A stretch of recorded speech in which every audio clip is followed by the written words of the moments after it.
Hello guys, welcome to Fiction Quest. So in this video, we will see, what if Harry discovered he owned the Ministry of Magic through an ancient debt at age 10. If you enjoy these kinds of stories, don't forget to show us some love by hitting the like button and subscribing to the channel. Your support means the world to us. Now, let's start the story. Chapter 1, The Debt Collector. The cupboard under the stairs smelled like dust and old shoes and something that might have been mouse droppings. Harry Potter had stopped noticing years ago. You could get used to anything if you had no choice. He lay on his thin mattress, staring at the darkness where the ceiling should be, and counted the seconds until midnight. Not because anything would happen at midnight. Nothing ever happened on his birthday. But counting gave him something to do besides think about how hungry he was, or how his back still ached from weeding the garden in the July heat, or how Dudley had gotten a new bicycle today for no reason at all while Harry had gotten extra chores for existing. 11:58. 11:59. The clock in the hallway chimed. Once. Twice. All the way to 12. Happy birthday to me, Harry whispered to no one. He was 10 years old. A whole decade of being unwanted. He wondered sometimes if the next decade would be any different, then decided it was better not to wonder at all. Something knocked on the front door. Harry went very still. No one knocked on the Dursleys' door at midnight. No one knocked on the Dursleys' door at all, really. Visitors meant questions, and the Dursleys hated questions almost as much as they hated Harry. The knock came again. 3 sharp raps, precise and unhurried, like whoever was out there had all the time in the world and knew they'd be answered eventually. Footsteps thundered overhead. Uncle Vernon's voice rumbled through the floor, words indistinct but tone clear, furious. Aunt Petunia's higher pitch joined in, worried and shrill. More footsteps, these ones on the stairs, and Harry pressed himself against the back of his cupboard as the hallway light clicked on, painting a thin line of yellow under his door. Who the bloody hell? At this hour, I'll have the police on them, Uncle Vernon's voice cut off mid-threat. Harry heard something he'd never heard before, his uncle, silent. Not just quiet. Silent. The kind of silence that meant something had gone very, very wrong. Mr. Vernon Dursley. The voice was strange. Gravelly and deep, but with an odd clicking quality, like the speaker's teeth didn't quite fit their mouth. Formerly of Grunning's Drills, currently residing at number 4 Privet Drive with your wife Petunia and son Dudley. Yes. Now see here, that was not a question that required elaboration. Yes or no will suffice. Yes, but, excellent. I am here for the boy. Harry's heart stopped. There's no boy here, Aunt Petunia said, her voice climbing toward hysteria. Just our Dudley, our perfectly normal, Mrs. Dursley, I find lies tiresome. I have found them tiresome for approximately 400 years, and my patience has not improved with age. Harry James Potter resides in this house. I can smell his magic from the street. I can taste the blood wards your sister died to create. I am not here to debate his existence. I am here to speak with him. You may facilitate this conversation, or you may attempt to obstruct it. I should warn you that obstruction would be unwise. Magic? Uncle Vernon's voice had gone purple. Harry could hear it somehow, the color of rage and fear mixed together. There's no such thing as magic. I won't have that word spoken in my house. Your house. The strange voice sounded almost amused. How curious. Tell me, Mr. Dursley, did you purchase this property? Of course I did. 19 years ago, saved every penny, then you should have documentation. Deeds. Mortgage papers. Records of payment. I have all of that. Filed properly, like a respectable, check them. I don't need to check anything. I know perfectly well, check them. Something in that voice made even Uncle Vernon obey. Harry heard heavy footsteps moving toward the study, heard drawers opening, papers shuffling. The silence stretched. Then Uncle Vernon screamed. It wasn't a scream of pain. It was a scream of pure incomprehension, the sound of a man whose understanding of reality had just been folded into a paper airplane and thrown out a window. As I suspected, the strange voice said. You own nothing, Mr. Dursley. The deed to this house is held by the Potter Family Trust. Your mortgage payments, which you believe you made for 19 years, were actually rent. Quite reasonable rent, I might add. The trust was generous. It did not have to be. That's impossible, Aunt Petunia whispered. Magic often is. Now, the boy. I will not ask again. Harry heard his cupboard door unlock. Not from outside, from everywhere at once, every lock and latch and bolt in the house clicking open simultaneously. His door swung wide, and light flooded in, and Harry found himself face to face with something that was definitely not human. The creature was short, barely taller than Harry, with long fingers and longer ears and a face like a cliff face, all sharp angles and deep crevices and the sense of something ancient and unyielding.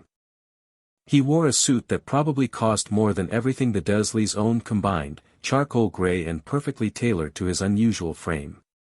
His eyes were black from edge to edge, no whites at all, and they fixed on Harry with an intensity that made the boy want to look away. He didn't look away. Harry James Potter, the creature said. My name is Sharpclaw. I am a solicitor in the employ of Gringotts Bank. I have waited 30 years to have this conversation. He smiled, revealing teeth that were definitely too sharp for comfort. Happy birthday. Harry stared at him. Then at Uncle Vernon, who was clutching a fistful of papers and looking like he might faint. Then at Aunt Petunia, who had gone so pale she was nearly translucent. I have questions, Harry said. I would be disappointed if you didn't. Get dressed. We have much to discuss, and the night is not getting any younger. Harry looked down at his oversized pajamas, Dudley's cast-offs, like everything else he wore, and felt something shift in his chest. Something that had been sleeping for a very long time. I don't have anything else to wear. Sharpclaw's expression didn't change, but somehow it sharpened. He turned those black eyes on the Dursleys, and Harry saw both of them flinch.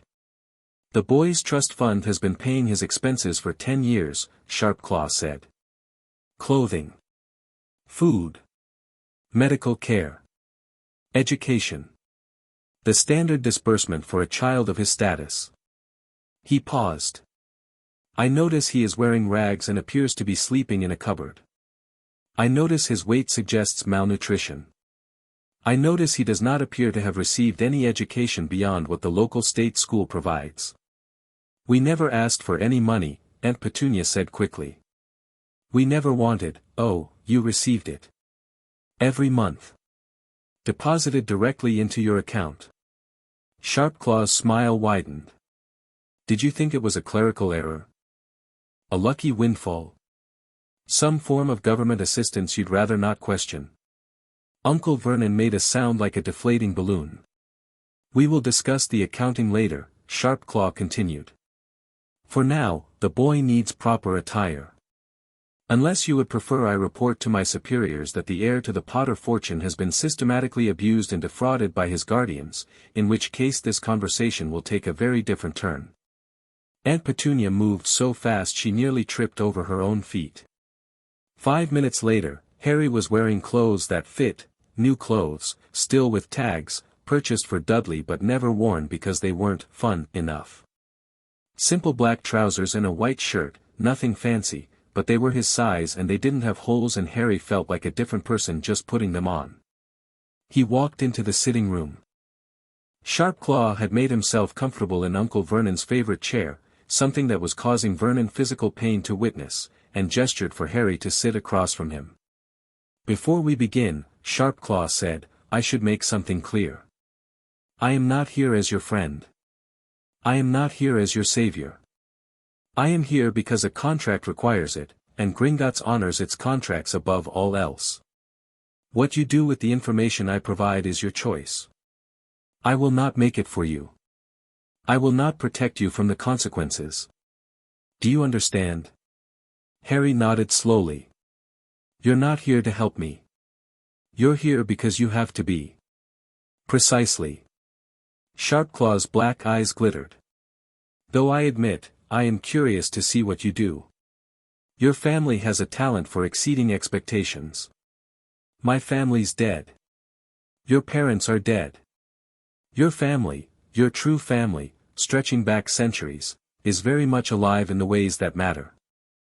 Sharpclaw reached into his jacket and withdrew a sheaf of papers, each one covered in dense text that seemed to shimmer and shift when Harry tried to read it. What do you know about the founding of the Ministry of Magic? Harry blinked. The what? Of course. They told you nothing. Sharpclaw's tone suggested this was confirmation of a long-held suspicion. Very well. The short version, magic is real.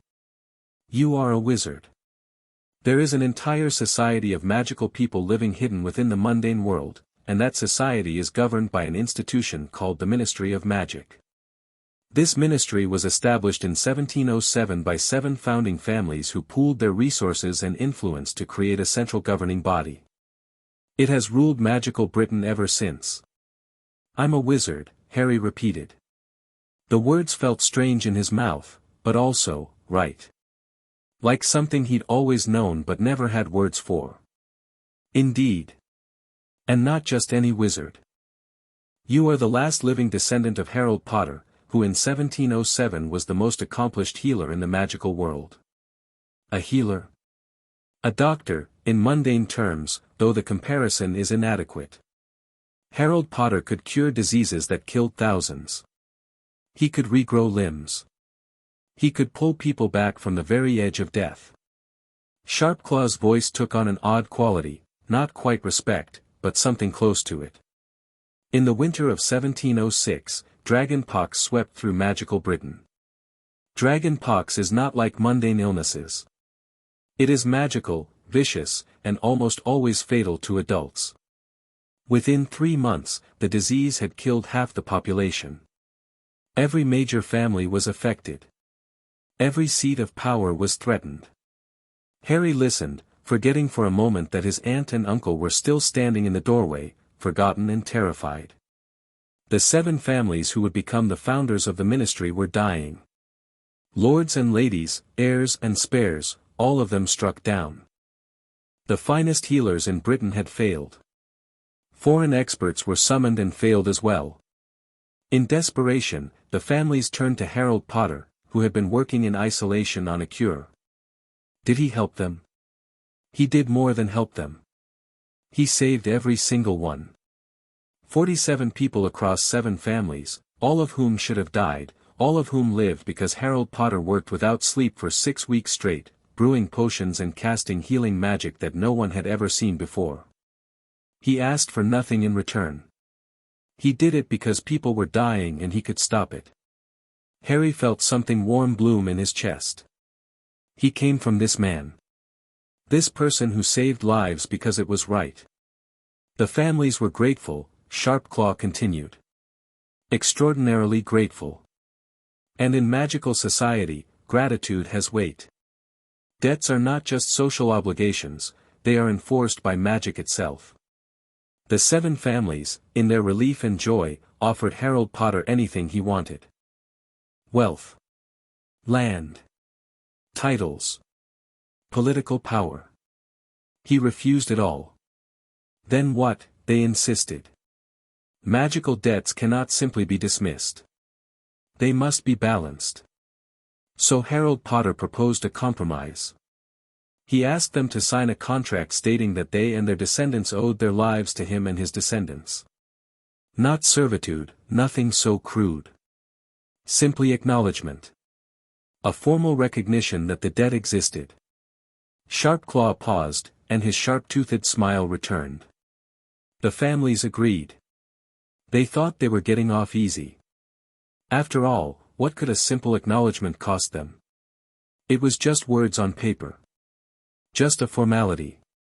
They signed the contract, thanked Harold Potter profusely, and 3 months later they founded the Ministry of Magic. I don't understand, Harry said. If it was just acknowledgement, why does it matter? Because magic cares about truth.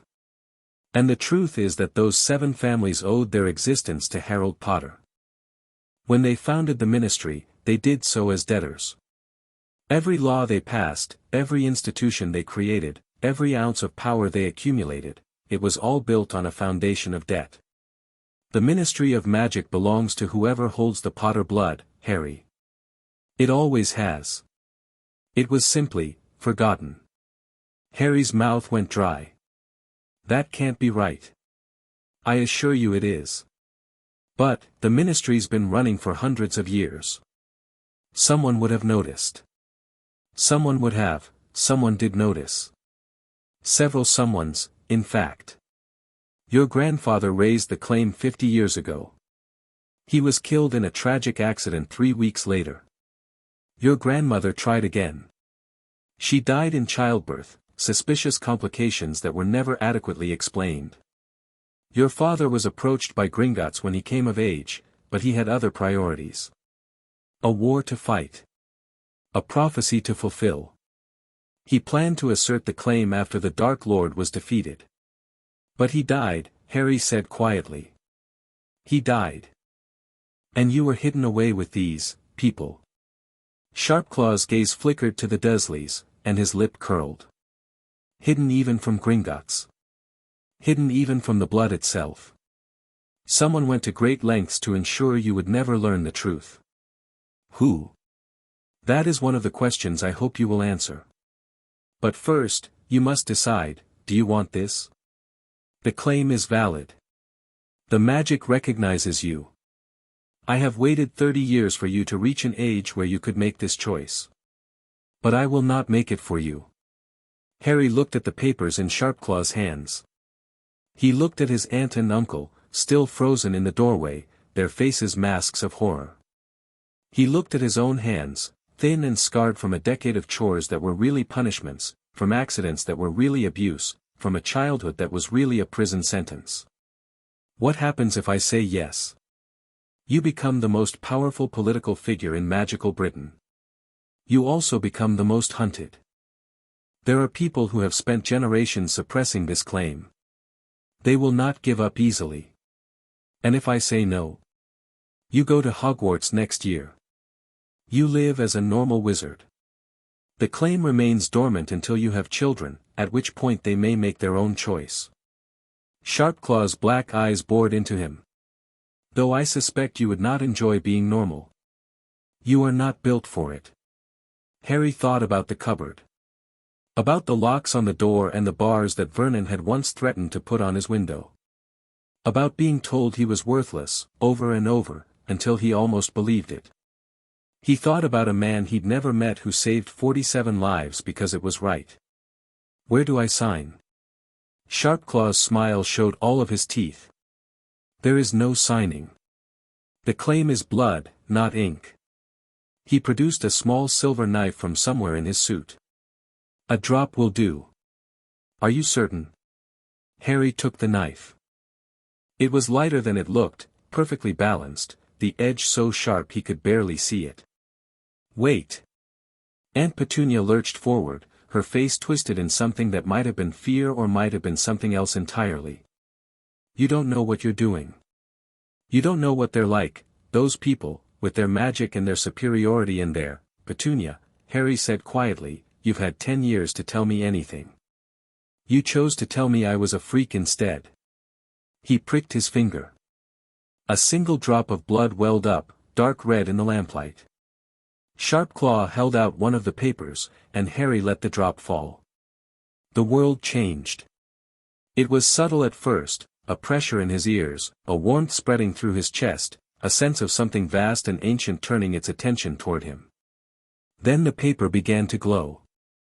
Gold light spread from the bloodstain, tracing lines of text that Harry suddenly found he could read, words in a language he didn't know but somehow understood. By blood and bond and debt unpaid, I claim what was promised. I am the heir. I am the holder. The debt is mine. The light pulsed once, twice, 3 times, and then exploded outward. Every light in the house blazed bright and then went dark. The ground shook. Somewhere in the distance, dogs began to howl. Harry felt something settle into his bones, something old and patient and powerful, and for a moment he wasn't in the sitting room anymore. He was standing in a vast hall filled with golden light, facing 7 figures who bowed before him, their faces hidden but their intent clear. "We remember," they said in voices like thunder. "The debt is yours." Then he was back in his body, gasping, trembling, and Sharpclaw was watching him with something that might have been approval. "The blood magic recognizes you," the goblin said. "The claim is activated. From this moment forward, you are the legal holder of the Ministry debt. Congratulations, Mr. Potter. You have just become the most important person in magical Britain." Harry looked at his hands. They looked the same. He felt different, he felt like there was a fire burning behind his ribs, ready to be released, but nothing visible had changed. What happens now? Now. Sharpclaw gathered his papers and stood. Now you learn. Now you prepare. Now you make decisions that will shape the future of our world. But first, he glanced at the Dursleys, who had pressed themselves against the wall and looked like they were trying to melt into it. "First, we address the matter of 10 years of fraud and abuse. I don't want them hurt," Harry said automatically. Then he paused, surprised by his own words. Did he mean that? After everything they'd done? Yes. He realized he did. Not because they deserved mercy, but because he wouldn't start this new life with vengeance. That wasn't who he wanted to be. Hurt them. Sharpclaw's laugh was like gravel sliding down a slope. "I am a solicitor, Mr. Potter, not an enforcer. Goblins have far more effective methods than violence." He turned to face Vernon and Petunia. "You will repay every Canute of the money intended for Harry's care. You will sign documents acknowledging your treatment of him. You will never speak of him, contact him, or come within 100 meters of him for the rest of your lives. In exchange, Gringotts will not pursue criminal charges, and your precious mundane authorities will never learn how close you came to destroying the heir of an ancient and noble house." "We don't have that kind of money," Vernon sputtered. "We spent it on your son." "Yes. I have documentation of every purchase. The sports equipment, the electronics, the private tutoring, the medical care for an obesity condition that developed because you fed one child everything and another nothing." Sharpclaw's voice was ice. "You will sell this house, which, I remind you, you do not actually own, and use the proceeds. Any shortfall will be taken from future earnings. Gringotts is very patient when it comes to debts.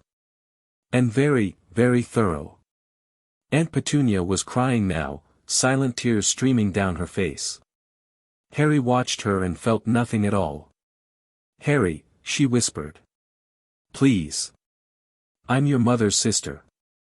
Lily would have wanted, "Don't," Harry said. "Don't say her name." The fire behind his ribs flared, and every window in the house cracked. Sharpclaw raised an eyebrow. "Impressive. Accidental magic usually manifests in childhood, but rarely with such precision. The blood magic is already enhancing your abilities." He gestured toward the door. "Shall we? Where are we going?" "Gringotts, of course.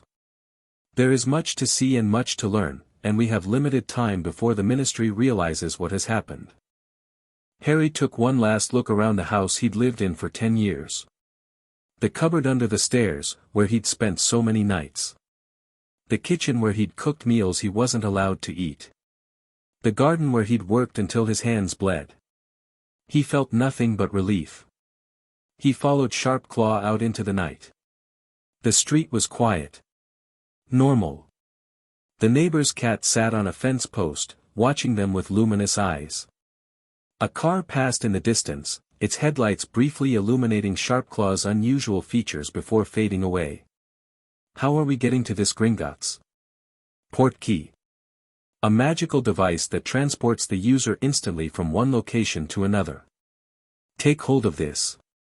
Sharpclaw produced a small coin from his pocket. It looked ordinary, tarnished bronze, worn smooth with age, but Harry could feel something humming within it, a contained energy waiting to be released. What do I do? Touch it and hold on. Harry touched the coin. The world twisted. It was like being grabbed by the navel and yanked through a tube that was far too small, spinning and tumbling and falling in every direction at once. Harry wanted to scream but couldn't find his voice, couldn't find his body, couldn't find anything except the overwhelming sensation of movement.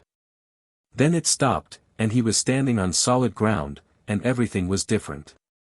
He was in a hall of white marble and gold. The ceiling soared hundreds of feet overhead, lost in shadow despite the brilliant chandeliers that hung at intervals. Desks lined the walls, and behind each desk sat a creature like Sharpclaw, goblins, Harry realized, each one bent over piles of gold or parchment or strange glowing artifacts. The noise was incredible, coins clinking, quills scratching, voices calling out in a language Harry didn't understand. "Welcome to Gringotts," Sharpclaw said. "The oldest and most secure bank in the magical world. We have branches in every major city, vaults that extend miles beneath the earth, and a perfect record of protecting our clients' assets." He paused. "The last person who tried to rob us was never found. We found pieces, eventually." Harry decided not to ask for details. "Follow me. Ragnarok is waiting." They walked through the hall, passing goblins who glanced up from their work with expressions of curiosity or suspicion. Some of them stared at Harry openly, their black eyes tracking his progress, whispers following in his wake. "They know," Harry said quietly. "About the claim." "Of course they know. The blood magic is broadcast to every goblin in the world the moment it activates. You are the first person to successfully claim the Ministry debt in 300 years. They are deciding whether to be impressed or concerned. Which are you?" Sharpclaw's smile was thin. "Both." They passed through a series of increasingly grand doorways, each one guarded by goblins in armor who stepped aside at Sharpclaw's approach. The final door was gold, solid gold, Harry realized, not just gilded, and bore an inscription in a language that seemed to shift and change as he looked at it. "The director's office," Sharpclaw said. "Mind your manners. Ragnarok has eaten better wizards than you." The door swung open. The goblin behind the massive desk was ancient. His skin was like old leather, cracked and weathered, and his ears drooped nearly to his shoulders.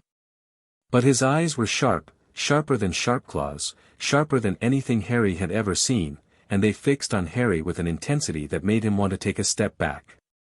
He didn't. "Harry James Potter," Ragnarok said. His voice was a rumble, felt as much as heard. "Heir to the Potter fortune. Holder of the Ministry debt. 10 years old and already causing more trouble than your father and grandfather combined." He gestured to a chair. "Sit. We have much to discuss and I do not have the patience for standing." Harry sat. Sharpclaw took a position by the door, hands clasped behind his back. "I understand you have questions," Ragnarok continued. "Ask 3, and I will answer honestly. Choose wisely." 3 questions. Harry thought about everything he wanted to know, about his parents, about the magical world, about the people who had hidden the truth from him, and forced himself to focus on what mattered most. "Who is trying to stop me from claiming my birthright?" Ragnarok's lips peeled back from his teeth. "A good question. The answer is, everyone who benefits from the current arrangement. The Ministry is controlled by a network of families who have accumulated power over generations. If your claim is recognized, that power is threatened. Specifically, I would name Lucius Malfoy, who married into one of the founding families and has spent 20 years building influence. Cornelius Fudge, the current minister, who is weak and easily manipulated. And Albus Dumbledore, who has his own plans for you and will not appreciate their disruption." Dumbledore? The headmaster of Hogwarts? Harry had seen that name in the papers that Sharpclaw showed him, one of the most respected wizards in Britain, apparently. The same.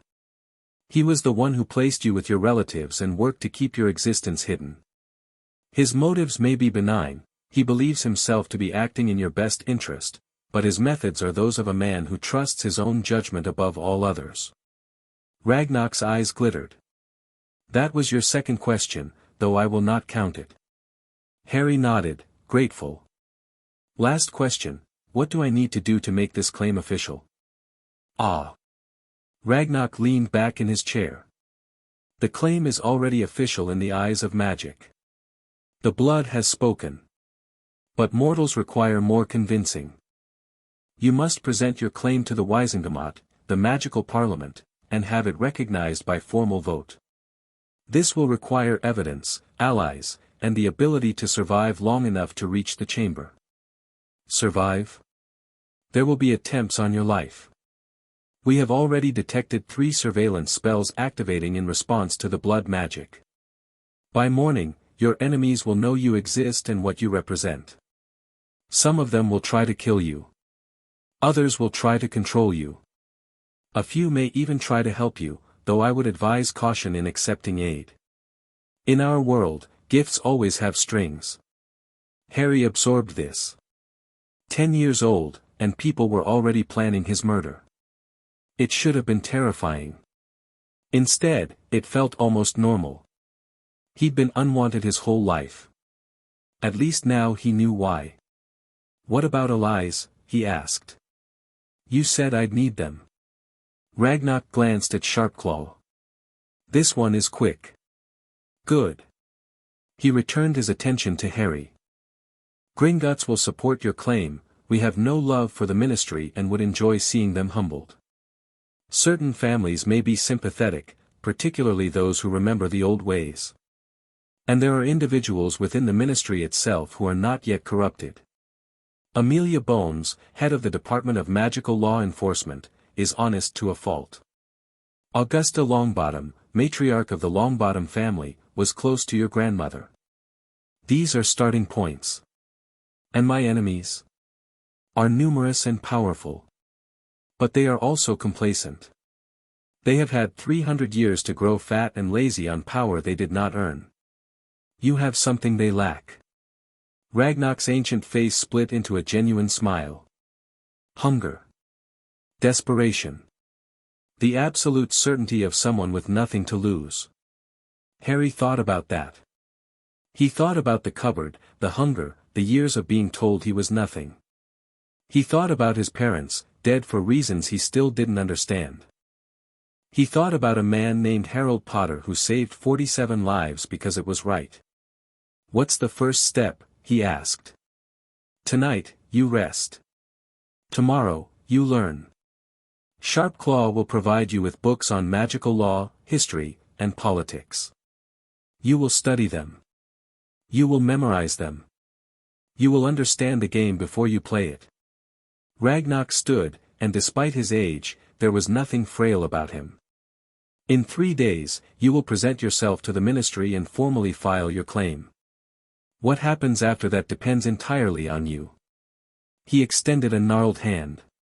Harry stood and shook it. The goblin's grip was iron. One more thing, Ragnar said. Your parents left something for you. We have kept it safe since their deaths, waiting for this moment. He gestured, and a panel in the wall slid open, revealing a small alcove. Inside sat a wooden box, ancient and unadorned, with a single letter resting on top. From your father, Ragnar said. Written the day before he died. He knew, even then, that this moment might come. Harry's hands trembled as he picked up the letter. He didn't open it, not yet, not in front of others, but he could feel something emanating from the paper, a warmth that reminded him of the golden light when the blood magic activated. Love, he realized. It felt like love. Thank you, he said, his voice rough. Do not thank me. Succeed. That is the only thanks Gringotts requires. Ragnar returned to his desk, dismissing them with a wave. Sharpclaw, see him to his quarters. And do try to keep him alive. I have bet considerable gold on his survival. Sharpclaw bowed and led Harry out of the office. The halls of Gringotts seemed different now, less intimidating, more like a puzzle he was beginning to understand. Your quarters are in the secured wing, Sharpclaw explained as they walked. No magic can penetrate the wards. No one enters without your permission. You will be safe here. Safe, Harry repeated. For now. For now, Sharpclaw agreed. The question is whether you will still be safe when you leave. The answer, I suspect, depends on how quickly you learn. They reached a door of dark wood, carved with symbols that glowed faintly as Harry approached. Blood recognition, Sharpclaw said. Touch the door. Harry pressed his palm against the wood. The symbols flared, and the door swung inward, revealing a suite of rooms more luxurious than anything he'd ever seen. A four-poster bed dominated one wall, draped in green and silver. Bookshelves lined another, already filled with volumes that seemed to pulse with contained knowledge. A desk sat by the window, except there was no window, he realized, just an illusion showing a view of mountains under moonlight. Rest, Sharpclaw said. Tomorrow we begin. The path ahead is difficult, Harry Potter. But I begin to think you may be equal to it. He turned to leave, then paused. The letter. Read it when you are ready. But be warned, the dead often have expectations of the living. Do not let his hopes become your chains. The door closed behind him, and Harry was alone. He stood in the center of the room for a long moment, just breathing. Processing. 3 hours ago, he'd been lying in a cupboard, counting the seconds until a birthday no one cared about. Now he was standing in the heart of a magical bank, holding the keys to a kingdom he hadn't known existed.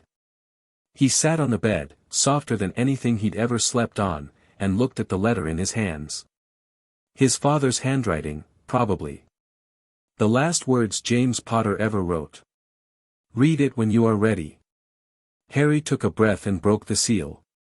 Harry, if you're reading this, then I'm dead and the goblins have finally done what they've been threatening to do for the past year, tell you the truth.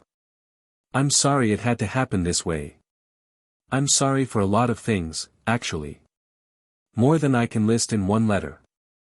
The Ministry debt is real. It's been the Potter family's secret for 300 years. My father tried to claim it and died. My mother tried and died. I decided to wait, there was a war on, and I thought I could do more good fighting Voldemort than playing politics. Maybe I was right.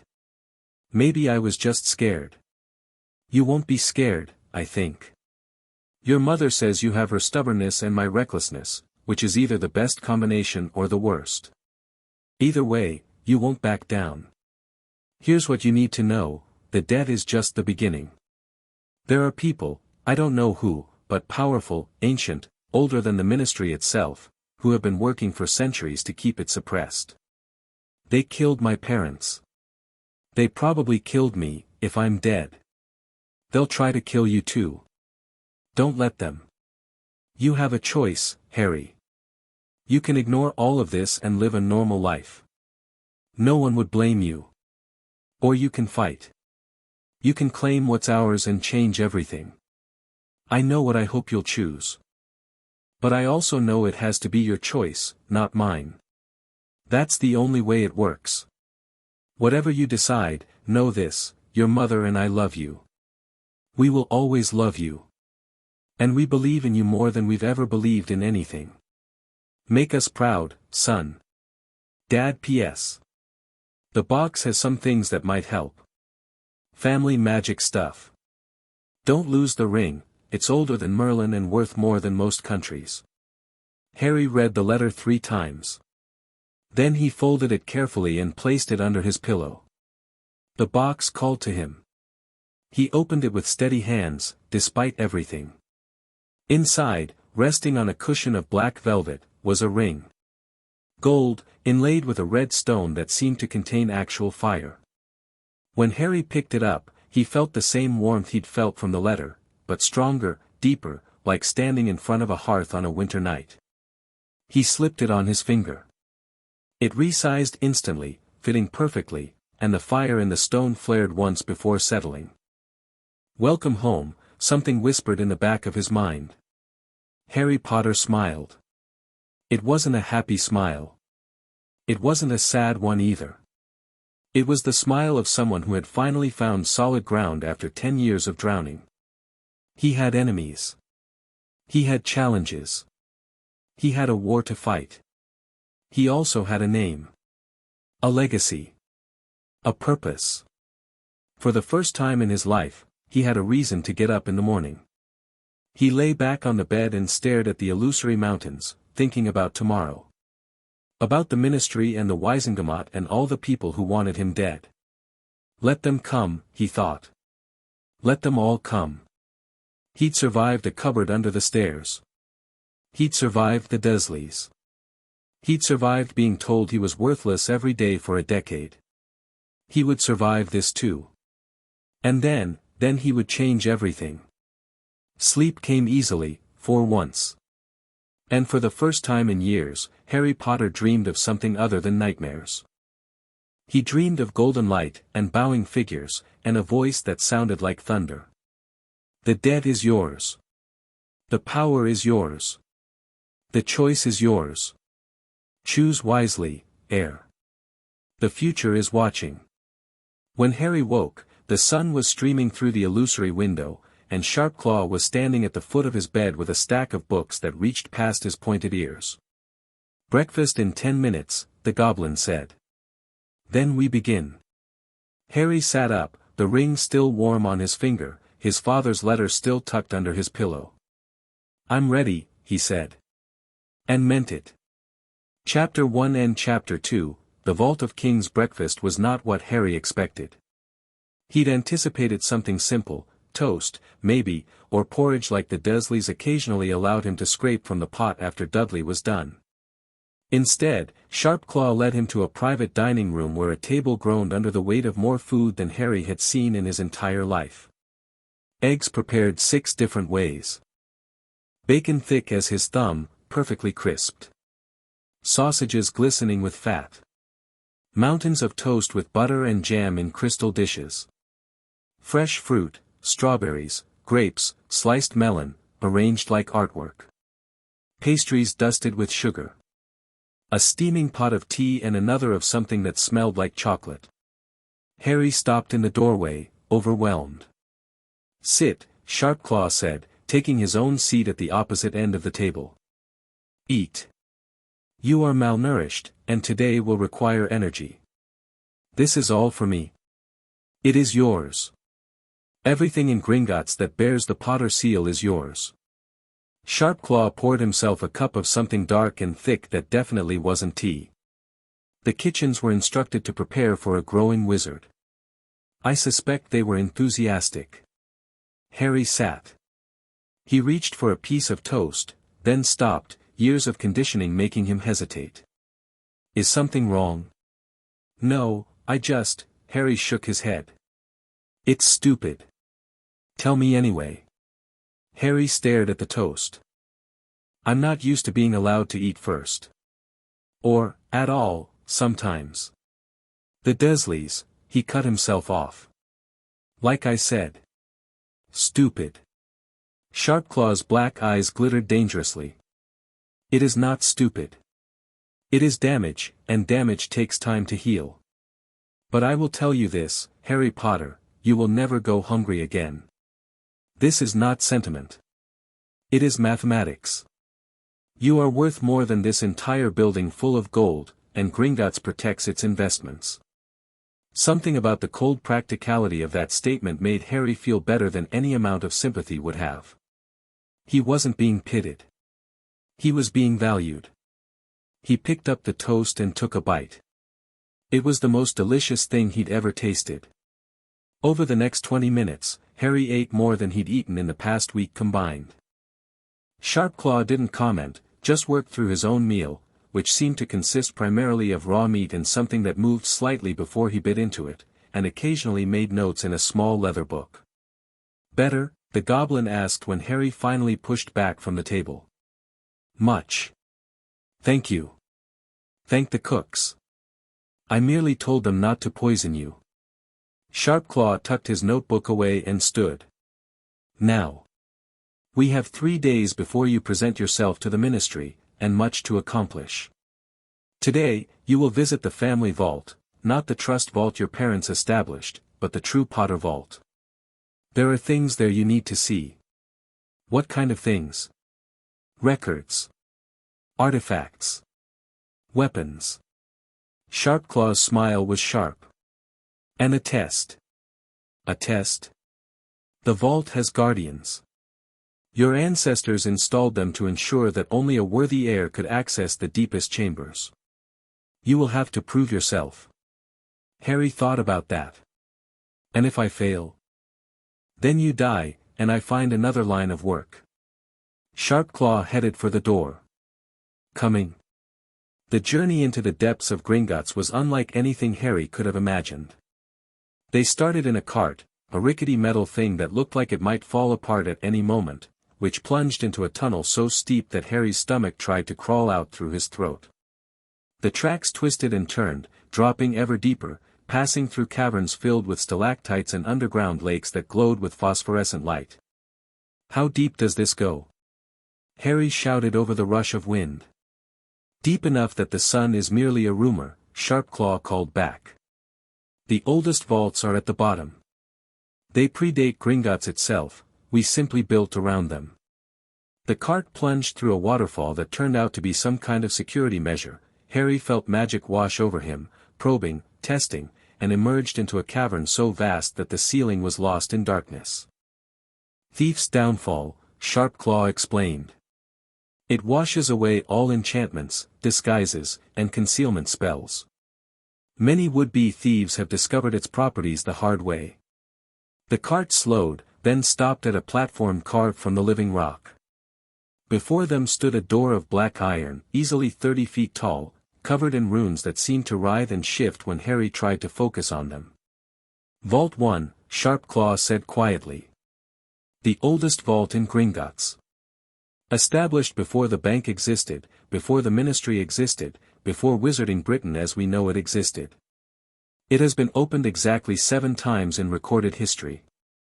And I'm supposed to just walk in. If the vault accepts you, yes. If not. Sharpclaw shrugged. There are worse ways to die. Harry approached the door. The runes seemed to pulse faster as he drew near, their light shifting from cold blue to warm gold. He could feel something behind that iron barrier, not just magic, but presence. Something old and patient and curious. What do I do? Place your hand on the door. Speak your name.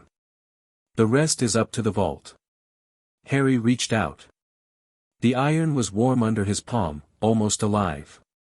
Harry James Potter, he said. The runes exploded into light. Pain lanced through Harry's hand, up his arm, into his chest. He felt something grip his mind, not hostile, but overwhelming, and suddenly he wasn't standing in front of a door anymore. He was somewhere else entirely. A vast white plain stretched in every direction, featureless except for a single figure standing before him. The figure was humanoid but not human, too tall, too thin, with features that seemed to shift between faces every time Harry blinked. The heir comes at last, the figure said, its voice echoing across the emptiness. We have waited long. Who are you? We are the keepers. The guardians. The memory of those who came before. The figure tilted its head. We are the test. Harry forced himself to stand straight despite the disorientation. What kind of test? The vault contains power. Power must be earned, not given. You will answer 3 questions, heir. Answer truthfully, and the vault will open. Lie, and you will remain here forever. Forever. In this white emptiness. Harry suppressed a shudder. Ask. The figure's shifting face settled into something almost like a smile. First question, why do you seek the vault?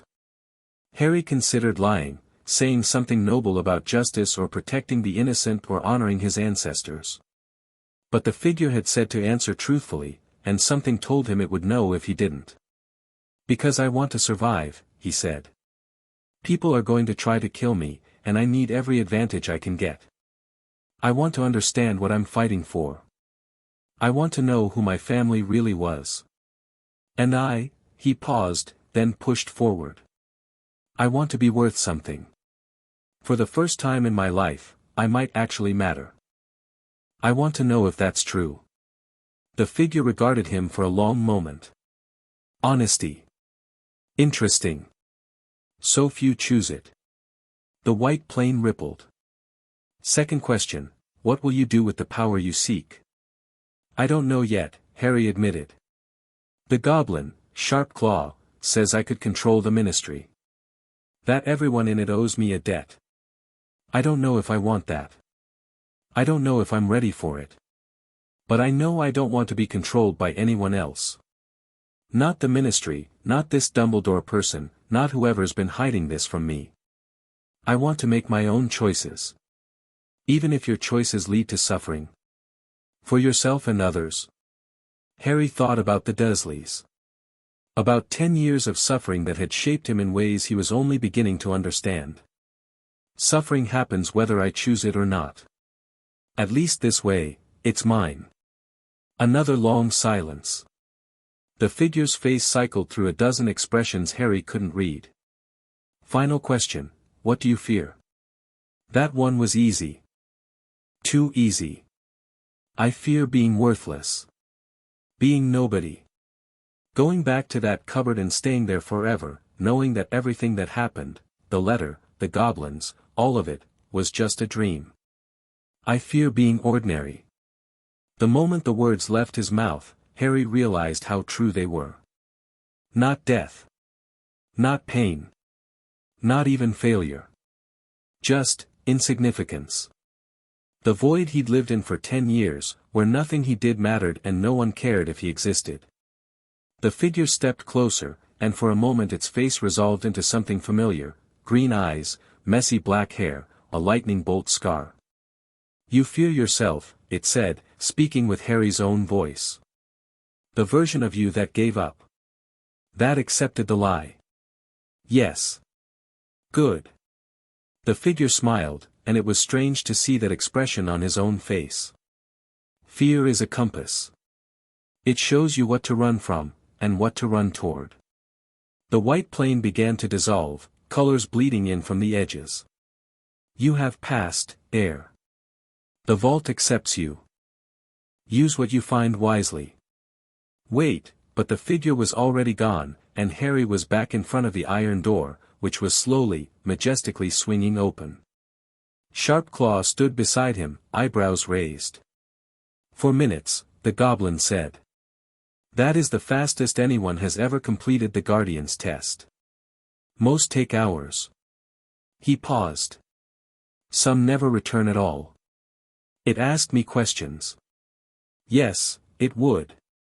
The Guardians are bound to test intent, not ability. A worthy heir is not necessarily a powerful one, it is an honest one. Sharp Claw gestured toward the open door. Shall we? The vault beyond was not what Harry expected.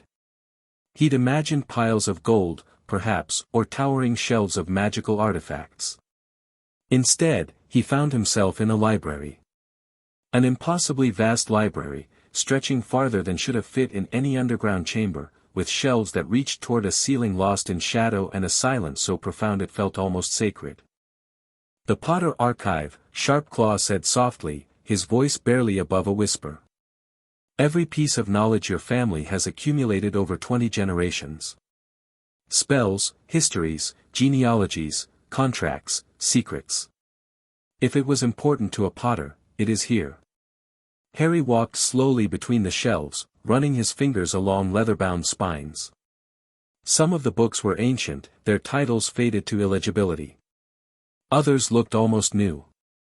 One entire shelf was devoted to journals, each labeled with a name and date range. My father's journal is here. Likely. I have not explored the entire vault, very few have. Sharp Claw pointed to a distant corner. The materials relevant to your claim are in the East Wing. Legal documents, the original contract, evidence of the conspiracy against your family. That should be your focus. In a minute. Harry had spotted something else, a section of the library that seemed to glow faintly, its shelves protected by a shimmering barrier. What's that? The restricted section. Family magic. Spells developed by Potters over centuries, never shared with the outside world. You have access, technically, but I would advise caution. Family magic can be unpredictable. Harry approached the barrier. It parted as he drew near, recognizing his blood, and he found himself facing a single shelf holding a single book. The cover was blank leather, unremarkable, but Harry could feel power radiating from it like heat from a forge. The Potter Grimoire, Sharpclaw said, his voice uncharacteristically odd. The collected magical knowledge of your bloodline. It is said that it only appears to an heir who is ready for its contents. Harry reached out. I would not recommend touching it yet. He pulled his hand back. Why not? The grimoire bonds with its reader. Once you begin, you cannot stop until you have absorbed everything it contains. The process is intensive. Your great-grandfather spent 3 days in a coma after reading it. Your grandmother was unconscious for a week. Sharpclaw shook his head. You are not yet strong enough. Train first. Grow. When you are ready, the grimoire will still be here. Harry looked at the book for a long moment, then nodded. The East Wing, you said? They found the legal documents in a section of the archive that looked more like a law office than a library. Boxes lined the walls, each labeled with dates and names. Sharpclaw navigated them with obvious familiarity, pulling out specific files and stacking them on a reading table. This is the original contract, he said, unfolding a piece of parchment so old it looked like it might crumble at any moment. Signed by Harold Potter and representatives of the 7 founding families. Note the blood seals at the bottom, those are what make it binding. Harry examined the document. The language was archaic, full of these and thous, but the meaning was clear. The 7 families acknowledged their debt.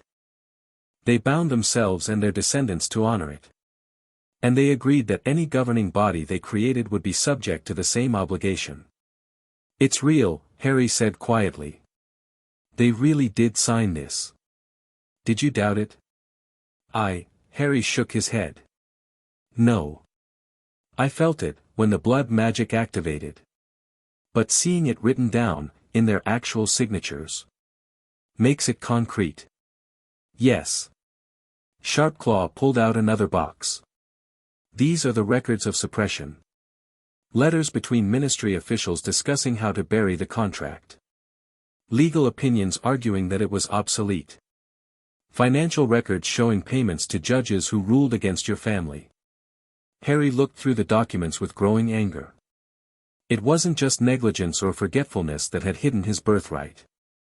It was systematic, deliberate, sustained over generations. They knew, he said. They all knew. And they decided to pretend it didn't exist. Worse than that. They decided to eliminate anyone who tried to prove otherwise. Sharpclaw handed him a thin folder. Your grandfather's death. Officially, a flying accident, his broom malfunctioned over the North Sea. Unofficially, the broom was sabotaged by persons unknown. The investigation was closed within a week. Harry opened the folder. The report inside was sparse, clearly sanitized, but even sanitized, it painted a damning picture. His grandfather had been 23 years old. He'd just filed his claim with the Wisengamot. And he'd died 2 weeks later. Your grandmother lasted longer, Sharpclaw continued, his voice neutral. She was more cautious, more strategic. She built alliances, gathered evidence, prepared for a legal battle. She was 3 days away from her hearing when she went into labor. The complications were unexpected, she had received excellent prenatal care, and there was no reason to suspect problems. But somehow, both she and the baby died. The baby? Your aunt. You would have had an aunt, Mr. Potter. Harry set the folder down very carefully. His hands weren't shaking. He was surprised to find he was too angry to shake. Who did this? We don't know. The conspiracy is old and deep and very good at covering its tracks. There are suspicions, of course. The Malfoy family has been particularly prominent in suppressing the claim. So has the Crouch family.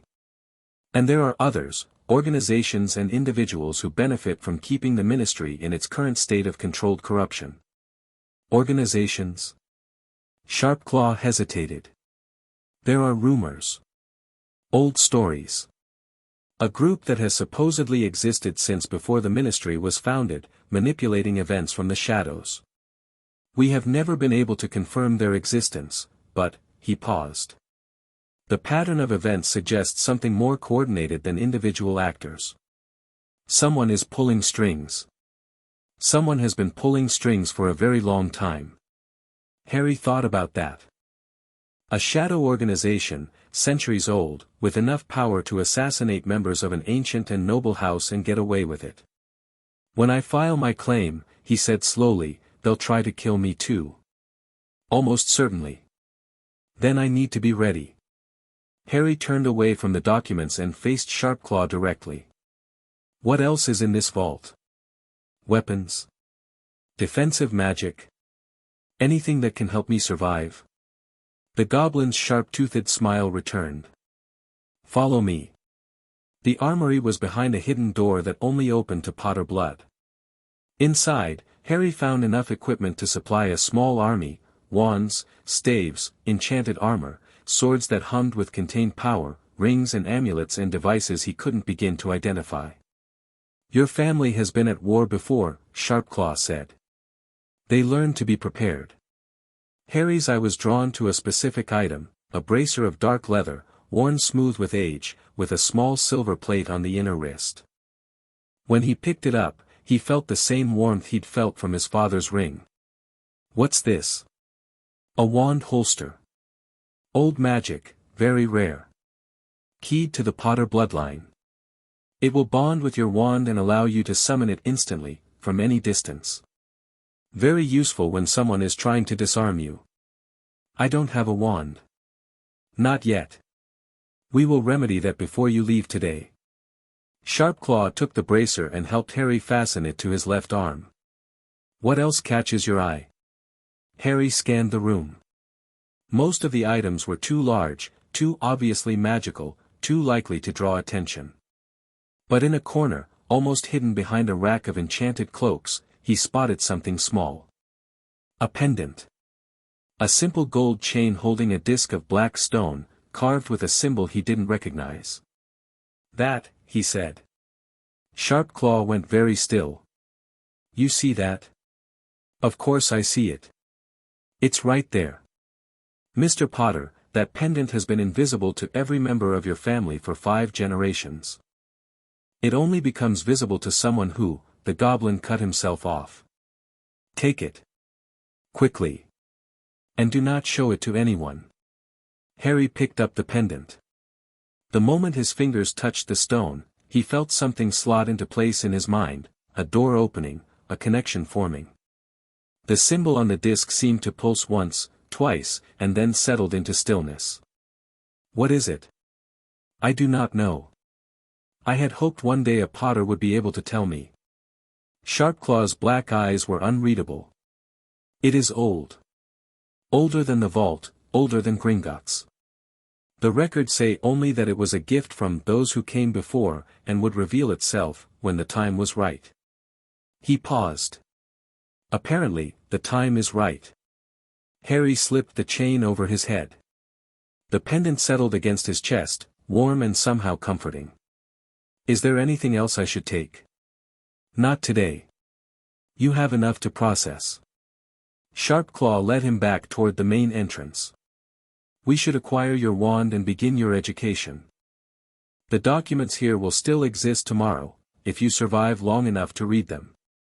They were halfway back to the cart when Harry felt it. A tremor. Subtle at first, then growing stronger. The lights in the cavern flickered. Dust fell from the ceiling. Sharpclaw froze. That is not supposed to happen. What is it? Someone is trying to breach the lower vaults. The wards are. The goblin's eyes widened. Move. Now. They ran.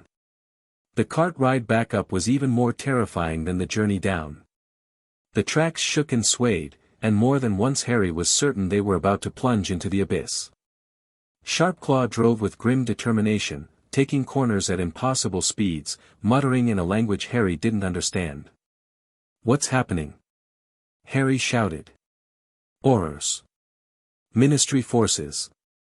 They must have detected the blood magic when you claimed the vault." Sharpclaw yanked a lever, sending them careening down a side passage. Standard procedure would be to investigate discreetly. This is not discreet. So someone ordered them to attack. Someone ordered them to do something, yes. Whether it's an attack or a clumsy show of force, I cannot say. The cart burst out of the tunnel into the main hall, which was in chaos. Goblins in armor rushed past, forming ranks. Witches and wizards in formal robes stood at the entrance, wands drawn, faces set in expressions of bureaucratic hostility. A tall woman in a monocle stepped forward. Her bearing was military, her gray hair pulled back severely, her expression suggesting she had better things to do than stand in a bank lobby. "By order of the Ministry of Magic," she announced, her voice cutting through the noise, "we are here to investigate unauthorized magical activity in the lower vaults. All persons are required to submit to questioning. Resistance will be met with force." Sharpclaw muttered something under his breath. Then he straightened his suit, smoothed his expression, and stepped forward with all the dignity of someone who had been dealing with government overreach for 4 centuries. "Director Bones," he said. "I was not aware that Gringotts had invited the Auror Corps for a tour. If you had called ahead, I would have arranged refreshments." Director Bones. Harry remembered the name, Amelia Bones, one of the few honest people in the ministry. She didn't look particularly sympathetic at the moment. "Don't play games with me, Sharpclaw. We detected a massive surge of blood magic less than an hour ago, centered on this location. Someone activated something old and powerful, and we need to know what. I'm afraid that's confidential client information." "Client information?" Bones' monocle gleamed. "This isn't about business records. This is about national security.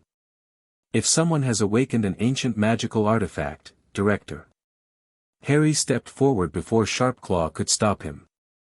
Every eye in the hall turned to him, the goblins, the Aurors, and Amelia Bones herself. "My name is Harry Potter," he said, surprised by how steady his voice sounded. "The blood magic you detected was mine. I've just claimed my family's vault for the first time." Silence. Complete, absolute silence. Then the whispers started. "Potter. The Potter boy. James and Lily's son. The boy who lived." Harry blinked. "The boy who what?" Bones recovered faster than the others.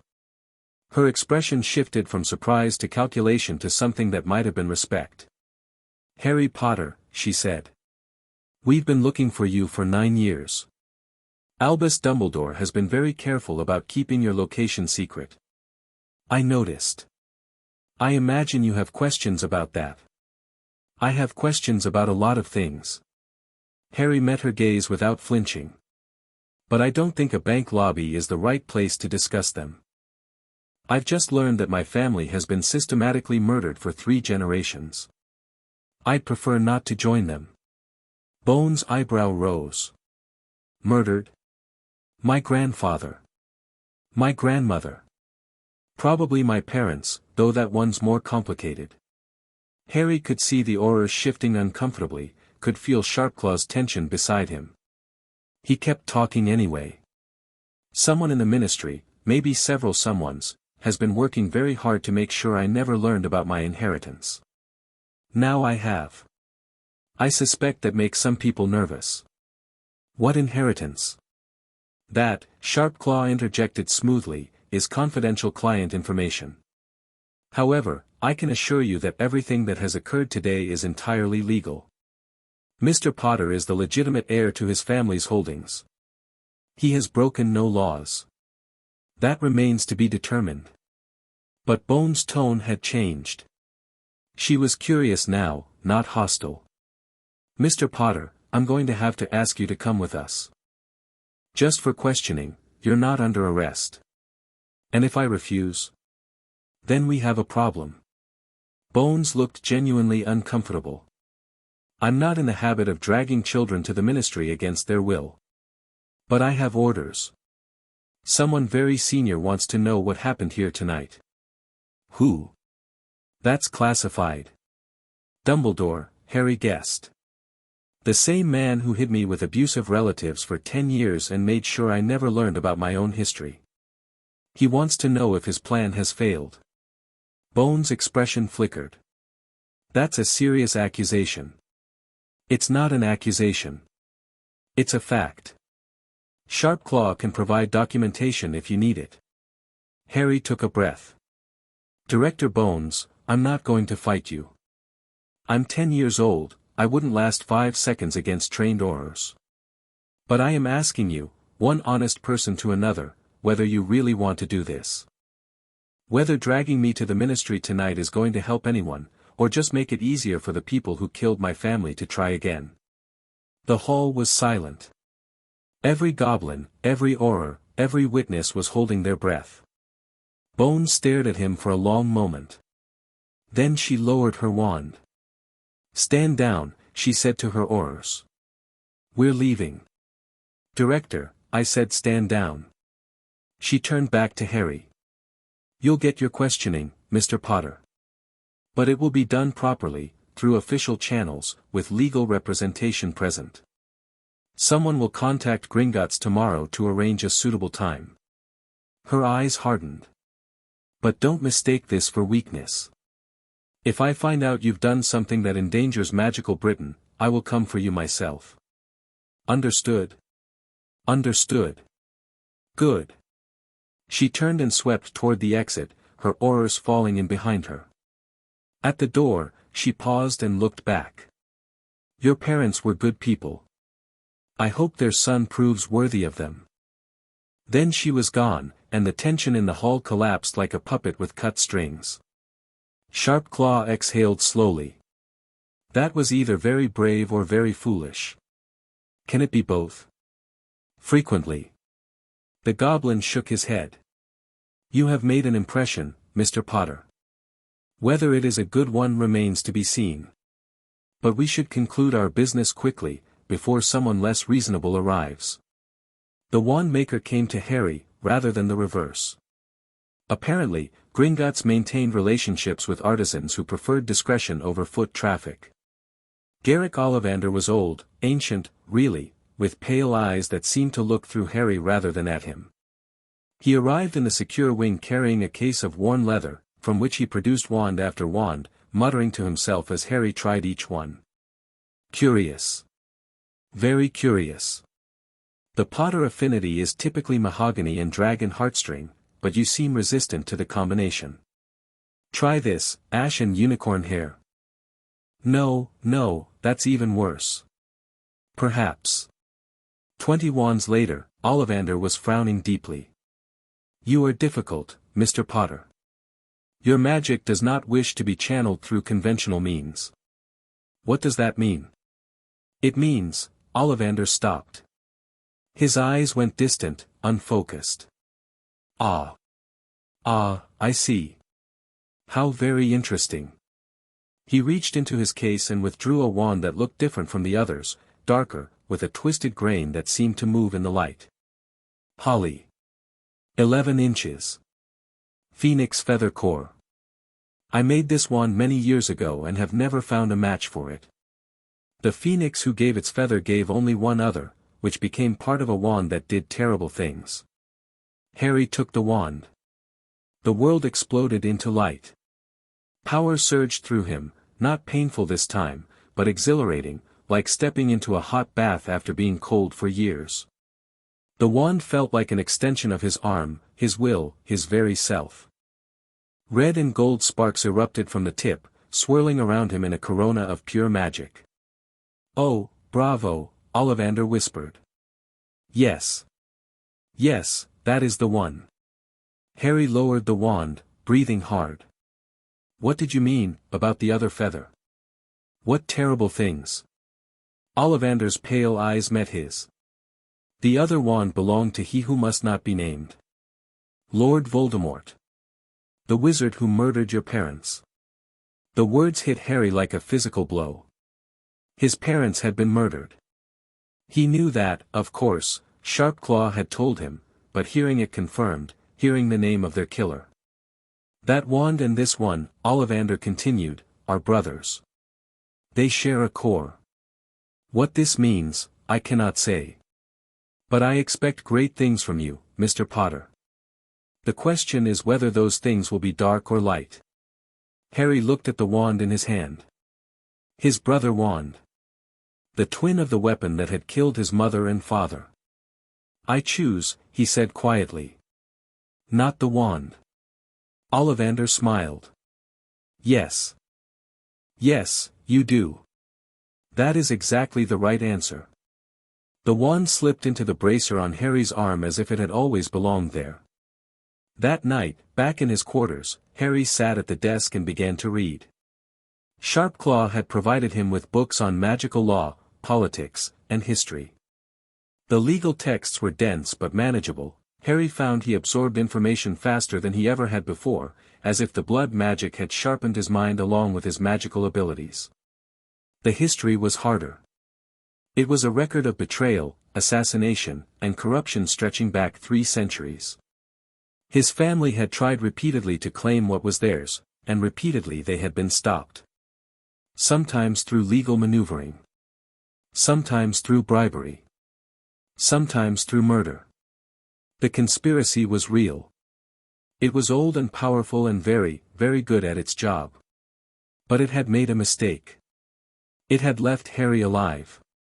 Midnight came and went. Harry kept reading, taking notes, building a picture of the forces arrayed against him. Names appeared again and again: Malfoy, Crouch, Fudge. And behind them, hinted at but never confirmed, something older. Something darker. Those who came before. The phrase from the Vault Guardian echoed in his mind. "We are the memory of those who came before." The pendant against his chest pulsed gently. When Harry touched it, he felt a whisper at the edge of his consciousness, not words, but impressions. Warning. Patience. Time. Whatever the pendant was, whatever power it contained, it wasn't ready to reveal itself yet. But it was watching. Waiting. Just like Harry's enemies. He set down his book and looked at the illusory mountains through the fake window. Somewhere out there, people were planning his death. Somewhere out there, the machinery of suppression was grinding into motion, trying to figure out how to stop him before he could claim what was his. Let them plan. Let them scheme. Let them send their assassins and their lawyers and their politicians. He had the truth. He had the law. He had 300 years of evidence proving that the Ministry of Magic was built on a debt it had never paid. And in 3 days, he was going to collect. Harry smiled into the darkness. The game was just beginning. Chapter 2 and Chapter 3, The Minister's Nightmare. Cornelius Fudge had not slept in 36 hours. He stood at his office window, watching the morning sun creep across London's magical district, and tried to remember when his life had become a nightmare. 3 days ago, everything had been perfect. The ministry ran smoothly. His approval ratings were excellent. Lucius Malfoy had assured him that the upcoming budget vote would pass without opposition. Then the blood magic had activated. Every ward in the ministry had screamed at once. Ancient detection spells that hadn't triggered in centuries had suddenly blazed to life, all pointing to the same source, Gringotts. Something old had awakened. Something that made the very foundations of magical Britain tremble. And now Amelia Bones was standing in his office, telling him that something was a 10-year-old boy. Harry Potter, Fudge repeated, as if saying the name again might change its meaning. The boy who lived. He's been in a goblin vault this whole time. Not the whole time. He was living with Muggle relatives in Surrey. Dumbledore placed him there after his parents died. Bones' expression was carefully neutral, which meant she was furious about something. Last night, he claimed his family vault. The blood magic we detected was the recognition ritual. But that's not supposed to, Fudge fumbled for words. Why didn't anyone tell me he was missing? Why didn't Dumbledore? Dumbledore didn't consider him missing, Minister. He knew exactly where the boy was. He simply chose not to share that information with the Ministry. Fudge felt a headache building behind his eyes. Dumbledore. Always Dumbledore, with his secrets and his schemes and his insufferable certainty that he knew better than everyone else. Fine. Fine, the boy has claimed his vault. That's hardly unprecedented. Why is this causing such an uproar? Bones placed a folder on his desk. Because of what's in the vault. Fudge opened the folder. Read the first page. Read it again. His face went the color of old parchment. This is impossible. The goblins confirm its authenticity. The original contract is in Vault 1, along with 3 centuries of documentation proving the conspiracy to suppress it. Bones' voice was ice. Minister, if this claim is legitimate, and every indication suggests it is, then Harry Potter effectively owns the Ministry of Magic. Every person who holds a position here, from you to the lowest file clerk, owes him a blood debt that magic itself will enforce. But that's absurd. You can't own a government. Technically, he doesn't own it. He owns the debt that created it. Every major family that signed the Ministry's founding charter was saved by Harold Potter, and they bound themselves and their descendants to honor that obligation. Bones paused. Including the Fudge family, Minister. Your great-great-grandmother was one of the 47 survivors. Fudge sat down heavily. His legs didn't seem capable of supporting him anymore. What do we do? Legally? Nothing. If the boy files his claim with the Wizengamot, they'll have to recognize it. The blood magic is already active, the contract can't be challenged on technical grounds. Bones gathered the folder. I suggest you speak with Dumbledore. And with Malfoy. They seem to have opinions about everything else. Amelia, I have an investigation to run, Minister. Someone tried to breach Gringotts last night with Ministry authorization codes. I intend to find out who. She strode toward the door, then paused. One more thing. The boy knows about his family. About the murders. He's not going to forget, and he's not going to forgive. If I were you, I'd start thinking very carefully about which side of this conflict I wanted to be on.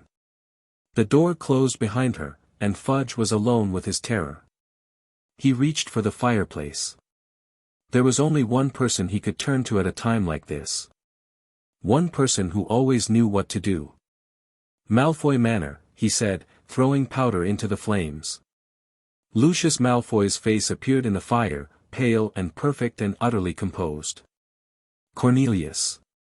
I wondered when you'd call. You've heard? I've heard rumors. Nothing concrete. Lucius' silver eyes glittered. Why don't you tell me exactly what's happened, from the beginning? Fudge told him. Everything, the blood magic, Bones' report, the contract, all of it. By the time he finished, his voice was shaking. This is a disaster, Lucius. If the boy goes public, if the press finds out, the press will find out what we want them to find out. Lucius' tone was soothing, the way one might calm a frightened horse. The prophet is quite cooperative when properly motivated. As for the boy himself.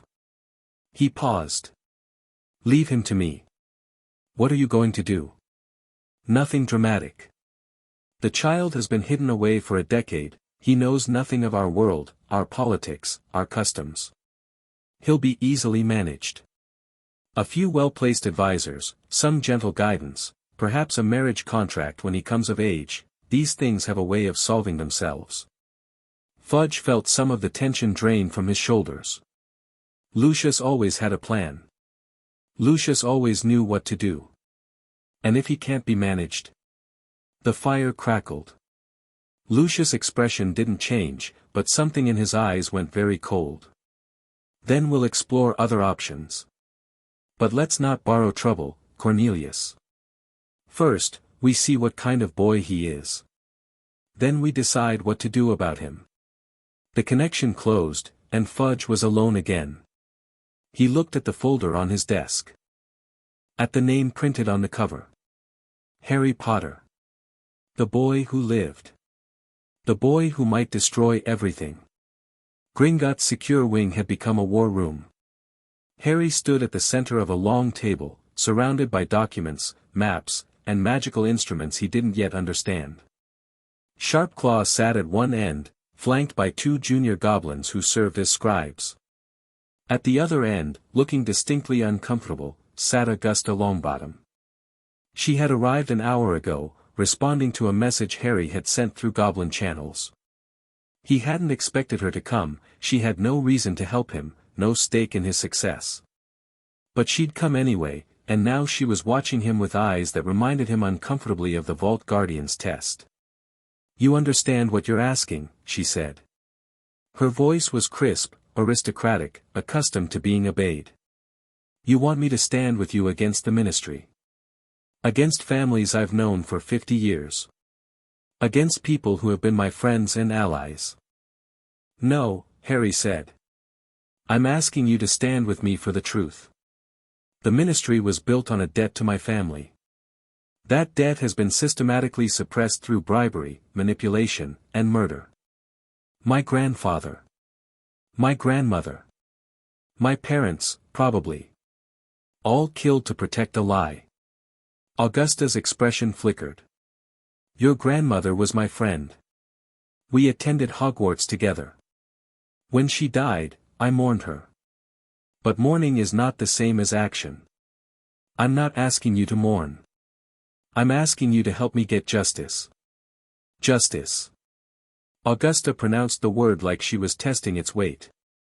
A pretty concept. "And if justice happens to make you the most powerful person in magical Britain, then I'll have the power to make sure no one else's family gets destroyed the way mine was." Silence. Augusta studied him the way a hawk might study a mouse, but also the way a general might study a potential recruit. "You're very young," she said finally. "Very young and very confident. Do you know what happens to young, confident people in our world? They get killed." "I know." Harry met her gaze without flinching. "But I'm going to get killed anyway if I don't fight. At least this way, I have a chance." "And what do you want from me specifically?" "2 things. First, information. You knew my grandmother, you know the history I'm missing.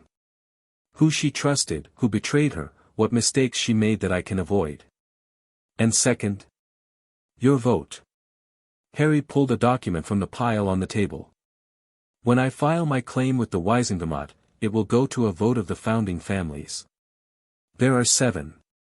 3 will support me automatically, the Potters obviously, plus the Bones and the Abbots, who have already indicated their alignment. 2 will oppose me no matter what, the Malfoys and the Crouches. That leaves 2 swing votes, the Greengrasses and the Longbottoms." Augusta's eyebrows rose. "You've done your research. Sharpclaw did most of it. But I understand the math. I need 4 votes to have my claim recognized. I have 3. I need you. What about the Greengrasses? I'm meeting with them tomorrow. But I'd rather have your support first. It sends a message, that this isn't just about politics, it's about right and wrong. You were my grandmother's friend. That means something." Augusta was silent for a long moment. Then, slowly, she began to laugh. It wasn't a happy laugh.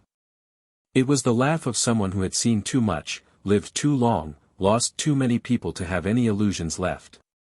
Your grandmother said something to me once, the last time I saw her alive. She said, Augusta, if anything happens to me, if my son grows up to have children, watch over them. Make sure they know the truth. I promised her I would. She shook her head. And then Dumbledore hid you away, and I couldn't find you, and I thought maybe it was for the best. Maybe you'd be safer not knowing. I wasn't safer. I was just ignorant. Yes. I see that now. Augusta stood, her back straight despite her age, her eyes suddenly fierce. I'll support your claim, Harry Potter. Not because of politics, not because of what you might become, but because I made a promise to a woman I loved, and I've spent 10 years failing to keep it. She extended her hand. You have the Longbottom vote. Harry shook her hand. Her grip was stronger than he expected. Thank you. Don't thank me yet. The hearing will be ugly. Lucius Malfoy will fight with everything he has, and Lucius has a great deal. She gathered her cloak. One piece of advice, watch out for Dumbledore. He's not your enemy, I don't think he's anyone's enemy, not truly, but he has plans for you. Plans he made long before you knew you existed. He won't be happy that you've slipped his leash. I've never been on his leash. You've been on it since you were 1 year old. You just didn't know it. Augusta moved toward the door, then paused. Your grandmother would be proud of you. Terrified for you, but proud. Don't make her sacrifice meaningless. She left. Harry stared at the closed door for a long moment.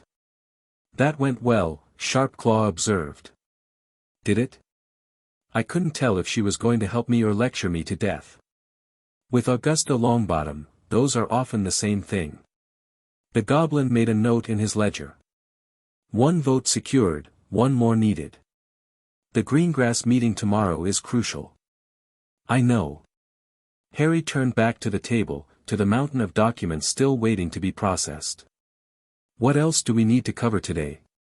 Several items. First, the question of your public debut. The Prophet has been running stories about your disappearance for 9 years. When you appear at the Wizengamot, there will be enormous interest. We need to control the narrative. How? By getting ahead of it. A carefully placed interview, perhaps, or a statement through official channels. Something that presents your side of the story before your enemies can twist it. Harry considered this. What would you recommend? The Quibbler. The what? A small publication run by a wizard named Xenophilius Lovegood. It's considered eccentric by mainstream standards. Conspiracy theories, mythical creatures, that sort of thing. But it has a devoted readership, and more importantly, Lovegood hates the Prophet. He'll print anything that makes them look bad. So we give him the truth. All of it, the debt, the suppression, the murders. Exactly. By the time you appear at the Wizengamot, half of magical Britain will have read your story. The other half will be arguing about it. Your enemies won't be able to suppress it without confirming every accusation you've made. Harry nodded slowly. Set up the interview. Today if possible. Already arranged. Lovegood will be here in 3 hours. Sharpclaw moved to the next item on his list. Second, your personal security. You've survived 1 night without incident, but that won't last. The moment you leave Gringotts' protection, you'll be vulnerable. I can't hide in the bank forever. No. But you can take precautions. Sharpclaw gestured, and one of the junior goblins produced a small box. These arrived this morning. Communication mirrors, warded against interception. Keep one with you at all times. If you're in danger, activate it and we'll send assistance immediately. Harry took one of the mirrors, a flat circle of silver that fit easily in his palm. His reflection looked back at him, and for a moment he was struck by how different he looked. Still thin, still scarred, but there was something in his eyes that hadn't been there before. Purpose. Direction. Will. What else? Combat training. You handled yourself well against the Vault Guardians, but that was a test of character, not skill. If someone comes for you with lethal intent, you'll need more than cleverness. I don't even know any spells yet. Then we'd better start teaching you. Sharpclaw's smile showed all his teeth. Fortunately, goblins have been fighting wizards for centuries. We know their weaknesses very well indeed. The training room was deep in Gringotts' lower levels, a vast chamber of stone and iron with targets along one wall and weapons racks along the other. Harry stood in the center, his wand in hand, facing a goblin warrior named Griphook who looked like he ate nails for breakfast. Basic defensive magic, Griphook said. His voice was a growl. The shield charm. Protego. Cast it. Harry had been reading about the shield charm in one of Sharpclaw's books. He knew the theory. He knew the wand movement. He knew the incantation. He raised his wand. Protego. Nothing happened. Griphook threw a hex at him. It caught Harry in the chest and sent him sprawling. Again. Harry picked himself up, ignoring the pain. Protego. A faint shimmer appeared in front of him. Not enough. Griphook's second hex punched through like it wasn't there. Pathetic. Again. Protego. The third hex knocked him into the wall. His head rang. His vision swam. You're thinking too much. Griphook stalked toward him, contempt in every line of his body. Magic isn't about words and wand movements. It's about intent. You have to want the shield. You have to need it. I do need it. You keep hitting me. No. You expect to be hit. You've accepted it. You're used to pain, used to being hurt, used to losing. Griphook crouched in front of him, black eyes glittering. That's why you survived your relatives. You learned to take punishment. But taking punishment won't work against the people who want you dead. They won't stop hitting you until you're a corpse. Harry stared at him. Then what do I do? Stop accepting it. Stop being the victim. Griphook stood and walked back to his starting position. Think about everyone who's ever hurt you. Your relatives. The people who killed your family. The entire rotten system that wants you silenced. Now imagine them coming at you, not to hit you, but to kill you. To end everything you are and everything you could become. Harry closed his eyes. He thought about Vernon's fists. Petunia's contempt. Dudley's cruelty. He thought about his grandfather, murdered for trying to claim his birthright. His grandmother, killed in childbirth that shouldn't have been dangerous. His parents, dead at the hands of a dark wizard who might have been working for the same conspiracy. Rage built in his chest. Not hot rage, cold rage. The rage of someone who had spent 10 years being told he was worthless and was only now realizing how much he'd been lied to. Now, Griphook said, raising his wand. Stop me. He fired. Harry's eyes snapped open. Protego. The shield that erupted from his wand was not a shimmer. It was a wall, solid blue light, blazing like the sun. Griphook's hex splashed against it and dissipated into nothing. For a moment, there was silence. Then Griphook smiled. It was possibly the most terrifying expression Harry had ever seen. Better. Now do it again. They trained for 3 hours. By the end, Harry could cast a reliable shield, disarm an opponent, and throw a stunning spell accurately enough to hit a moving target. He was exhausted, bruised, and more confident than he'd ever been in his life. You learn fast, Griphook admitted as they left the training room. Faster than most wizards. The family magic is helping. Is that what it is? The family magic? Partially. Your blood carries centuries of accumulated magical talent. But talent isn't enough, you still have to work. The difference is that your work produces results faster than it would for someone without the bloodline. Griphook shrugged. Don't let it go to your head. You're still a novice.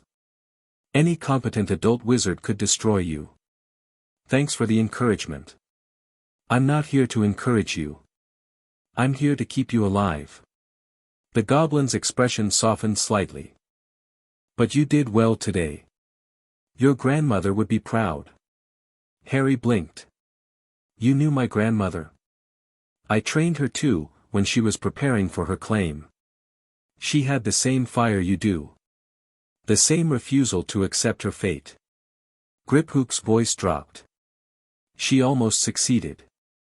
If she'd had one more month, one more ally, one more piece of evidence, everything would have been different. What happened? The enemy found out she was close. They accelerated their timeline. She was supposed to have another 6 months before the baby came, but they induced early labor and made it look natural. Griphook's hands clenched into fists. We couldn't prove anything. We never can. They're too careful, too well connected, too deeply embedded. But they're not omniscient. They didn't stop me from claiming the vault. No. They moved too slowly this time. They expected Dumbledore to keep you hidden until you were older, easier to manipulate. Griphook's smile returned, sharp and vicious. Their mistake.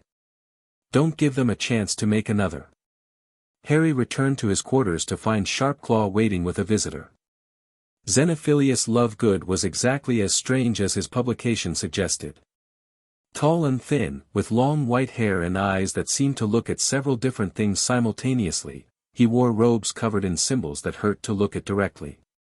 He leaped to his feet when Harry entered, nearly knocking over a stack of papers. Mr. Potter. An honor, an absolute honor. I've been following the mystery of your disappearance for years. The Quibbler has published 17 articles theorizing about your whereabouts. The Rotfong conspiracy was our most popular theory, though personally I favored the Crumplehorn Snorkack abduction scenario. Harry looked at Sharpclaw. The goblin's expression was perfectly neutral. Mr. Lovegood, Harry said carefully, I appreciate you coming. I have a story that I think your readers would be very interested in. Yes, Sharpclaw mentioned. Something about blood debts and ministry corruption. Lovegood pulled out a notepad and a quill that seemed to be writing on its own. Delicious. The Prophet won't touch anything that makes their advertisers look bad, but the Quibbler fears nothing. Truth is our only master. Then let me tell you the truth. Harry talked for 2 hours.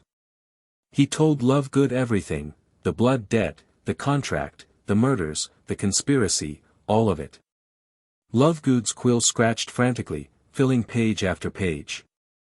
The wizard's eyes grew wider and wider as the story progressed. This is extraordinary, Lovegood breathed when Harry finished. This is the story of the century. The story of the millennium. The entire foundation of our government, built on a debt they've been hiding for 300 years. Can you print it? Print it? I'll devote the entire issue to it. Special edition. Full documentation. They'll try to suppress it, of course. The ministry controls most of the newsstands, but the Quibbler has alternative distribution channels. By the time your hearing comes, every witch and wizard in Britain will know the truth. That's what I'm counting on. Lovegood gathered his notes, still buzzing with excitement. At the door, he paused. Mr. Potter, I should warn you, I have a daughter. Luna. She's about your age. She'll be starting Hogwarts next year, and she's different. The other children aren't always kind to her. He hesitated. If you succeed in changing things, perhaps you could make the world a little kinder for the ones who don't fit in. Harry thought about his cupboard. About being the freak, the unwanted one, the boy who didn't belong. That's exactly what I'm planning to do. Lovegood smiled, a genuine smile, warm and a little sad. Then I'll make sure your story is heard. Whatever it costs. He left. Harry looked at Sharpclaw. Is he always like that?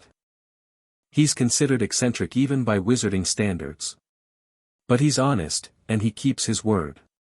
The story will run. Sharpclaw checked his pocket watch. It's late. You should rest. Tomorrow will be challenging. The Greengrass meeting. Yes. Lord Greengrass is different from Augusta Longbottom. He cares nothing for justice or old friendships. He cares only for advantage. You'll need to offer him something he wants. What does he want? That, Sharpclaw said, is what you'll need to figure out. Harry was almost asleep when the mirror in his pocket vibrated. He pulled it out, expecting Sharpclaw with some late-night update. Instead, he found himself looking at a face he didn't recognize, a woman, middle-aged, with kind eyes and an expression of barely contained urgency. Mr. Potter? Can you hear me? Who is this? How did you get this mirror frequency? My name is Andromeda Tonks. I am, a friend of your mother's. We were in the same year at Hogwarts. The woman glanced over her shoulder, as if checking for observers. I don't have much time. I'm being watched, and if they know I've contacted you, who's watching you? Everyone. The Ministry. My family. People who think they're protecting me and people who definitely aren't. Andromeda's voice dropped. Listen carefully. There's going to be an attempt on your life tomorrow. During your meeting with the Greengrasses. Harry went cold. How do you know? Because my sister is helping to plan it. Bellatrix, no, not Bellatrix, she's in Azkaban. Narcissa. Lucius Malfoy's wife. Andromeda's face twisted with old pain. The Malfoys have decided you're too dangerous to let live. They're going to use the Greengrass meeting as cover. An assassin disguised as a servant, poison in your drink, something quiet that can be blamed on goblin cooking or childhood illness. Why are you telling me this? Because your mother was my friend. Because what's being done to you is wrong. And because, Andromeda hesitated. Because I have a daughter too. Nymphadora. She's just started Auror training.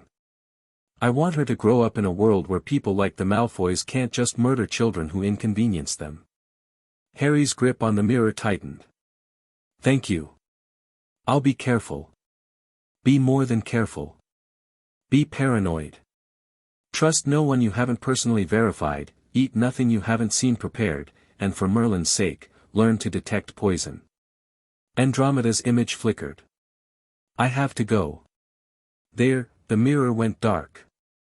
Harry stared at it for a long moment.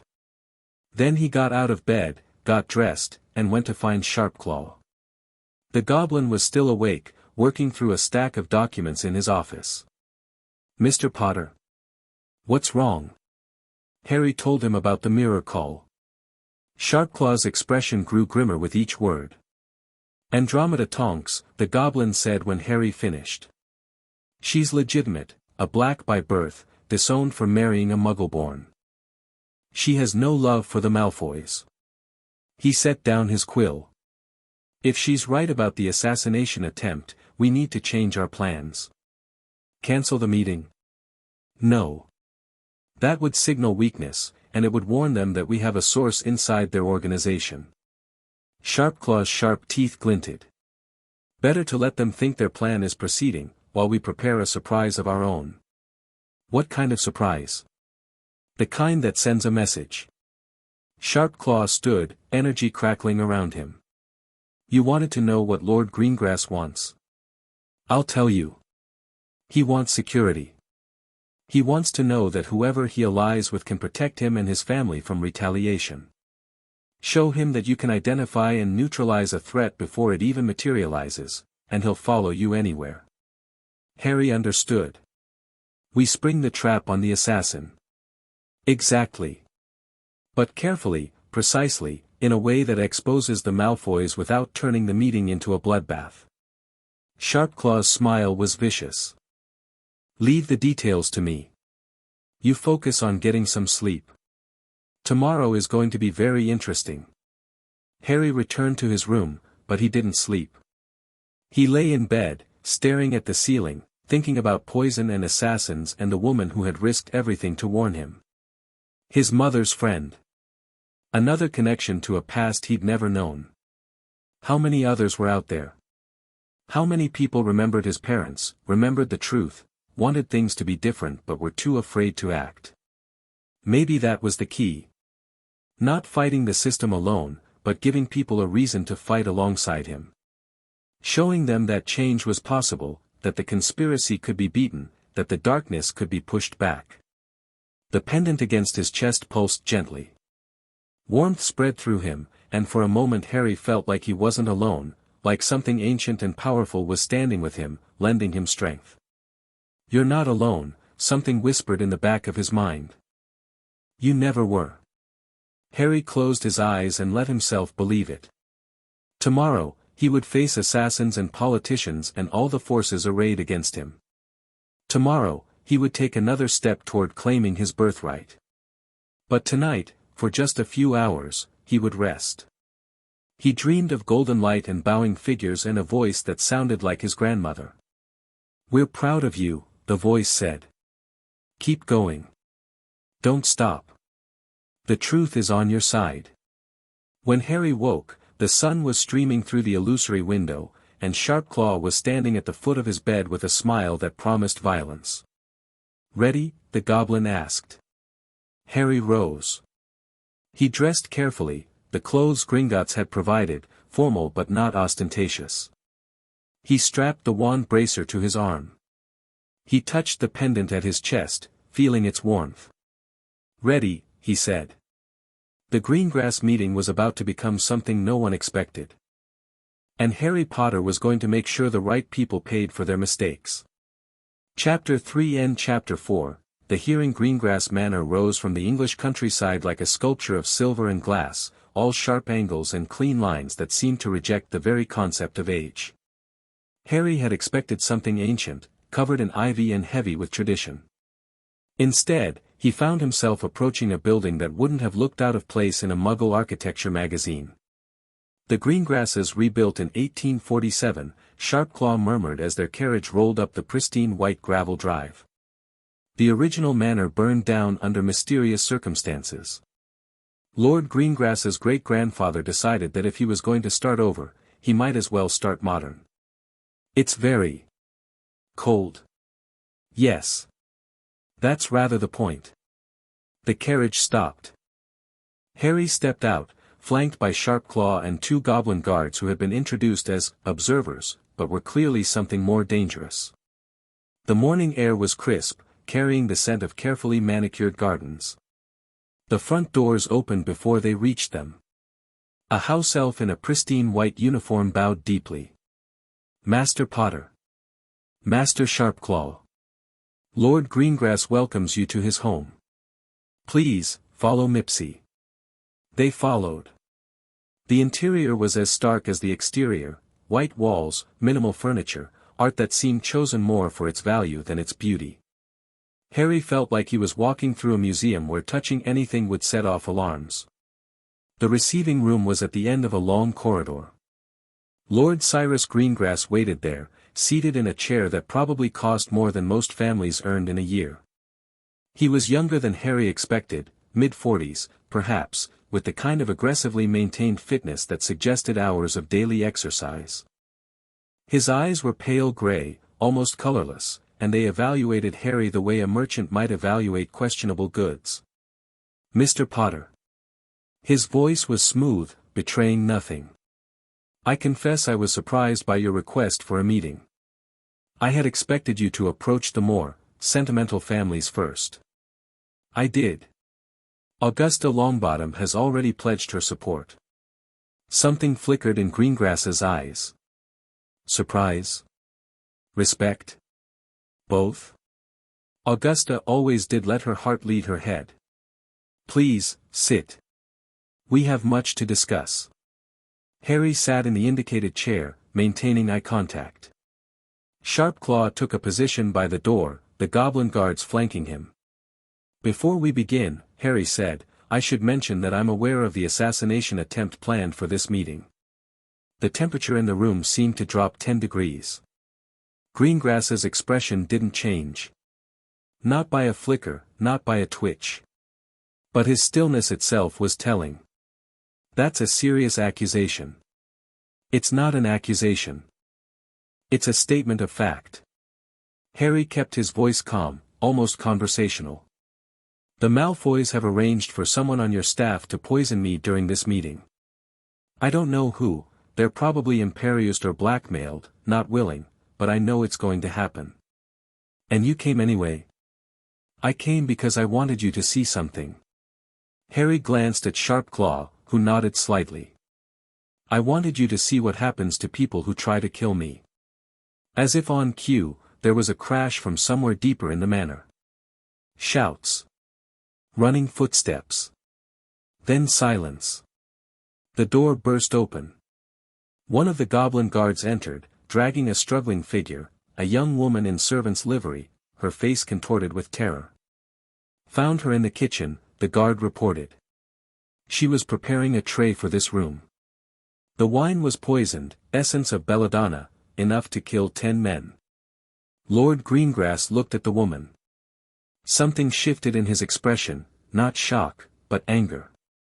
Cold, calculating anger. Lila. She's been with us for 3 years. He stood, walked slowly to where the woman struggled in the guard's grip. Who bought you? Please, my lord, they have my mother, they said they'd kill her if I didn't. Who? I don't know. A woman, blonde, she came to me last week, she said all I had to do was put something in the Potter boy's drink and my mother would be safe. Narcissa Malfoy, Harry said quietly. Or someone working for her. The servant, Lila, broke down sobbing. Lord Greengrass watched her for a moment, his face unreadable. Then he turned back to Harry. You knew this was going to happen. You came here knowing someone would try to kill you. I came here to show you that I can protect myself. And more importantly, Harry leaned forward slightly. I came here to show you that the Malfoys don't care about old alliances or traditional boundaries. They sent an assassin into your house, Lord Greengrass. They compromised one of your servants. They used your hospitality as cover for murder. I'm aware of the implications. Are you? Because from where I'm sitting, you have a choice. You can stay neutral, pretend this never happened, hope the Malfoys forget that you were supposed to be the patsy for my death. Or, Harry spread his hands. You can choose a side that doesn't send poisoners into your home. Silence stretched between them. Greengrass's colorless eyes bored into Harry's, searching for something, weakness, perhaps, or deception. Whatever he found seemed to satisfy him. You have nerve, Mr. Potter. I'll give you that. He returned to his seat, steepling his fingers. But nerve alone doesn't win wars. What can you actually offer me? The debt is theoretical, no one has enforced it in 3 centuries. Malfoy has gold, connections, the minister's ear. What do you have? The truth. The law. And time. Explain. Harry reached into his jacket and produced a document, one of the many Sharpclaw had prepared. The Quibbler is publishing a full account of the ministry debt tomorrow. Every detail, every piece of evidence, every murder. By the end of the week, every witch and wizard in Britain will know the truth. The prophet can try to suppress it, but they can't stop people from talking. Public opinion is fickle. Public opinion is a foundation. I'm not asking people to love me, I'm asking them to look at the evidence and draw their own conclusions.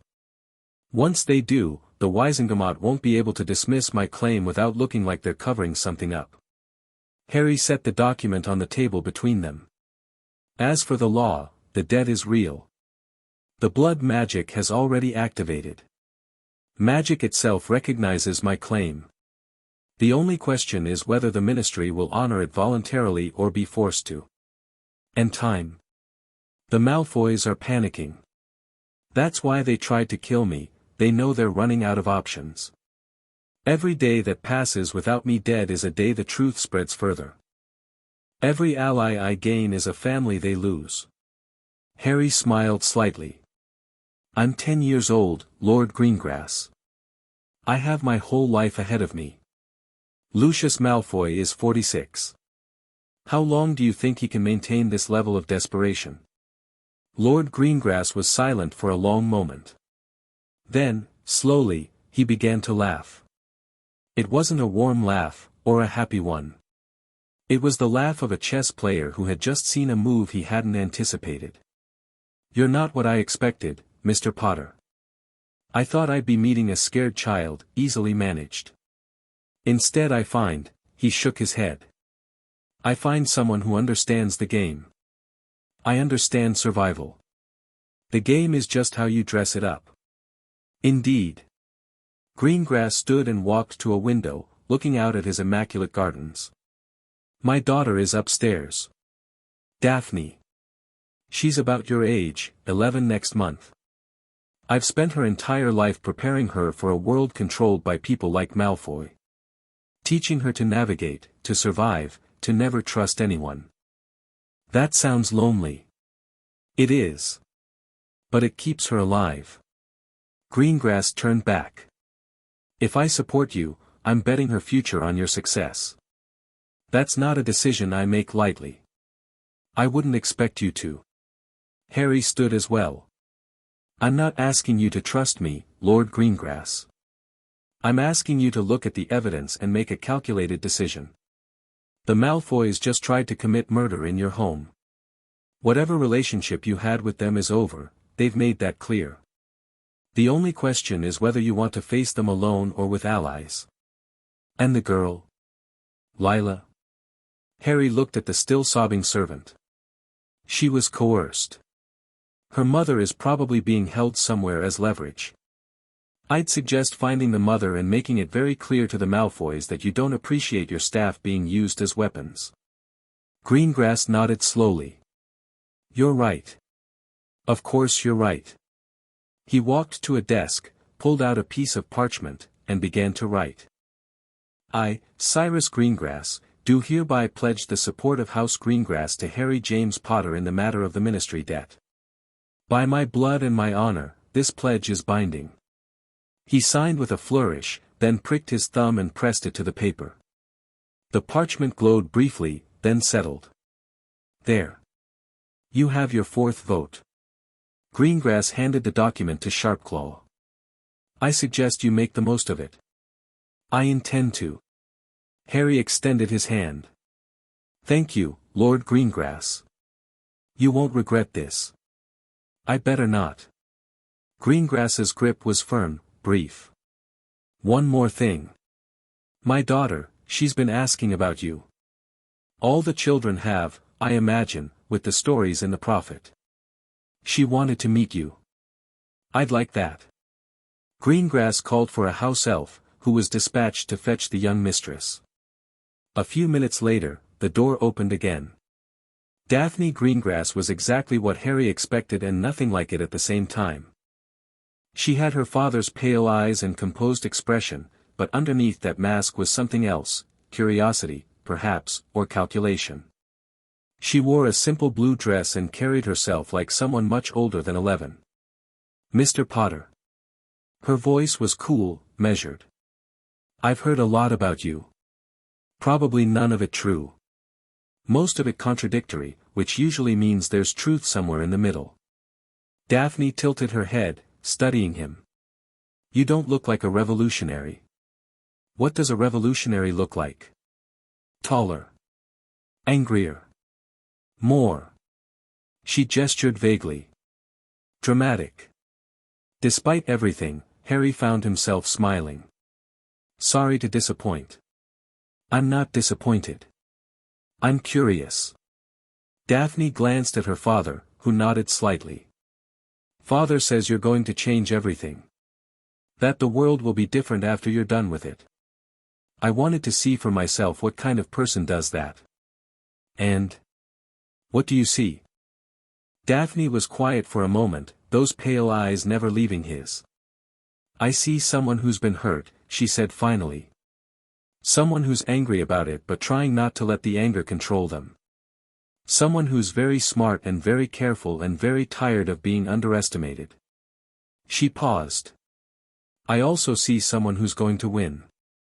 I'm not sure how I know that, but I do. Harry didn't know what to say to that. No one had ever looked at him and actually seen, what he was feeling underneath. Thank you, he managed.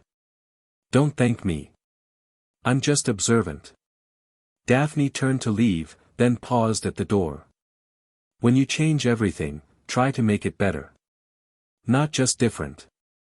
There's a lot of people counting on you, even if they don't know it yet. She left. Lord Greengrass watched her go with an expression that might have been pride. My daughter, he said simply. She sees things others miss. She's remarkable. She is. And she's right, there are people counting on you. Don't let them down. The Quibbler hit the streets the next morning. By noon, it was the most talked about publication in magical Britain. Harry watched the reactions from Gringotts, using a combination of monitoring spells and good old-fashioned newspaper delivery. The initial response was disbelief, the story was too outlandish, too conspiratorial, too convenient. But then people started checking the details.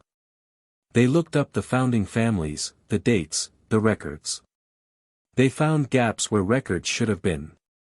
They found sealed archives and redacted documents and a pattern of suppression that stretched back centuries. And they started asking questions. The prophet tried to dismiss the story as Quibbler nonsense. But the more they dismissed it, the more people wondered what they were hiding. Letters flooded the ministry demanding answers. Wizengamot members who had been firmly in the Malfoy camp suddenly became unavailable for comment. By evening, Cornelius Fudge was forced to issue a statement. The ministry is aware of certain, historical claims, being circulated in fringe publications.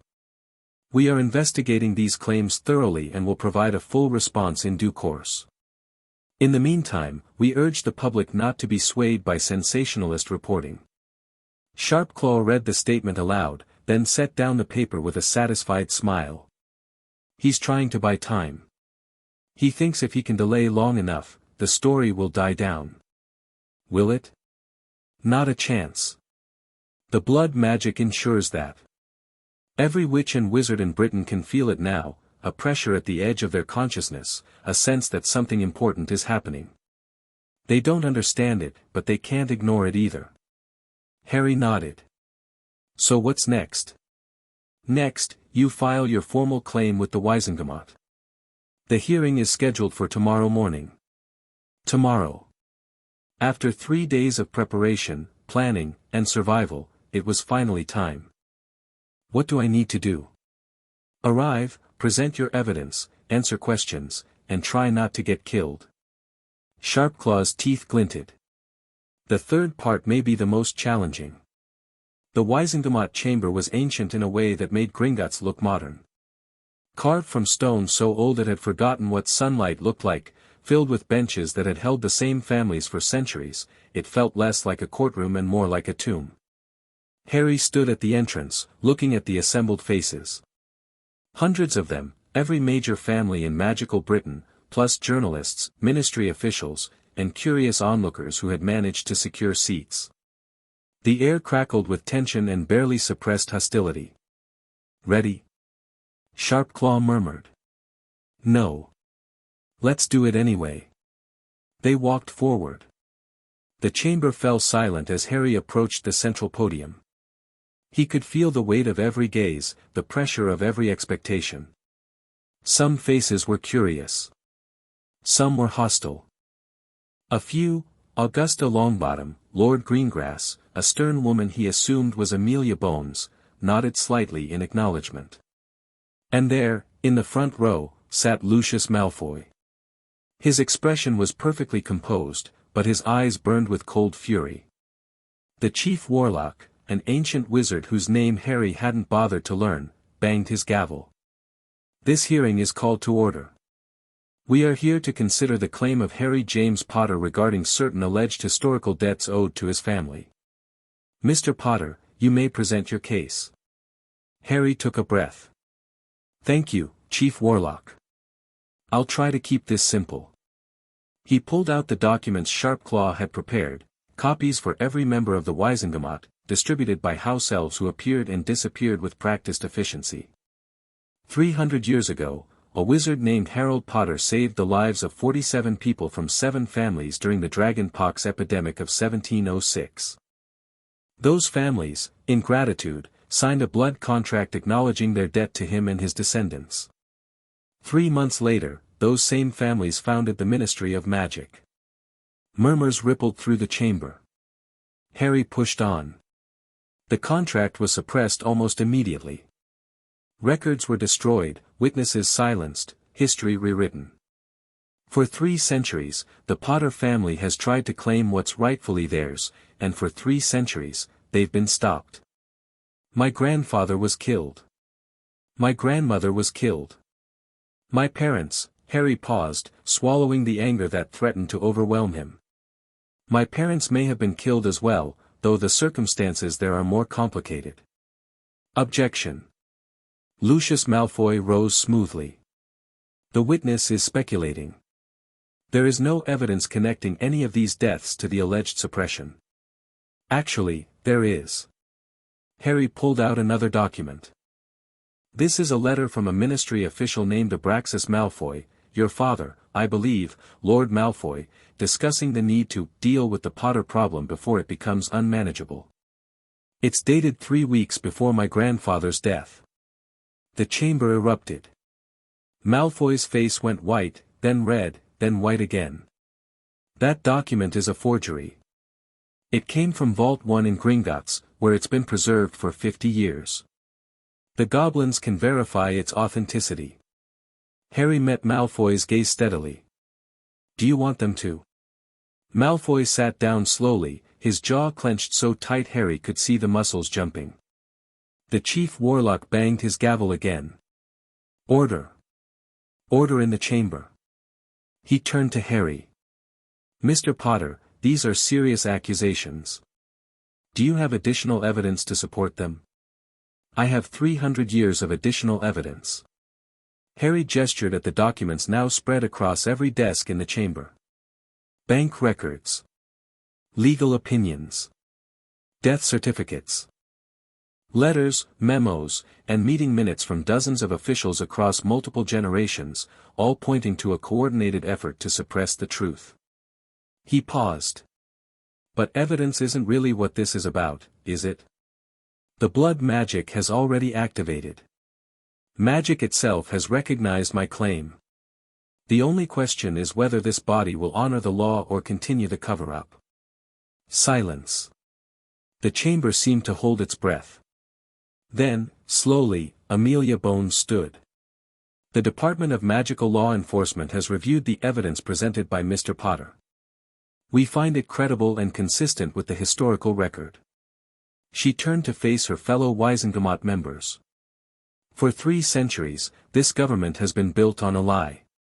Whatever we decide today, that truth will not change.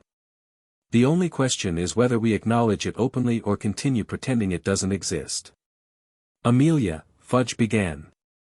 I'm not finished, Minister. Bones' voice cut like a knife. I've spent my entire career serving this institution. I believed in it. I defended it against all comers. And now I discover that the foundation of everything I protected was built on fraud and murder. Her eyes swept the chamber. I won't be part of that anymore. House Bones supports the claim. Augusta Longbottom stood next. House Longbottom supports the claim. Then Lord Greengrass. House Greengrass supports the claim. A man Harry didn't recognize, he would later learn it was Michael Abbott, head of the founding Abbott family, rose as well. House Abbott supports the claim. 4 votes. The minimum needed. Malfoy was on his feet again, his composure cracking. This is a farce. You're letting a child who has been manipulated by goblins and malcontents, dictate the future of our government. The Malfoy family will never recognize this illegitimate, the Malfoy family married into the founding line," Harry interrupted calmly. "You have a vote, Lord Malfoy. So does House Crouch. But you don't have enough votes to block recognition. That's how democracy works. This isn't democracy. This is, enough." The Chief Warlock's voice was weary. "Lord Malfoy, please sit down." He waited until Malfoy, trembling with rage, had resumed his seat. "The vote stands at 4 houses in favor. House Malfoy. Against," Malfoy spat. "House Crouch." Barty Crouch Sr. stood slowly. His face was grey, his eyes haunted. "Against." House Diggle. A thin, nervous wizard Harry hadn't noticed before stood. "Abstain." The Chief Warlock nodded. 4 in favor, 2 against, 1 abstention. By majority of the founding families, the claim of Harry James Potter regarding the Ministry debt is hereby recognized as valid and binding under magical law. The chamber exploded. Harry stood at the podium, letting the chaos wash over him. People were shouting, arguing, pushing toward him from all directions. Flashbulbs exploded as journalists tried to capture the moment. Somewhere in the crowd, Lucius Malfoy was having what looked like a complete breakdown. Sharpclaw appeared at his elbow. "We should leave. In a minute." Harry raised his voice, cutting through the noise. "I have one more thing to say." Gradually, the chamber quieted. Every eye turned back to him. "I'm 10 years old," Harry said. "I'm not ready to run a government. I don't want to run a government. What I want is justice, for my family, for everyone who was hurt by this cover-up, for the future that was stolen from us." He paused, choosing his next words carefully. "The debt is mine. The law recognizes it. Magic recognizes it. But I'm not going to use it to seize power. Not today." Confusion rippled through the crowd. Even Sharpclaw looked surprised. "Instead, I'm going to offer the Ministry a choice. Reform voluntarily, root out the corruption, prosecute the criminals, build something better on an honest foundation, and the debt will be held in abeyance. Refuse, and I'll start enforcing it. Not all at once. Gradually. One department at a time, one corrupt official at a time, until there's nothing left to clean up." "You can't do that," someone called from the back. "You're just a child." "I'm a child with the most powerful legal instrument in magical British history. And I have very patient advisors." Harry smiled slightly. "The choice is yours. But I'd advise you not to wait too long. Time is on my side." He turned and walked out of the chamber, Sharpclaw and the goblin guards flanking him. Behind him, the chaos continued, shouting, arguing, the sound of a centuries-old power structure beginning to crack. In the corridor outside, away from the crowds, Harry allowed himself to breathe. "That was not what we planned," Sharpclaw said. "I know. You just gave them a chance to regroup. To prepare defenses. I gave them a chance to be better." Harry met the goblin's eyes. "Maybe they won't take it. Probably they won't take it. But I had to offer. Otherwise I'm just replacing one form of tyranny with another." Sharpclaw was quiet for a long moment. Then, slowly, his sharp-toothed smile returned. "Your grandmother said something similar, once. I thought she was naive. Perhaps I was wrong. Perhaps. Or perhaps I'm just naive too." Harry started walking toward the exit. "Either way, we'll find out soon enough." They were almost to the doors when a voice called out behind them. "Mr. Potter." A moment. Harry turned. Albus Dumbledore stood in the corridor, resplendent in robes of midnight blue, his expression unreadable behind half-moon spectacles. "Headmaster Dumbledore. I wondered when we'd meet. And here we are." Dumbledore's voice was gentle, grandfatherly. "You've done remarkable things in a very short time, Harry.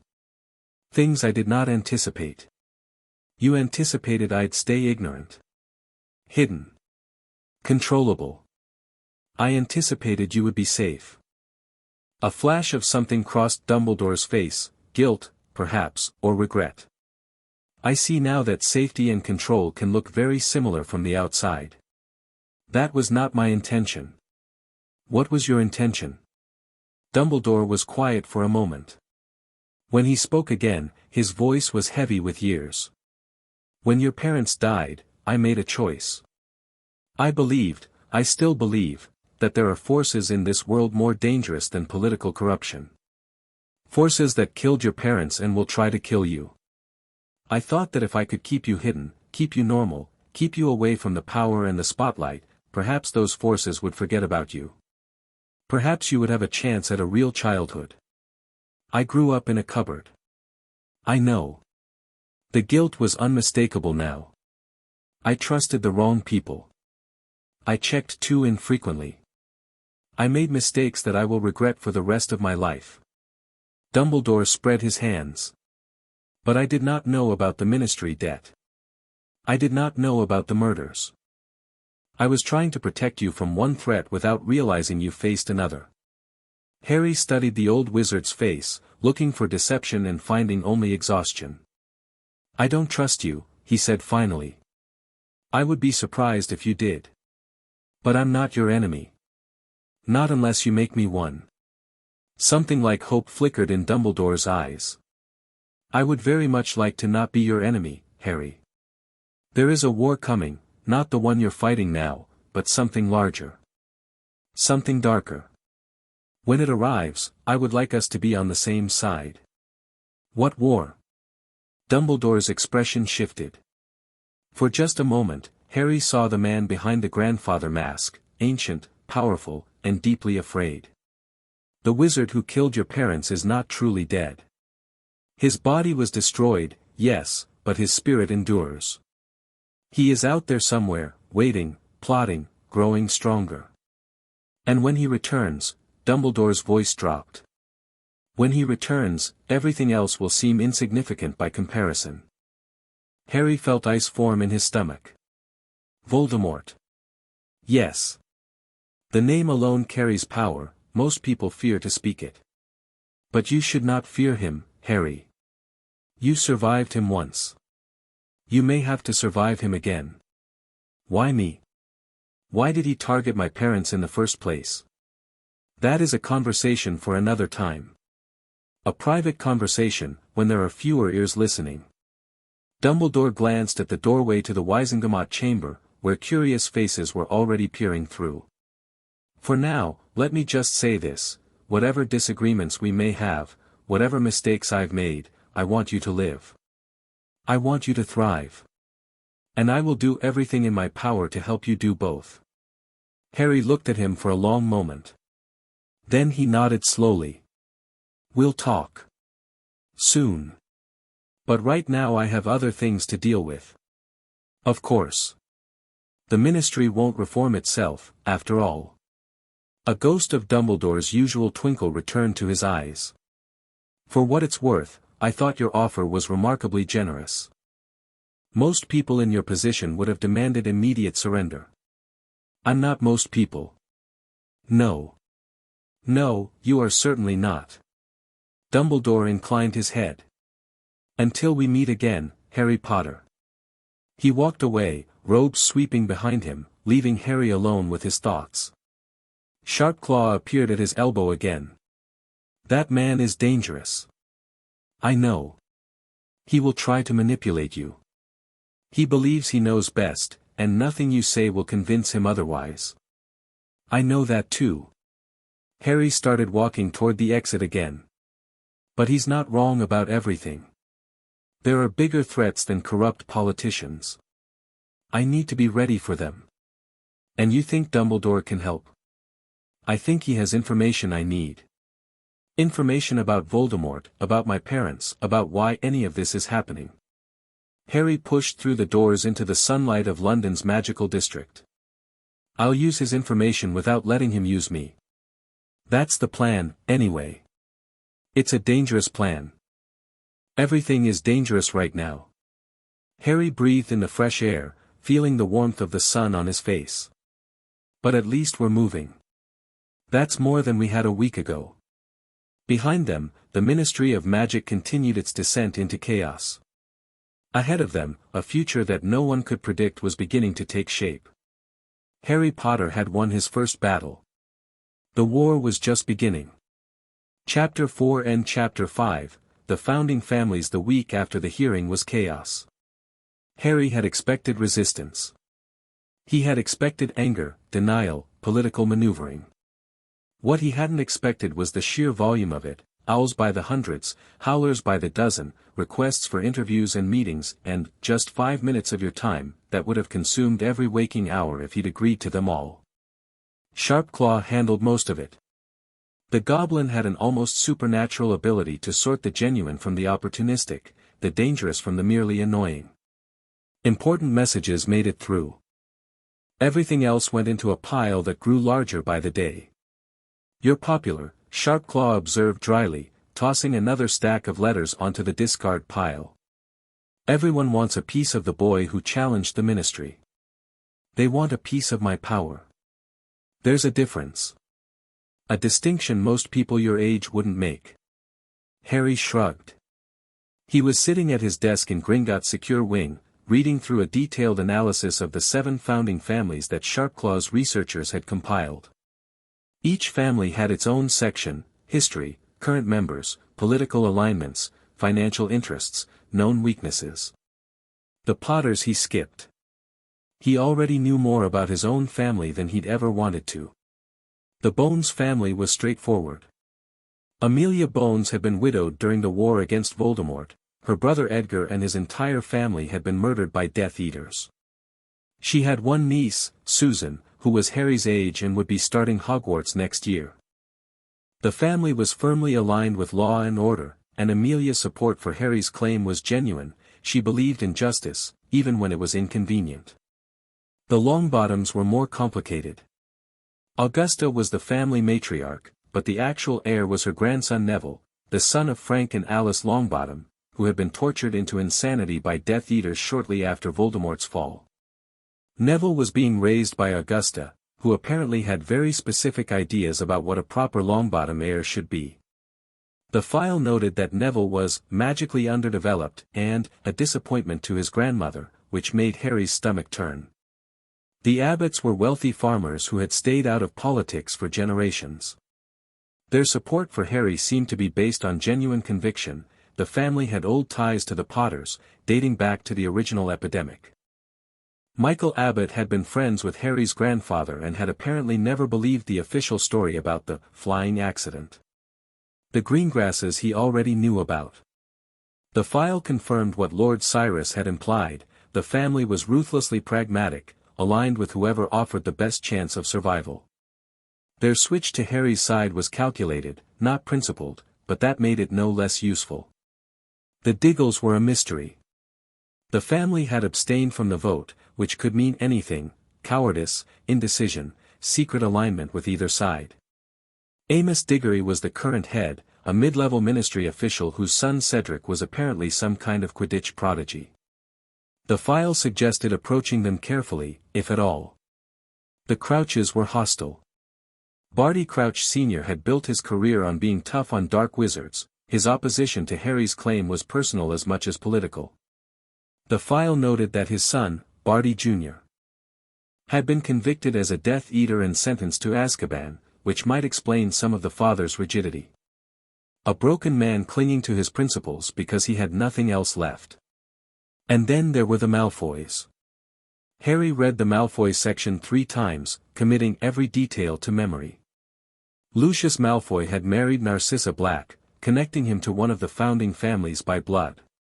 He had been accused of being a Death Eater but had claimed the Imperius Curse defense, mind control, unwilling participation, not responsible for his actions. The claim had been accepted, largely because Lucius had made substantial donations to various ministry initiatives and charitable causes immediately afterward. Since then, Lucius had built a web of influence that touched every major institution in magical Britain. He sat on the Hogwarts Board of Governors. He had the minister's ear. He funded research, sponsored legislation, and hosted parties that everyone who was anyone attended. He was, by any measure, the most powerful wizard in Britain who didn't hold an official position. And he wanted Harry dead. The assassination attempt at Greengrass Manor had been just the beginning. In the week since the hearing, there had been 3 more attempts, a cursed letter that Sharpclaw's wards caught, a poisoned gift basket that had been delivered to the wrong room by a confused house elf, and a sniper with a magical rifle who had been spotted on a rooftop across from Gringotts' entrance. The sniper was still alive, barely. The goblins had questions for him. "He won't stop," Harry said, setting down the Malfoy file. "No matter what we do, no matter how many attempts we block, he'll keep trying." Correct. Lucius Malfoy has invested too much in the current system to accept its destruction. For him, your death isn't just convenient, it's necessary. So how do we stop him? Sharpclaw's smile was sharp. We don't stop him. We redirect him. Make attacking you more expensive than accepting you. Right now, Lucius believes he can eliminate you quietly, without consequences. We need to change that calculation. How? By making him pay for every attempt. Publicly. Sharpclaw pulled out a document. The assassin we captured at Greengrass Manor has been talking. We have names, dates, amounts paid, a clear paper trail leading back to Malfoy intermediaries. Not quite enough to prove Lucius's direct involvement, but enough to ask uncomfortable questions. You want to leak it. I want to weaponize it. Every time Malfoy moves against you, we release another piece of evidence. Every attack costs him reputation, allies, plausible deniability. Eventually, the price becomes too high. Harry considered this. It was ruthless, but it was also smart. Malfoy was a politician, he understood cost-benefit analysis. If every assassination attempt strengthened Harry's position instead of weakening it, eventually he'd have to try something else. Do it. But be careful. If we push too hard, he might decide he has nothing left to lose. A cornered Malfoy is dangerous, Sharpclaw agreed. But a confident Malfoy is worse. Better to keep him off balance, reacting instead of planning. There was a knock at the door. One of the junior goblins entered with a silver tray bearing a single envelope. Message from Lord Greengrass, sir. Marked urgent. Harry took the envelope. Inside was a short note in elegant handwriting. My daughter requests the pleasure of your company for afternoon tea. Tomorrow, 3 o'clock. Please come alone, she wishes to speak privately. C.G. Harry read the note twice, frowning slightly. Daphne wants to meet? So it seems. Sharpclaw's expression was unreadable. Interesting. Is it a trap? Possibly. But unlikely, Lord Greengrass has too much invested in your success to risk it now. More likely his daughter has her own agenda. The goblin paused. She's clever, that one. Cleverer than her father, perhaps. It would be wise to know what she wants. Then I'll go. Harry tucked the note into his pocket. But I'm bringing the mirror. If anything goes wrong, I want backup within seconds. Prudent. I'll have a team standing by. Greengrass Manor was different in daylight. The silver and glass that had seemed cold and sterile by lamplight now gleamed in the afternoon sun, turning the building into something almost beautiful. Harry approached on foot. The goblins had wanted him to use a secure transport, but he'd insisted on walking the last quarter mile. He needed the time to think. The house elf that greeted him was different from the one before, younger, more nervous, glancing over its shoulder as if expecting something terrible to appear. Master Potter, sir. Young mistress is in the garden. Please, follow Tilly. The garden was behind the manor, hidden from the drive by a wall of perfectly trimmed hedges. It was formal, geometric, every plant in its precise assigned place, but there were splashes of color here and there, flowers that seemed to have been added as an afterthought to break up the severity. Daphne was waiting at a white wrought iron table, wearing a simple dress of pale green that matched her eyes. She stood as Harry approached. "Mr. Potter. Thank you for coming. Thank you for the invitation." Harry took the seat across from her. "Though I admit I'm curious about what you want to discuss." "Straight to business. I thought we might have tea first. I've learned that people who want to have tea before discussing business usually want something difficult." A flicker of amusement crossed Daphne's face. "Fair enough. Then let me be direct."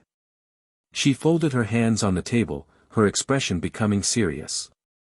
"My father thinks he's using you. He thinks he's made a clever bet, backing the winning side before everyone else, positioning our family to benefit when you inevitably triumph." Daphne's pale eyes held his. "He's probably right. You probably will triumph. But that's not why I wanted to meet." "Then why?" "Because I want to know what kind of person you are. Not what kind of politician, not what kind of symbol, what kind of person." She leaned forward slightly. "My father sees tools and opportunities. I want to see truth." Harry was quiet for a moment, studying her. She was 11 years old, the same age he would be in a few months, but she spoke like someone much older. Like someone who had learned early that childhood was a luxury she couldn't afford. "What makes you think I'll tell you the truth?" "I don't think you will. I think you'll try to manage me, the way you manage everyone else." Daphne smiled slightly. "But I also think you're not very good at it yet. You're clever, but you're not practiced. The mask slips sometimes. And you want to see what's underneath. I want to see if there's anything underneath worth knowing." The house elf returned with tea and small sandwiches, arranging them on the table with trembling hands before vanishing again. Harry took a cup but didn't drink. "All right," he said. "Ask me something. Something real." Daphne considered for a moment. "Are you afraid?" "All the time." "Of what?" "Of failing. Of dying. Of becoming someone I don't recognize." Harry set down his cup. "A week ago I was living in a cupboard, being told I was worthless. Now I'm supposedly the most important person in magical Britain. That's a lot to process. Do you believe it? That you're important?" "I believe I have an opportunity. Whether I'm important depends on what I do with it." Daphne nodded slowly. "Good answer. Honest, but also diplomatic. You're getting better at the mask. I've had good teachers." "Goblins?" "Goblins. Augusta Longbottom. Your father, in a way." Harry picked up his tea again. "Everyone wants something from me. Learning to figure out what, and whether to give it to them, has been an education. What do you think I want?" Harry looked at her, really looked, trying to see past the composed expression and careful words. "I think you want what I want. To be seen as a person, not a piece on someone else's game board. To have choices that are actually yours." He paused. "I think you're tired of being your father's daughter, the same way I'm tired of being everyone's symbol." Something shifted in Daphne's eyes. For just a moment, the mask cracked, and Harry saw something vulnerable underneath. "You're observant," she said quietly. "More than I expected. I've had a lot of practice watching people. When you grow up invisible, you learn to see things others miss." "Invisible?" "The Dursleys pretended I didn't exist.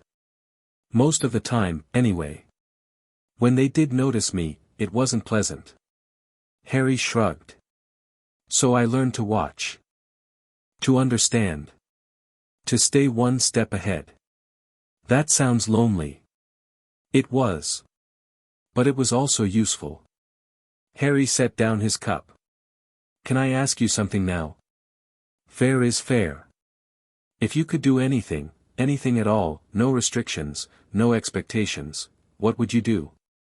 Daphne was quiet for a long moment.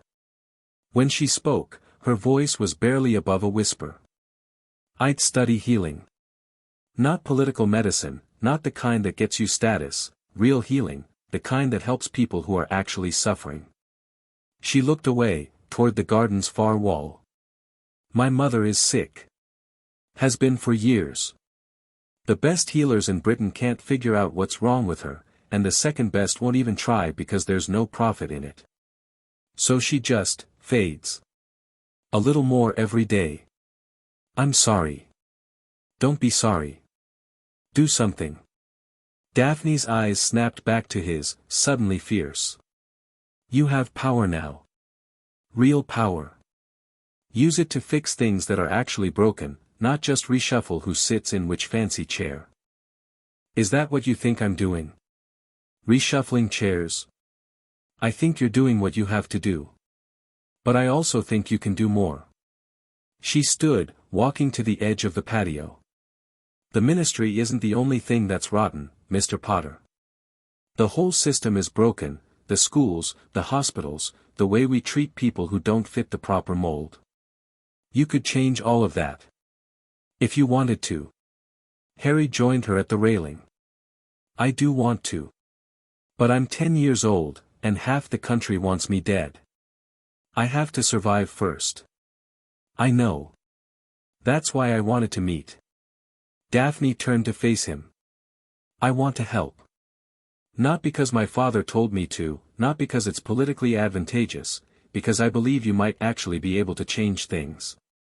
And I want to be part of that. What kind of help? Information, to start. My father has contacts everywhere, people talk to him, and he talks to me. I can tell you things you won't hear from anyone else. She paused. And something else. A warning. Harry tensed slightly. What kind of warning? There's a group. I don't know what they're called, but I know they exist. They've been operating in the shadows for centuries, pulling strings, shaping events. My father pretends they don't exist, but I've seen hints, messages that arrive and disappear, meetings that happen and are never spoken of afterward. The Shadow Covenant.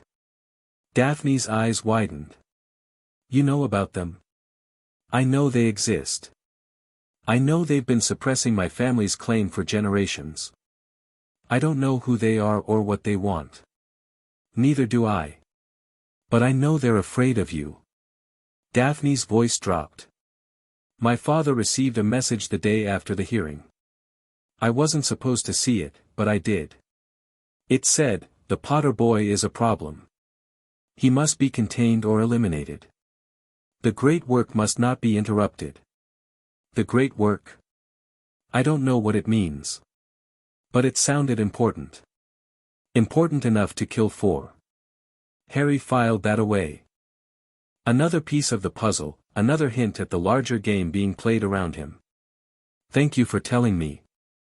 Thank me by staying alive long enough to do some good. Daphne extended her hand. Partners? Harry shook it. Her grip was firm, businesslike. Partners. They spent another hour talking, not about politics or conspiracies, but about smaller things. Books they'd read. Places they'd like to visit. What they thought Hogwarts would be like. It was strange, almost disorienting, to have a normal conversation with someone his own age. Harry had never had a friend before, not really, and he wasn't sure if this counted. But it felt like a beginning. When he finally left, Daphne walked him to the door. Be careful, she said. The next few weeks are going to be dangerous. I know. I mean more dangerous than you think. The Covenant, whatever they are, they won't stop with assassins and poison. They'll try something bigger. Something that can't be traced back to them. Like what? I don't know. But I'll find out. Daphne's expression was determined. I'll send word when I know more. Thank you, Daphne. She smiled, a real smile, warm and slightly mischievous. You're welcome, Harry. Now go save the world or whatever it is you're supposed to be doing. Some of us have tea to finish. Harry laughed, actually laughed, for the first time in longer than he could remember. I'll try not to disappoint.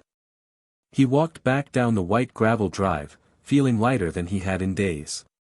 Behind him, Daphne watched until he was out of sight. Then she went back inside to start digging. The attack came 3 days later. Harry was in Diagon Alley, making his first public appearance since the hearing. Sharpclaw had advised against it, too exposed, too many variables, but Harry had insisted. He couldn't hide in Gringotts forever.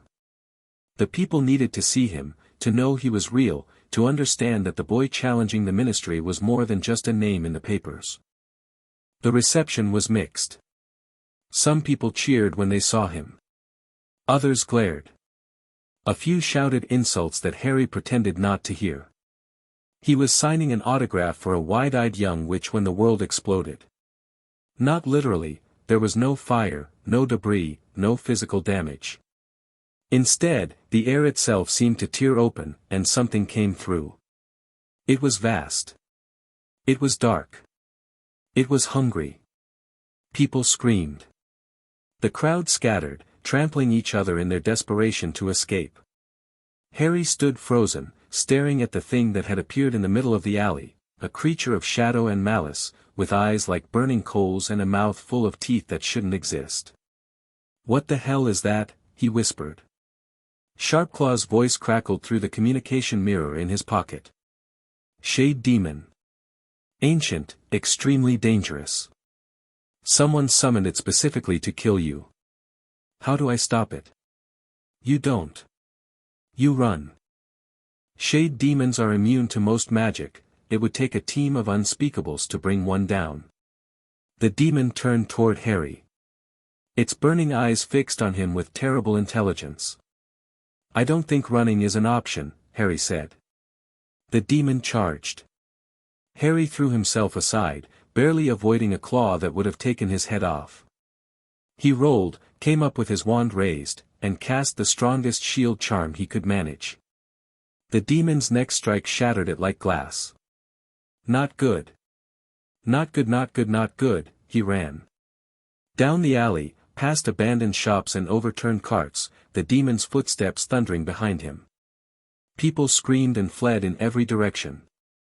Someone, a woman with red hair, was lying motionless on the ground, and Harry couldn't tell if she was alive or dead. The demon was faster. It was always going to be faster.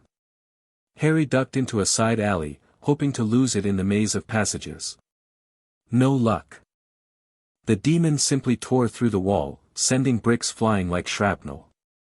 Sharpclaw. "I need options. Fall back to Gringotts. The wards should, I can't get to Gringotts. It's between me and the bank." Silence on the other end. "Then, there may be another way. The pendant, focus on it. Call on it. The pendant." Harry had almost forgotten he was wearing it, the black stone disc that had been invisible for 5 generations, that had only revealed itself to him. He grabbed it, feeling its warmth against his palm, and focused. "Help me. Please. Whatever you are, whatever you can do, I need it now." For a moment, nothing happened. Then the pendant pulsed. Light erupted from the black stone, not gold, like the blood magic, but silver, cold and pure and ancient.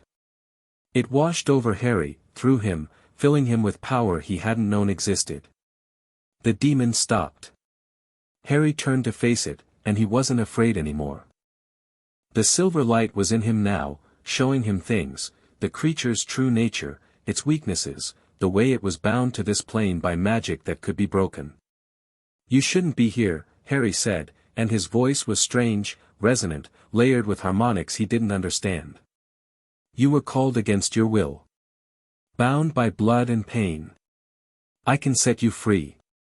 The demon's burning eyes flickered. Intelligence, yes, but also pain. Rage. The desperate fury of something that had been enslaved. "Go back," Harry said. "Return to where you came from. I release you." He raised his hand, and the silver light flowed through him, into the demon, breaking the chains that held it to this world. The demon screamed, but it wasn't a scream of attack. It was a scream of relief, of freedom, of ancient agony finally ending. It dissolved. The shadows unraveled, scattering into nothing. The burning eyes dimmed and vanished. Silence. Harry stood alone in the ruined alley, the pendant's light slowly fading. His legs felt weak. His head was spinning. What was that? Sharpclaw's voice came through the mirror, awed and shaken. I don't know. But I think we need to find out. People were emerging from hiding, staring at Harry with expressions that ranged from terror to worship. Someone was crying. Someone else was praying. Harry looked at the pendant in his hand.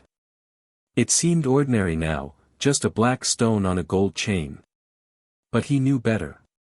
Those who came before, the Vault Guardian had said. A gift that would reveal itself when the time was right.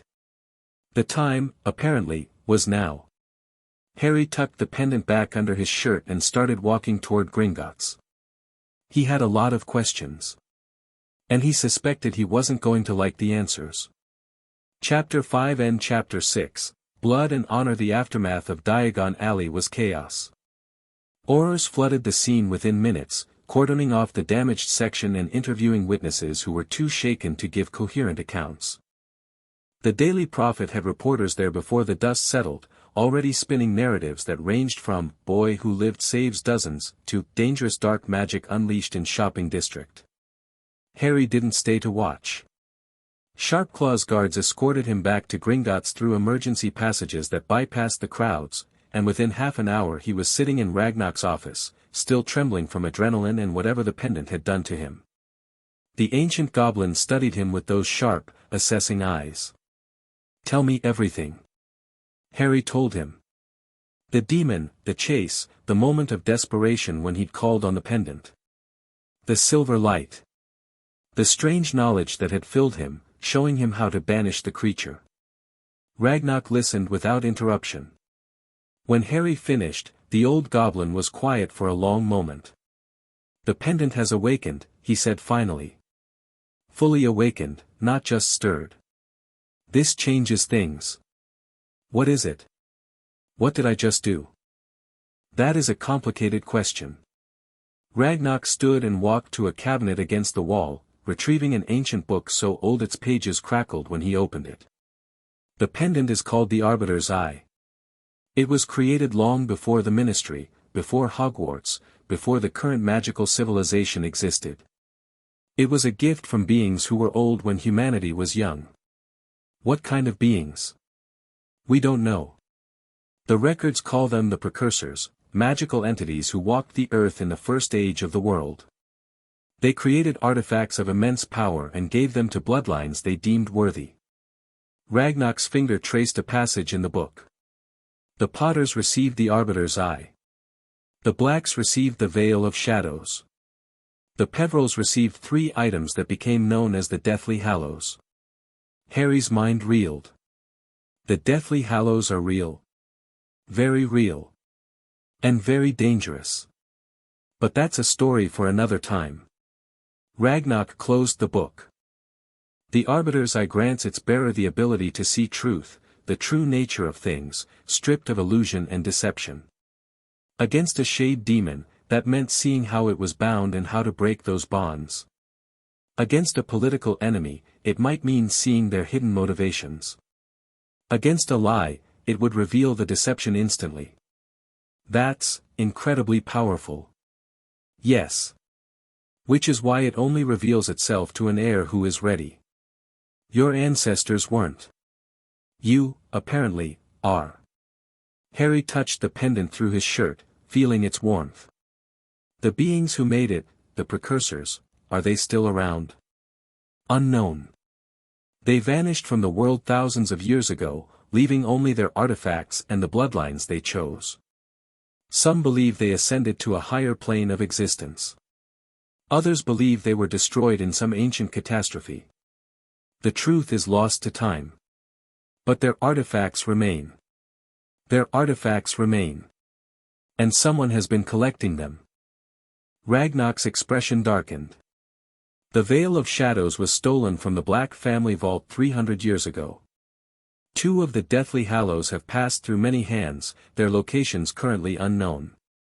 The third, the Elder Wand, is believed to be in Albus Dumbledore's possession, though he has never confirmed this. Harry filed that information away. Dumbledore had one of the Deathly Hallows. Of course he did. The Shade Demon, Harry said, returning to the immediate crisis. Someone summoned it. Someone powerful enough to bind a creature from another plane and point it at me. Yes. That level of dark magic requires enormous resources and knowledge. The list of people capable of it is very short. Malfoy? Possibly. Though shade summoning is beyond even his considerable capabilities. He would have needed help, someone with expertise in the old rituals. Ragnarok's eyes glittered. I have people investigating. We should know more within a few days. What do I do in the meantime? Train. Prepare. Learn to use what the pendant has given you. Ragnarok returned to his seat. The Arbiter's Eye is not just a defensive tool. With practice, you can use it to see through any deception, perceive magical constructs invisible to normal sight, and, according to the oldest records, glimpse possible futures. See the future. Glimpses. Possibilities. Not certainties. Ragnarok's tone was cautionary. Prophecy is a dangerous road, Harry Potter. Many have been destroyed by trying to control what they saw. I'll be careful. See that you are. The next 3 days were the most intense of Harry's life. Griphook pushed him harder than ever in combat training, introducing new spells and techniques designed to exploit the Arbiter's Eye's capabilities.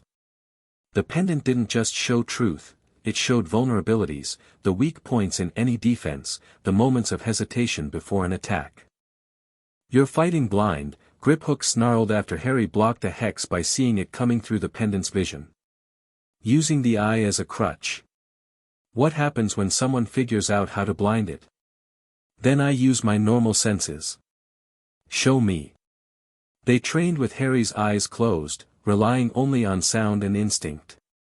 They trained in darkness, in smoke, in magically distorted spaces where up and down had no meaning. They trained until Harry could fight without the eye, and then they trained until he could use it and his normal senses simultaneously. Better, Griphook admitted after Harry successfully defended against a 3-pronged attack he'd only partially perceived through the pendant. You're learning to integrate instead of depend. That will keep you alive. Between training sessions, Harry studied the Arbiter's Eye's other capabilities. The truth-seeing was the most reliable. When he focused the pendant's power on a person, he could see their surface intentions as clearly as their facial expressions. Deeper motives required more effort, more concentration, but they were accessible. The future glimpsing was harder. The visions came unbidden, usually in moments of rest or meditation, flashes of possible events, branching timelines, choices that led to radically different outcomes. Harry learned to recognize when a glimpse was coming and to let it flow through him rather than fighting it. Most of the visions were fragmentary, confusing. But one kept recurring. A great hall filled with fire. Figures in dark robes surrounding a raised platform. Lucius Malfoy's face, twisted with triumph, and then with terror. And above it all, something vast and dark rising from the shadows, hungry and ancient and utterly without mercy. Harry told Sharpclaw about the vision. The goblin's expression was grim. The great work, he said. Daphne mentioned that phrase. Whatever the Shadow Covenant is planning, it involves something like what you saw. Can we stop it? Perhaps. If we can identify what they're trying to summon and where. Sharpclaw made a note. I'll have our researchers look into it. Ancient summoning rituals, dark artifacts capable of piercing dimensional barriers, there can't be many possibilities. The formal challenge came on the 4th day. Harry was eating breakfast when Sharpclaw arrived with a scroll sealed in black wax. Barty Crouch has invoked the right of formal duel, the goblin said, his voice carefully neutral. He claims you slandered his family's honor at the Weisengamot hearing. By ancient law, he demands satisfaction. Harry set down his fork. He's challenging me to a duel. Yes. He's a trained Auror. A war veteran. I'm 10 years old. The law doesn't distinguish by age. You made claims against his family in a formal proceeding. He has the right to defend their honor by combat. Sharpclaw's expression was troubled. You can refuse, of course. But refusal carries its own consequences. It would be seen as an admission that your claims were false. Which they weren't. No. But perception matters as much as truth in politics. Harry picked up the scroll and broke the seal. The language was formal, archaic, full of these and thous and phrases that belonged in a history book. But the meaning was clear. Crouch was willing to kill him to preserve his family's reputation. When? Tomorrow at dawn. The Ministry's formal dueling grounds. That's fast. He's counting on you being unprepared. A longer timeline would let you train, gather support, possibly find a way out. Sharpclaw's sharp teeth glinted. He underestimates you. Or he has a plan I'm not seeing. Harry thought about the vision, Malfoy's triumph, then terror. This feels like a setup. Crouch challenges me, kills me in a legal duel, problem solved. That would be the obvious interpretation. So why does it feel wrong? Harry closed his eyes and reached for the Arbiter's eye. He let its power flow through him, searching for truth in the situation, and, a glimpse. Crouch standing in a dark room, receiving instructions from a figure whose face was hidden. The figure's voice, make him accept. The great work requires a sacrifice, and the Potter blood is, appropriate. Harry's eyes snapped open. It's a trap, he said. But not the kind I thought. They don't just want me dead, they want my blood. For some kind of ritual. Sharpclaw's expression went very still. You're certain? I saw it. Through the eye. Harry stood, pacing. If I refuse the duel, I look weak and the conspiracy continues. If I accept and lose, they get what they want. And if I accept and win, they'll try something else.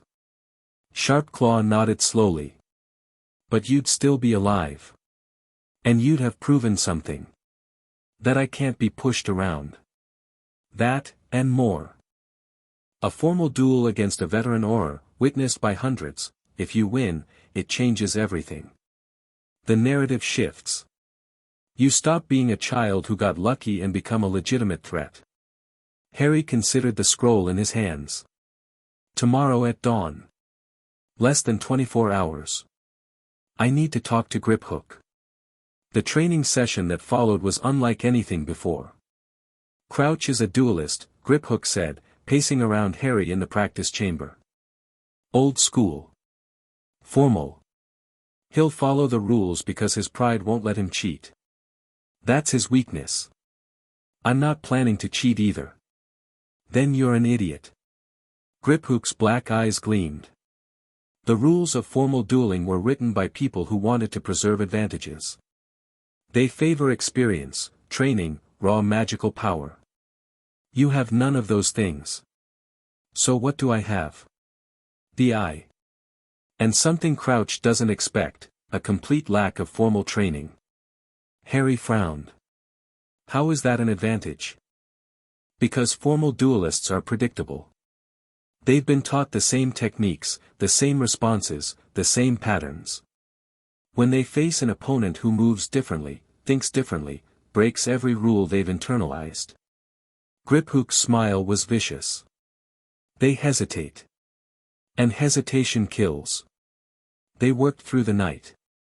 Griphook taught Harry tricks that no formal dueling manual contained, using environmental magic, exploiting the dueling grounds themselves, turning defensive spells into offensive weapons. Harry learned to use the Arbiter's Eye to predict Crouch's most likely attacks and the microsecond tells that would precede them. You won't overpower him, Griphook said as dawn approached. You won't outlast him. Your only chance is to outthink him, end the fight before he understands what kind of opponent he's facing. And if I can't? Then you die, and the rest of us find another line of work. Griphook's expression softened slightly. But you won't die. You have something he doesn't. What's that? Something worth fighting for. The Ministry's dueling grounds were ancient, a circular arena carved from white stone that dated back to before the current Ministry building existed. Tiered seats surrounded the central platform, and those seats were packed. Word had spread, as it always did. Harry Potter, the boy who lived, the child who had challenged the entire magical government, was about to face Barty Crouch in single combat. Everyone who was anyone had found a reason to be there. Harry stood at the edge of the arena, looking across at his opponent. Crouch was tall, rigid, his wand already in hand. His face was a mask of cold contempt. Last chance to withdraw, boy. Crouch's voice carried across the silent arena. Apologize for your slander, and I'll let you walk away. My claims were true, Harry said calmly. Your father wrote letters discussing how to deal with the Potter problem. I have the evidence. Forged by your goblin allies. Authenticated by Gringotts' best analysts. But if you want to die defending a lie, that's your choice. The crowd murmured. Harry saw Augusta Longbottom in the stands, her expression unreadable. Lord Greengrass, watching with calculating eyes. Daphne beside him, hands clenched in her lap. And there, in a private box, Lucius Malfoy. Watching. Waiting. Sacrifice, the vision had shown. The Potter blood is appropriate. Harry touched the pendant under his shirt, feeling its warmth. Not today. The officiator, a wizard Harry didn't recognize, stepped to the center of the arena. This duel is conducted according to the ancient forms. Lethal force is permitted but not required. The duel ends when one party is dead, incapacitated, or surrenders. Both duelists have agreed to these terms. He looked between them. Assume your positions. Harry walked to the marked spot at his end of the arena. His wand was in his hand, the familiar warmth of its holly shaft grounding him. Salute. Both duelists raised their wands in the formal salute. Begin. Crouch attacked immediately, a barrage of spells so fast Harry could barely track them. Stunners, cutters, hexes that crackled with barely contained violence. The air itself seemed to burn with the power behind them. Harry didn't try to block. He moved. The arbiters I showed him where each spell would land a fraction of a second before it arrived. Harry flowed between them, around them, letting them pass harmlessly by. He didn't return fire, not yet. He was learning. He favors the right side. His stance shifts before a cutting curse. He pauses between combinations, there. Harry struck. A disarming spell, aimed not at Crouch but at the ground in front of him. The stone cracked and exploded upward, showering Crouch with debris. The older wizard batted the stones aside contemptuously, but in doing so, he lost sight of Harry for one crucial instant. Harry was already moving. Low, fast, circling to Crouch's weak side. Another spell, this time a blinding flash of light aimed directly at the man's eyes. Crouch blocked it, but barely. His composure was cracking. You think tricks will save you? He launched another barrage, more vicious than before. You're a child playing at being a warrior. I'm a survivor. Harry dodged, rolled, came up firing. I've been fighting since I could walk. You trained in academies. I trained in hell. A spell caught Crouch in the shoulder, just a stinging hex, nothing serious, but it made him stumble. Harry pressed the advantage, closing the distance, forcing the older wizard to defend at close range where his superior firepower mattered less. Yield, Harry said, wand leveled at Crouch's chest. You've lost. I haven't. Crouch's hand moved in a pattern Harry recognized from the vision. A dark spell, forbidden, something designed to rip the soul from a body and leave it ready for the sacrifice. Harry didn't hesitate. His wand came up, and he spoke a word he'd never learned, a word the Arbiter's eye placed directly in his mind. Ani me praesidium.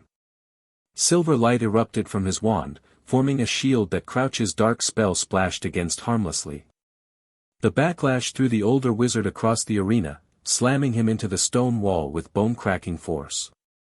Silence. Harry stood in the center of the arena, silver light still flickering around him. The pendant was warm against his chest, almost hot. He looked up at Lucius Malfoy's box. The man's face was pale, his composure finally shattered. That wasn't supposed to happen, the Arbiter's eye whispered. The blood was supposed to be spilled. The great work was supposed to advance. Harry smiled slightly and turned away. Is the duel concluded? He asked the officiator. The wizard looked at Crouch's crumpled form, then back at Harry. His voice was shaking. Mr. Crouch is incapacitated. By the terms of engagement, Harry Potter is declared the victor. The arena exploded into noise. People were screaming, cheering, shouting questions that blended into an incomprehensible roar. Harry ignored all of it. He walked to where Crouch lay and looked down at the man who had tried to kill him. You were used, Harry said quietly. They told you killing me would restore your family's honor. What they didn't tell you was what they wanted my blood for. Crouch's eyes flickered open. Hate burned in them, but also fear. Who? Harry asked. Who told you to do this? You'll never stop them. Crouch's voice was a rasp. The great work continues. It's been continuing for centuries. You're just a bump in the road. Then they won't mind if I keep bumping. Harry straightened. Take him to the healers. And make sure someone from the DMLE questions him about attempted dark ritual murder. He walked out of the arena, the crowd parting before him like water. Sharpclaw was waiting in the corridor. That spell, the goblin said. The soul shield. Where did you learn it? I didn't. Harry touched the pendant. It just came to me. Through the eye. The Arbiter's eye doesn't grant knowledge. It reveals truth. Then maybe the truth is that the spell was always in me. Or in my blood. Harry shook his head. I don't know, Sharpclaw. I don't understand half of what's happening to me. None of us do. Sharpclaw fell into step beside him. But you've won something today. More than just a duel. What? Legitimacy. You just defeated a veteran Auror in single combat. You blocked a dark soul-rending curse with magic that hasn't been seen in centuries. And you showed mercy when you could have killed. The goblin's smile was sharp. The prophet will try to spin it, of course. But the people in that arena saw what happened. They'll talk. And talk has a way of spreading. They emerged into the main ministry atrium, where a crowd had already gathered. Journalists shouted questions. Officials tried to look important. And through it all, ordinary witches and wizards stared at Harry with something that might have been hope. Mr. Potter, someone called. What do you say to those who claim you're too young to lead? Harry paused. I say this, I never asked to lead. I asked for justice. I asked for the truth about my family to be acknowledged. If that makes me a leader, then so be it. He looked at the crowd, really looked, using the eye to see what lay beneath their faces. But I'm not here to rule you. I'm here to fix what's broken. And then I'm going to let you rule yourselves. Silence. Then, from somewhere in the crowd, applause. It spread. Within seconds, the entire atrium was clapping, cheering, chanting his name. Harry let it wash over him, but he didn't let it touch him. Crowds were fickle. Today's hero could be tomorrow's villain. Focus on what matters, he told himself. The Covenant. The great work. Whatever they're planning, it just got delayed, not stopped. He caught Daphne's eye across the atrium. She nodded slightly, then slipped away into the crowd. She'd found something. He was sure of it. Tomorrow, he thought. Tomorrow we find out what. But for now, he let himself have this moment. He was 10 years old, and he'd just changed the course of magical British history. Not bad for a start.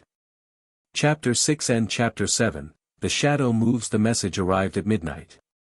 Harry was sleeping, actually sleeping, for once, exhausted by the duel and its aftermath, when the communication mirror on his nightstand flared to life. He grabbed it instinctively, already alert, and found Daphne's face staring back at him. "Meet me at the Leaky Cauldron," she whispered. "Back room. 1 hour. Come alone." Daphne, what? The mirror went dark. Harry stared at it for a long moment, his mind racing. Daphne wouldn't contact him like this without a good reason. She was too careful, too calculating. Whatever she'd found, it was important enough to risk a midnight meeting in a public place. He dressed quickly, strapped on his wand holster, and touched the pendant for reassurance. Then he went to find Sharpclaw. The goblin was still awake, of course. Harry sometimes wondered if he ever slept. "I need to leave Gringotts. Alone." Sharpclaw's eyebrows rose. "That's inadvisable. Daphne found something. She wants to meet. Then bring guards." "Bring me," she said alone. "And you trust her?" Harry considered the question seriously. "I trust that she wants me to succeed. She's invested too much to betray me now. And the eye would tell me if she was lying. The eye shows truth, not the future. She could believe she's helping you while leading you into a trap." "I know." Harry met the goblin's gaze. "But I have to take the risk. If she's found information about the Covenant, I need it. And if it's a trap, better to spring it now while I'm prepared than let them set up something worse later." Sharpclaw was quiet for a long moment. Then he sighed. "Take this." He handed Harry a small silver coin. "Emergency port key. Say, Sanctuary, and it will bring you back here instantly. And take this, another device, this one a small crystal that pulsed with faint light. Location beacon. If you're in danger, crush it and we'll find you within minutes." "Thank you." "Don't thank me. Just survive." Sharpclaw's expression was grim. "I've invested too much in you to let you die stupidly." The Leaky Cauldron was quiet at this hour, its usual crowd of witches and wizards replaced by a few die-hard drinkers nursing their last rounds. Harry entered through the Diagon Alley side, hood pulled low, moving with the unobtrusive efficiency that years of avoiding Dudley's gang had taught him. The back room was private, warded against eavesdropping.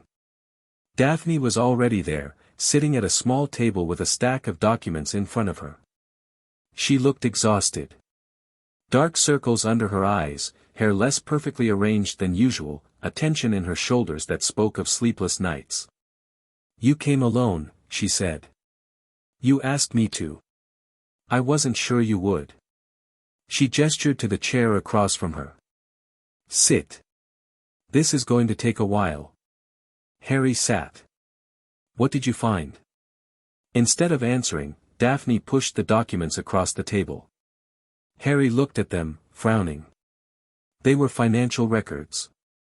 Incredibly complex, spanning decades, involving dozens of shell companies and intermediaries.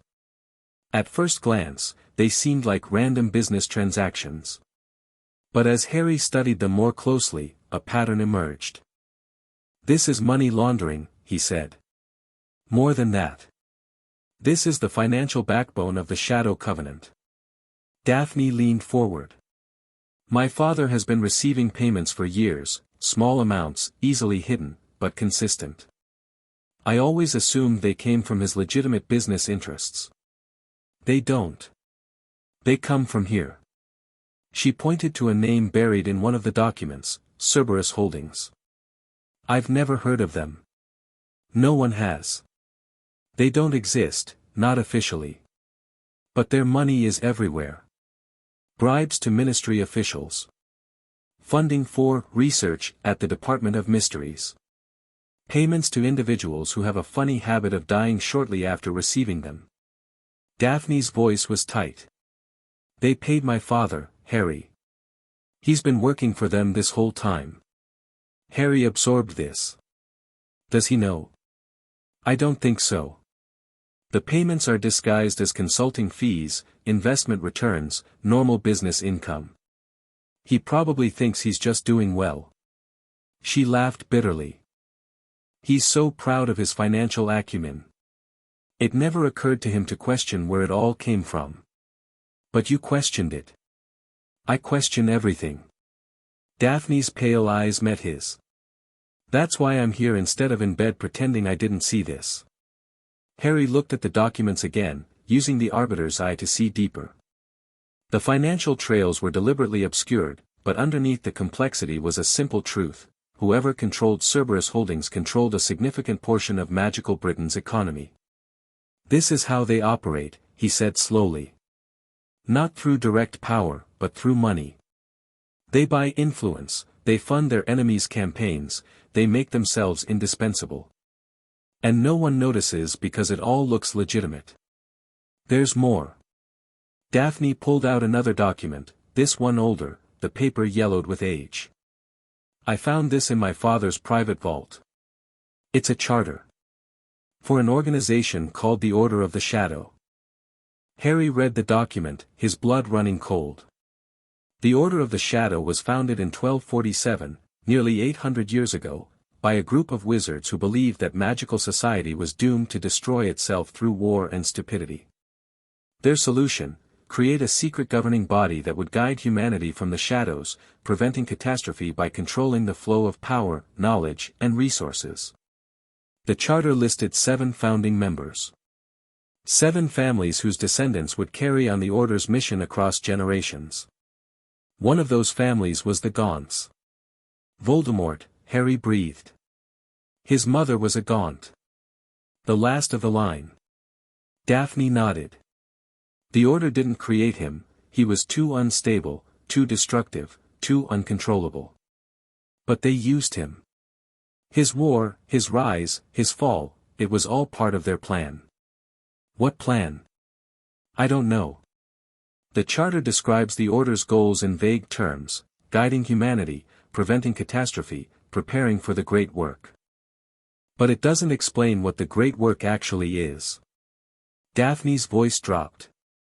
Whatever it is, they've been working toward it for 8 centuries. And I think they're close to completing it. Harry thought about the vision he'd had. The great hall filled with fire. The dark robes. The thing rising from the shadows. They're going to summon something. Something powerful enough to. He stopped, not sure how to finish the sentence. To what? I don't know. But Crouch tried to use my blood for some kind of ritual. He said the Potter blood was appropriate. That suggests I'm connected to whatever they're doing. Daphne was quiet for a moment. Then she said, the Arbiter's Eye. What about it? The precursors created artifacts for specific bloodlines.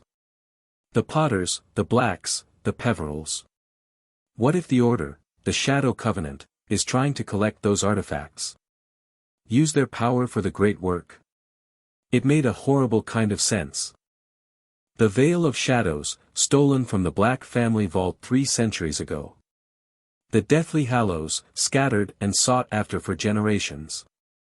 And now Harry, bearing the Arbiter's Eye, suddenly a target for assassination and ritual sacrifice. They need the artifacts, Harry said. And they need the bloodlines. That's why they've been manipulating magical society for so long, to position the right people in the right places, to ensure they have access when the time comes. And now you've disrupted everything. Daphne's smile was sharp. You weren't supposed to claim your inheritance yet. You were supposed to stay hidden, ignorant, controllable. By the time they were ready for you, you would have been easy to manipulate. But I'm not easy to manipulate anymore. No. And that terrifies them. She gathered the documents. Harry, I need you to understand something. My father is compromised. He doesn't know it, but he is. Everything I tell him reaches the Covenant eventually. I can't trust anyone in my own family. So why are you trusting me? Because you're the only one who might be able to stop them. Daphne's eyes were fierce. I grew up watching my mother waste away, watching my father play political games while the world rotted around us. I thought that was just how things were, that you couldn't change the system, only survive it. But you're not surviving. You're fighting. And you're winning. I've won a few battles. The war is just starting. I know. That's why I want in. She extended her hand. Full partnership. Everything I know, everything I find, it's yours. In exchange, I want to be there when it ends. I want to see the look on their faces when they realize they lost. Harry looked at her hand. He thought about trust and betrayal, about the countless ways this could go wrong. Then he shook it. Partners, he said. But we do this my way. No unnecessary risks. No going dark to chase leads. If you find something, you tell me before you act on it. Agreed. Daphne's grip was firm. Now, there's one more thing you need to know. What? The Order has a meeting scheduled. Tomorrow night. Here in Britain, somewhere in Scotland, based on the partial references I found. She pulled out a scrap of paper. I have coordinates. I don't know if they're exact, but they're close. Harry looked at the coordinates. His heart was pounding. You want to spy on the Shadow Covenant. I want us to spy on the Shadow Covenant. We'll never get another chance like this. Daphne's eyes gleamed. They don't know I've found their financial trail. They don't know you have the eye. We can get in, see what they're planning, and get out before anyone knows we were there. That's incredibly dangerous. So is everything else we've been doing. Harry thought about it. The smart move was to pass this information to Sharpclaw, let the goblins handle it. But the goblins were cautious, methodical. By the time they organized a proper intelligence operation, the meeting would be over. And something in Harry's gut was telling him this mattered. That whatever he saw tomorrow night would change everything. Fine, he said. But we do it carefully. I bring emergency port keys, you bring whatever contingencies you can arrange. And at the first sign of trouble, we leave. No heroics. Agreed. They spent another hour planning, going over the coordinates, discussing approach routes and escape plans. By the time Harry left the leaky cauldron, the sky was beginning to lighten in the east. He made it back to Gringotts without incident, but Sharpclaw was waiting for him. Well. The Shadow Covenant is real. They've been operating for 800 years. They're funded by a shell company called Cerberus Holdings, they've infiltrated every level of magical society, and they're planning something called the Great Work. Harry handed over Daphne's documents. She also found coordinates for a meeting tomorrow night. Sharpclaw's expression went very still as he read through the papers. This is extraordinary. How did she find all this? She's clever. And motivated. The Covenant has been paying her father for years, she wants revenge. Revenge is a dangerous motivation. So is survival. Right now, they're aligned. Harry met the goblin's eyes. I'm going to the meeting. I know what you're going to say. It's dangerous, I should let professionals handle it, I'm too valuable to risk. But this is my fight, Sharpclaw. My family has been hunted by these people for generations. I need to see them for myself. I need to understand what we're facing. Sharpclaw was quiet for a long moment. You're going regardless of what I say, aren't you? Yes. Then let me make preparations. If you're determined to walk into the lion's den, at least do it with better tools than emergency portkeys and good intentions. The rest of the day passed in a blur of preparation. Sharpclaw provided Harry with a suite of goblin-made infiltration tools, a cloak that blended with shadows, a ring that would absorb one lethal spell before shattering, and a set of enchanted coins that could create temporary portals to predetermined locations. Griphook gave him a last-minute refresher on combat magic, focusing on quick escapes and misdirection. Daphne arrived in the late afternoon, smuggled into Gringotts through a tunnel even the goblins rarely used. She looked better than she had the night before, rested, focused, grimly determined. "I managed to get something from my father's vault," she said, producing a thin silver chain. "It's a ward key. Old.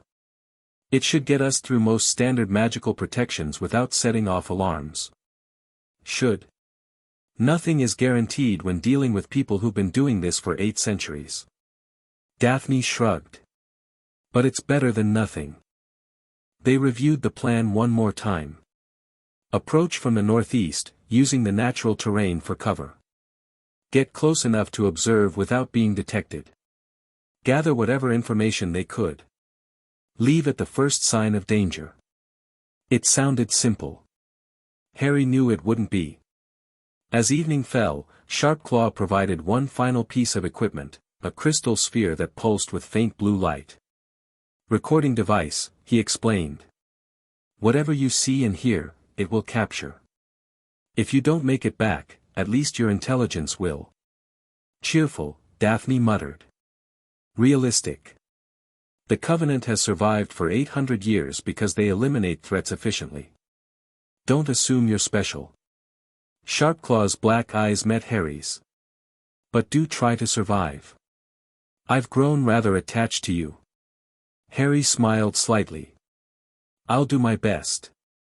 They left Gringotts as darkness fell, using the portal coins to jump to a predetermined location in the Scottish Highlands. From there, they traveled on foot, using magic only when absolutely necessary to avoid detection. The coordinates led them to a valley surrounded by steep hills, a natural amphitheater hidden from casual observation. As they approached, Harry felt wards pressing against his consciousness, warnings, redirections, compulsions to turn back. "The arbiters, I cut through them like light through shadow." "There," Harry whispered, pointing to a natural cave entrance half hidden by rocks and brush. "The meeting is underground." Daphne's ward key got them through the outer protections without incident.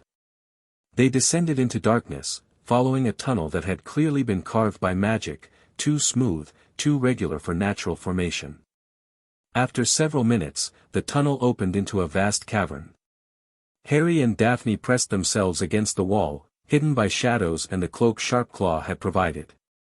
Below them, arranged in concentric circles around a raised platform, were dozens of figures in dark robes. The Shadow Covenant, assembled. Harry activated the recording crystal and began to observe. The figures were speaking in low voices, too quiet to hear clearly at this distance. But as Harry watched, the crowd parted, and a single figure climbed to the platform. Even with the hood up, Harry recognized Lucius Malfoy. "Brothers and sisters of the Order," Malfoy said, his voice magically amplified to fill the cavern. "We face a crisis. The Potter heir has proven more resilient than anticipated. Our plans must adapt." Murmurs from the crowd. Harry caught fragments, "should have been contained. The artifacts are critical. The timeline." Silence. Another figure climbed to the platform, this one smaller, more stooped, ancient in a way that went beyond mere age. When it spoke, its voice was like dry leaves rustling. "The boy is an obstacle, nothing more. The great work has survived greater challenges. With respect, Elder, the boy commands the Arbiter's eye." Malfoy's voice was tight. "That artifact was supposed to be dormant for another generation. If he learns to use it fully, then we remove him before he can." The elders had turned toward the crowd. "But we do not deviate from the plan. The convergence approaches. The ritual must proceed on schedule." "What convergence?" Harry breathed, too quiet for anyone but Daphne to hear. "I don't know," she whispered back. The elder continued, "The final components are being gathered. The gaunt line provided the vessel. The potter line will provide the key. And when the walls between worlds thin at the solstice, we will open the door." "Open the door to what?" a voice from the crowd asked. "To what was lost." The elder's voice took on a fervent quality. 8 centuries ago, our founders made contact with beings of pure magical energy, entities from beyond the veil of reality. Those beings offered us power beyond imagination, the ability to reshape the world according to our will. But the ritual to bring them through required time, preparation, sacrifice. We have been preparing ever since. Harry's blood went cold. They weren't just summoning demons or monsters. They were trying to open a door to another dimension. To bring through beings that could give them power over reality itself. "The solstice," Daphne whispered. "That's less than 3 months away. The potter blood is essential," the elder continued. "But we need not have the boy's cooperation. His blood can be harvested. His death can fuel the ritual as easily as his sacrifice." "Then why haven't we killed him already?" Malfoy demanded. "Every day he lives, he grows stronger. He's already claimed the Ministry debt, defeated Crouch, awakened the Eye, because death must come at the proper time, you fool." The elder's voice crackled with contempt. "The Potter blood is powerful precisely because it carries the precursor legacy. Spill it too soon and the power dissipates. Spill it at the moment of convergence and it opens doors that have been closed for millennia." Harry had heard enough. He touched Daphne's arm, the signal to retreat. She nodded, and they began to inch back toward the tunnel. They had almost reached it when Harry's foot dislodged a small stone. The sound was tiny. Insignificant. But in the echoing cavern, it might as well have been a thunderclap. Every hooded head turned toward them. "Intruders," the elder hissed. "Take them." Harry didn't hesitate. He grabbed Daphne, activated the portal coin, and nothing happened. "The wards." Daphne gasped. "They've blocked external magic." Dark-robed figures were already moving toward them, wands raised. Harry counted at least 20, more than he could possibly fight. "The tunnel." He pushed Daphne ahead of him, turning to face the oncoming Covenant members. "Go. I'll hold them off. Harry, G.O." He raised his wand and let the Arbiter's eye guide him. Silver light erupted, forming shields and barriers that blocked the first wave of spells. He moved on instinct, dodging curses, returning fire, using the environment to his advantage. But there were too many. For every spell he blocked, 3 more came from different angles. His shields flickered, weakened, began to fail. Then Daphne was beside him again, her own wand blazing. "I told you to run. And I told you no heroics." She deflected a curse that would have taken his head off. "We leave together or not at all."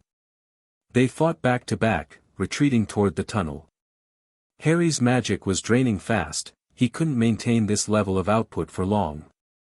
But the tunnel was close, so close, a spell caught Daphne in the side. She cried out and stumbled. Harry caught her, supporting her weight, still firing with his free hand. They were almost there, almost, enough. The elder's voice cut through the chaos. Every Covenant member froze. "Let them go." Malfoy's voice was incredulous. "Elder? They've heard too much, yes. But they've also shown us something valuable." The elders had turned toward Harry. "The Eye has awakened fully. It responds to him in ways it never did for his ancestors. That makes him far more useful alive than dead. But, the convergence will proceed as planned. And when the moment comes, the boy will be there. He will have no choice." The elder's voice was smug. "The pieces are moving into position. Let him run. Let him think he's achieved something. When the solstice arrives, all his struggles will mean nothing. Harry didn't wait to hear more. He half-carried Daphne through the tunnel, up into the night air, across the hills until they were far enough from the wards to activate the portal coins. One wrenching moment of magical transport later, they were in Gringotts' medical wing. Healers swarmed around Daphne immediately. Harry stepped back, letting them work, his mind reeling from what he'd seen and heard. Sharpclaw appeared at his elbow. The recording crystal. Harry handed it over wordlessly. The goblin activated it, and the holographic image of the cavern appeared, the hooded figures, the elder's speech, everything. "This is bad," Sharpclaw said quietly. "Very bad. They're going to open a door to another dimension. Bring through beings that have been waiting for 8 centuries." Harry's voice was hollow. "And they need my blood to do it. The solstice. We have less than 3 months. Less than 3 months to stop something that's been planned for 800 years. Harry looked at the image of the elder, frozen mid-gesture. "Who is that? The elder?" "I don't know. But I intend to find out." Sharpclaw's expression was grim. "You should rest. Tomorrow we plan our countermove." "Countermove?" Harry laughed bitterly. "They have centuries of preparation, agents everywhere, and enough resources to buy half the wizarding world. What countermove can we possibly make?" Sharpclaw's sharp-toothed smile returned. "The one they're not expecting. They think they know what you are, Harry Potter, a child, a piece in their game, blood to be harvested at the appropriate moment. They've built their entire plan around that assumption. So we prove them wrong." Sharpclaw's eyes glittered. "You have the Arbiter's eye. You have allies they don't know about. You have resources they haven't accounted for. And most importantly, you have something they've forgotten how to feel." "What's that?" "Desperation." Sharpclaw turned toward the door. "The Covenant has been comfortable for too long. They've forgotten what it's like to fight for survival. They've forgotten that the most dangerous opponent is one with nothing to lose." He paused at the threshold. "Rest. Heal. And prepare. The war is about to truly begin." Harry watched him go, then looked back at the frozen image of the cavern. The hooded figures. The elder. The plans that had been centuries in the making. They thought they knew him. They thought they knew how this would end. They were wrong. Harry touched the pendant at his chest, feeling its warmth, its promise. 3 months, he thought. 3 months to stop them. 3 months to save the world. He'd faced worse odds before. He just couldn't remember when. Chapter 7 and Chapter 8, The Neutral Party. Daphne woke 3 days later. Harry was there when her eyes opened, sitting in a chair beside her bed in Gringotts' medical wing. He'd barely left since they'd returned from Scotland, spending hours poring over the recording crystal's contents, analyzing every word the elder had spoken, searching for weaknesses in the Covenant's plan. "You look terrible," Daphne said, her voice hoarse. "You almost died. Almost only counts in horseshoes and fiendfire." She tried to sit up, winced, and settled back against the pillows. "How long was I out?" 3 days. The curse that hit you was nasty, some kind of slow-acting necrotic hex. The healers had to regrow half your liver." Daphne absorbed this with remarkable calm. "Did we at least get something useful?" Harry handed her the recording crystal. "Everything they said. The great work, the convergence, the door they're trying to open. Sharpclaw's people have been analyzing it non-stop. And we're in trouble." Harry ran a hand through his hair. "The ritual they're planning requires specific components gathered over centuries. Most of them are already in place. The only thing they're missing is my blood, harvested at the moment of convergence. Then we keep you away from them on the solstice." "It's not that simple." The elder said. "I'd have no choice. That suggests they have some way to ensure I'm present whether I want to be or not. Harry's jaw tightened. They've had 800 years to plan this. They've accounted for every contingency. Every contingency they could imagine.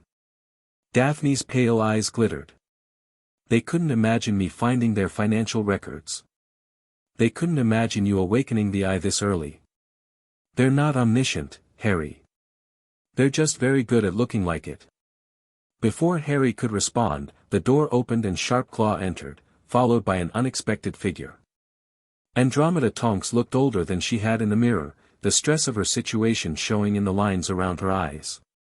But her back was straight, her expression determined, and she met Harry's gaze without flinching. Mrs. Tonks. I wasn't expecting, I couldn't stay hidden any longer. Andromeda crossed the room and sat in the chair Harry vacated. After your duel with Crouch, things have been shifting. The Covenant is pulling back, consolidating, preparing for something. My sister Narcissa has been frantic, I've never seen her so worried.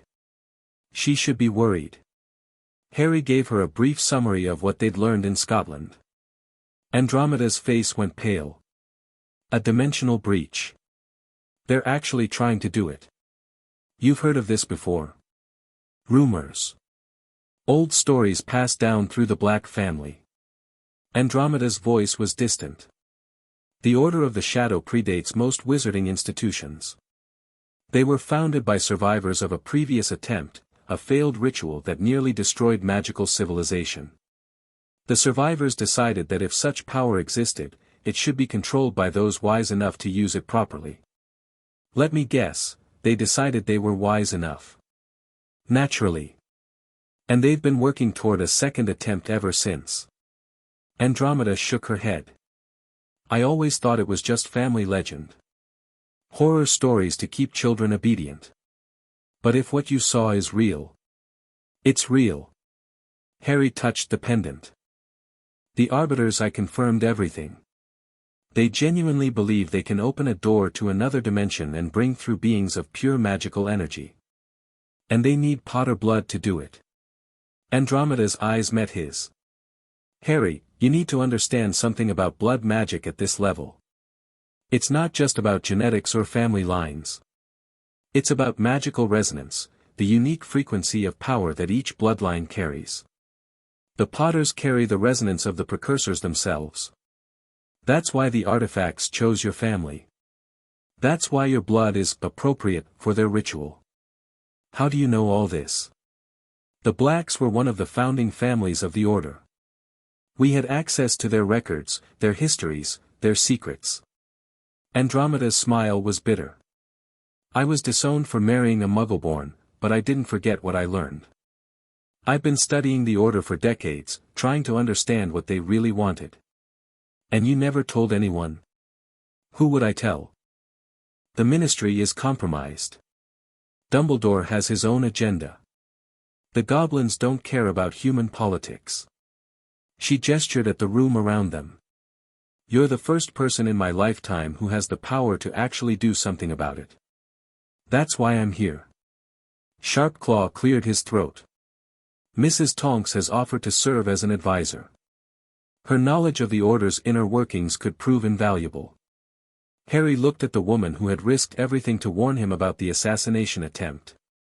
The Arbiters I showed him her truth, fear, determination, hope, and underneath it all, a burning desire for justice that reminded him of Augusta Longbottom. Welcome to the team, he said. They spent the next several hours comparing notes. Andromeda filled in gaps in their understanding of the Order's history, explaining how they'd evolved from a small group of survivors into a vast shadow government spanning continents. They're not monolithic, she explained. There are factions within the Order, some who genuinely believe they're protecting humanity, others who just want power. The current leadership is dominated by what they call the true believers, those who think the dimensional breach is humanity's destiny. And the others? Moderates. Pragmatists. People who joined for influence and found themselves trapped. Andromeda's expression was complicated. My sister Narcissa is one of those. She doesn't care about the great work, she just wants to protect her family. If you could offer her a way out.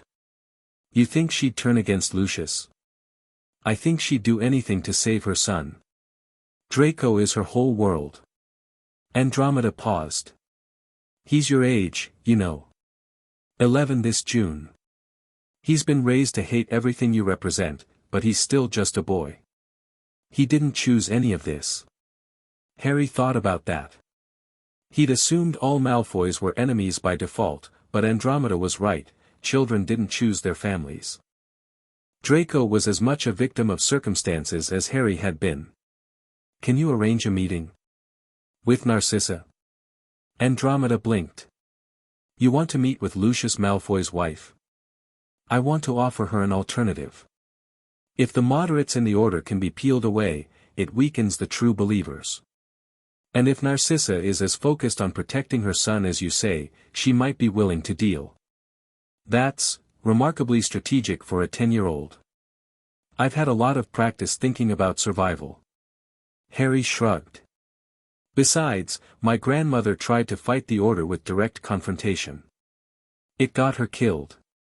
Maybe a different approach will work better. Sharpclaw was nodding.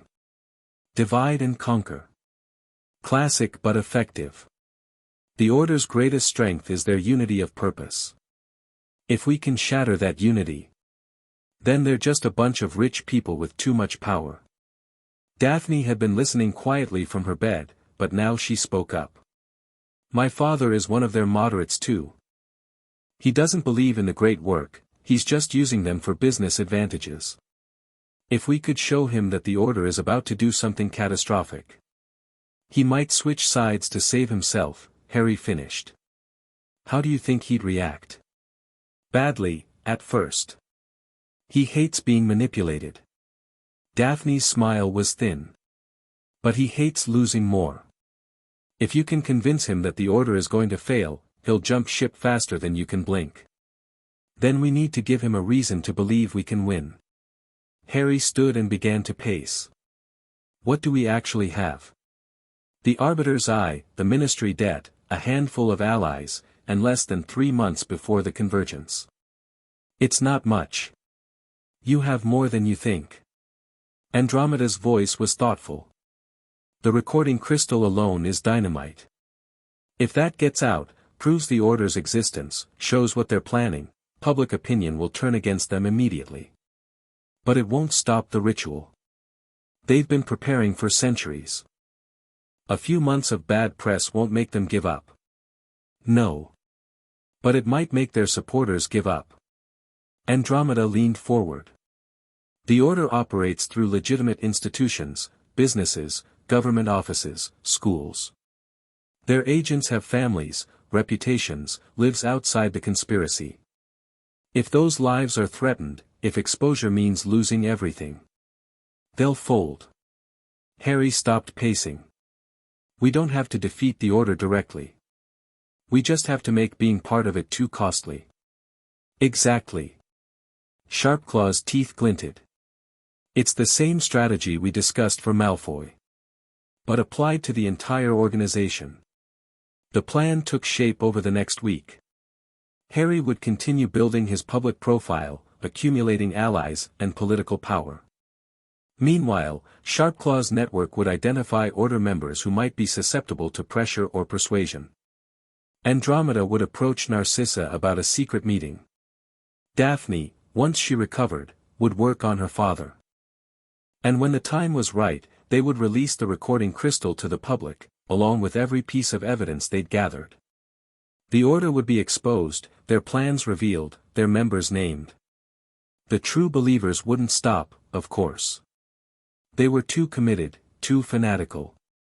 But if enough of their support structure crumbled, the ritual itself might become impossible. There's still the question of the components, Daphne pointed out during one of their planning sessions. She was up and moving now, though still weak. The Elder said most of them were already in place. What happens if we can't stop them from getting everything they need? Then we disrupt the ritual itself. Harry touched the pendant. The eye showed me how to banish the Shade Demon. Maybe it can show me how to close the door they're trying to open. That's a lot of maybes. I know. But it's all we've got. Narcissa Malfoy agreed to meet. The arrangement was complicated, multiple intermediaries, layers of misdirection, safeguards against betrayal on both sides. The meeting would take place at a neutral location, the Three Broomsticks in Hogsmeade, during a busy lunch hour when any violence would have too many witnesses. Harry arrived early, finding a private booth in the back where he could watch the entrance. Sharpclaw wasn't with him, too distinctive, but two goblin operatives were scattered through the pub, disguised as ordinary witches. Narcissa arrived precisely on time. She was beautiful in the cold, perfect way of marble statues, pale skin, aristocratic features, blonde hair swept up in an elaborate style. Her eyes swept the room once, cataloguing threats, before she made her way to Harry's booth. "Mr. Potter." Her voice was controlled, revealing nothing. "I confess I was surprised by your invitation. Not as surprised as I was that you accepted. My sister can be persuasive." Narcissa sat, arranging her robes with precise movements. "She believes you may offer something worth hearing. I am here to judge whether she's correct." "Fair enough." Harry met her gaze directly. "I know about the Order of the Shadow. I know about the great work. I know that your husband is one of the true believers, and I know that you're not." Narcissa's expression didn't change, but Harry saw her pulse quicken in her throat.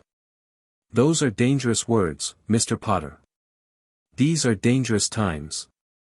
Harry leaned forward slightly. "Mrs. Malfoy, I'm not your enemy. I'm not interested in destroying your family or taking revenge for whatever your husband has done. I'm interested in stopping a ritual that could end the world. You overstate the danger." "Do I?" Harry pulled out the recording crystal. "I was in Scotland when the Elder addressed the Order. I heard him describe what they're trying to do: open a door to another dimension, bring through beings of pure magical energy, reshape reality according to their will. Does that sound like something that's going to end well for anyone?" Narcissa was quiet for a long moment. "My husband believes in the great work," she said finally. "He believes that when it's complete, our family will be elevated beyond anything we've ever known. That our son will inherit a world transformed." "And what do you believe?" "I believe." She hesitated. "I believe that power corrupts, Mr. Potter. I've watched the Order twist my husband into something I barely recognize. He used to care about things beyond influence and control. Now that's all he sees." Her voice dropped. "I'm afraid of what he'll become if this ritual succeeds. I'm more afraid of what he'll do to ensure it does. Then help me stop it.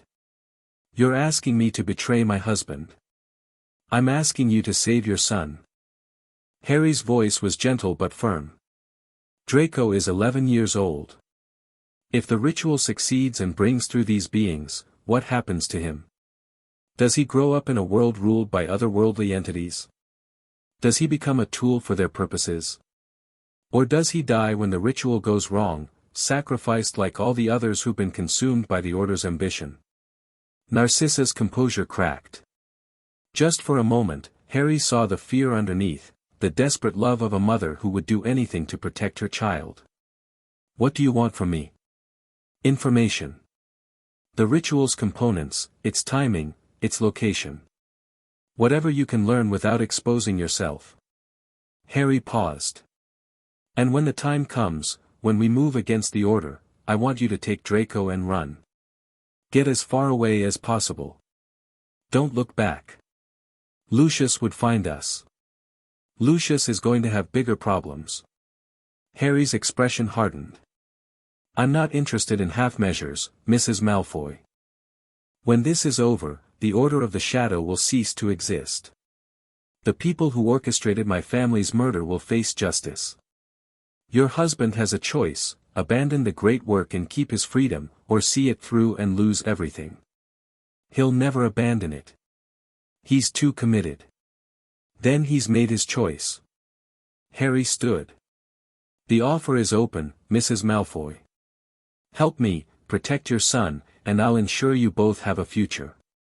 Refuse, and... He shrugged. Well. You know what the order does to families that get in their way. My own is proof of that. He left her sitting in the booth, her perfect composure finally shattered. Andromeda was waiting outside, hidden under a disillusionment charm. How did it go? Hard to say. She's terrified, of the order, of her husband, of me. Harry started walking toward the edge of town where their portkey waited. But she loves her son. That might be enough. Narcissa was always the most practical of my sisters. Bellatrix embraced darkness, I rejected it, but Narcissa, she just wanted to survive. Andromeda fell into step beside him. If she believes you can win, she'll help. If not, then we lose a potential source and gain nothing. Harry nodded. It was worth the risk.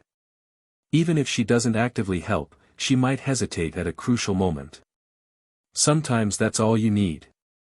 Lord Greengrass was a harder sell. Daphne arranged the meeting for 3 days after the conversation with Narcissa, giving her time to prepare the ground. Harry arrived at the manor to find both Greengrasses waiting, Cyrus in his usual position of power, Daphne standing slightly behind him with an expression that gave nothing away. Mr. Potter. Lord Greengrass's voice was cool. My daughter tells me you have information that concerns our family's interests. I have information that concerns everyone's interests. Harry sat without being invited, deliberately breaking protocol.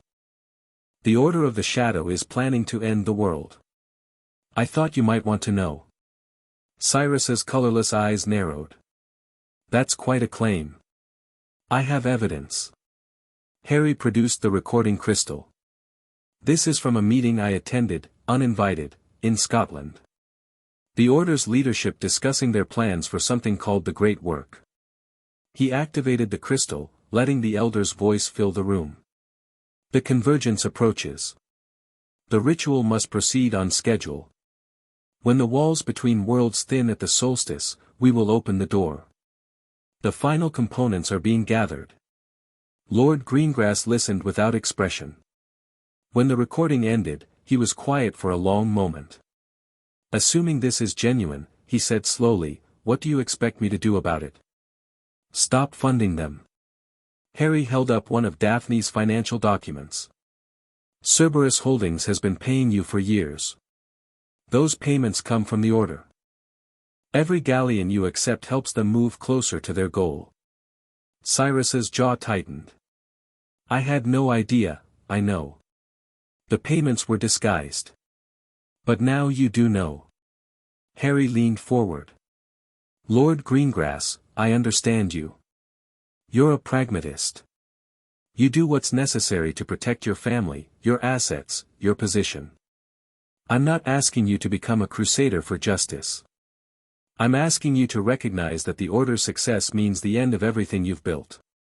And if they succeed, if these beings of pure magical energy actually give them the power they promise, then everyone who isn't part of the inner circle becomes disposable. You think they'll share that power with business associates? With useful idiots who helped fund their operations without even knowing what they were funding? Harry shook his head. The true believers don't care about money or influence. They care about transcendence. Everyone else is just fuel for the fire. Cyrus was quiet again. Harry could see him calculating, weighing risks and benefits. What's in it for me? He asked finally. If I help you, what do I get? The same thing I offered the others, survival. A seat at the table when this is over. The knowledge that your daughter will grow up in a world that still exists. Harry paused. And one more thing. If we succeed in stopping the ritual, there's going to be a massive reshuffling of power. The families who supported me, who helped save the world, will be remembered. The ones who stood aside will be forgotten at best. Destroyed at worst. Cyrus nodded slowly. You're quite the negotiator, Mr. Potter. I wonder where you learned it. I learned it from watching people like you. Harry stood. The Order's meeting in Scotland showed me something important. They're not infallible.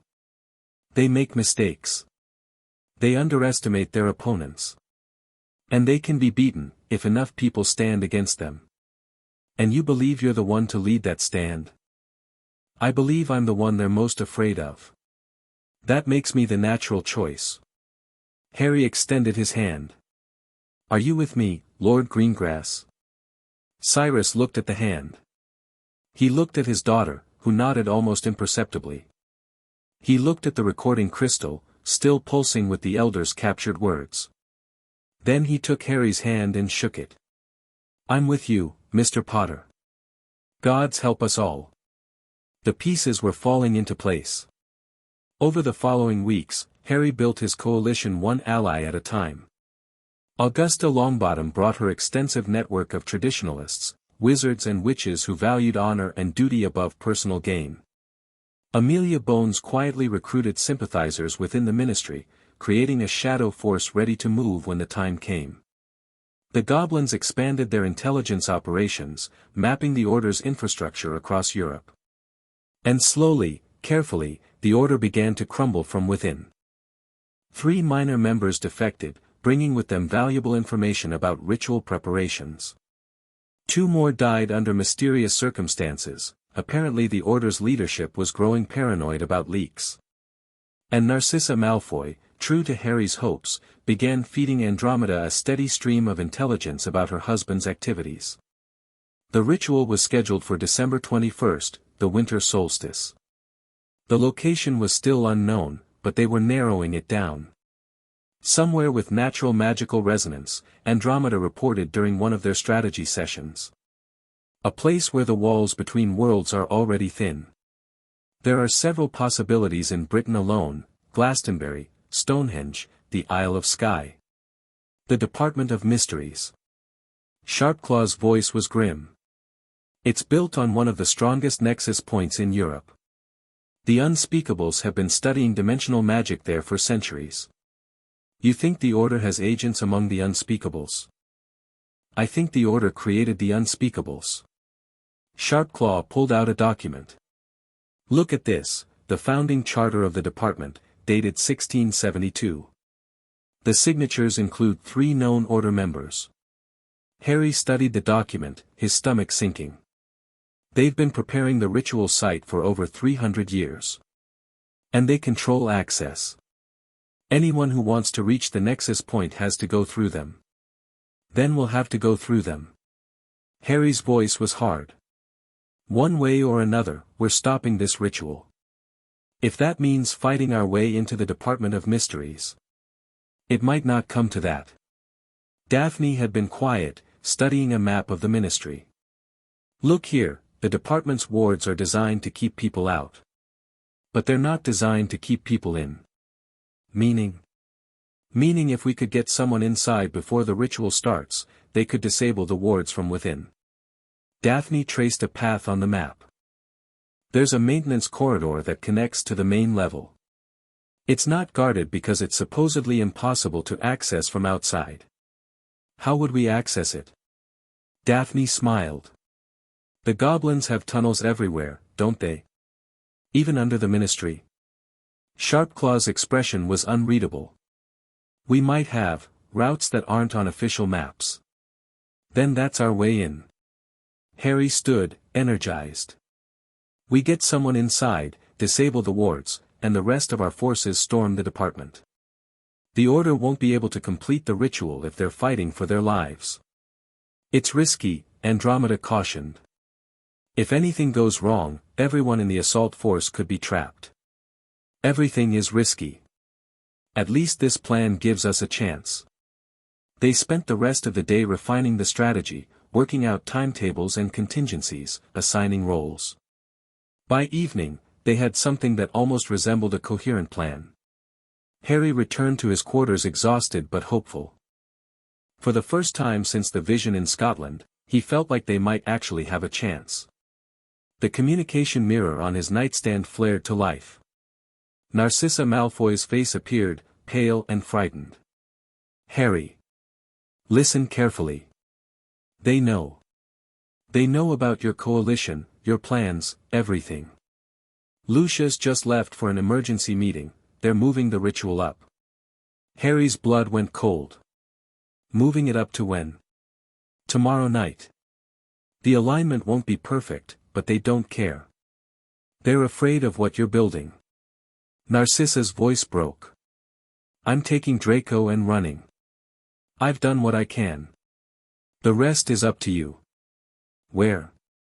Where is the ritual happening? But the mirror had already gone dark. Harry stood frozen for one heartbeat. 2. Then he was running. Chapter 8 and Chapter 9, the headmaster's game. The war room in Gringotts had never seen chaos like this.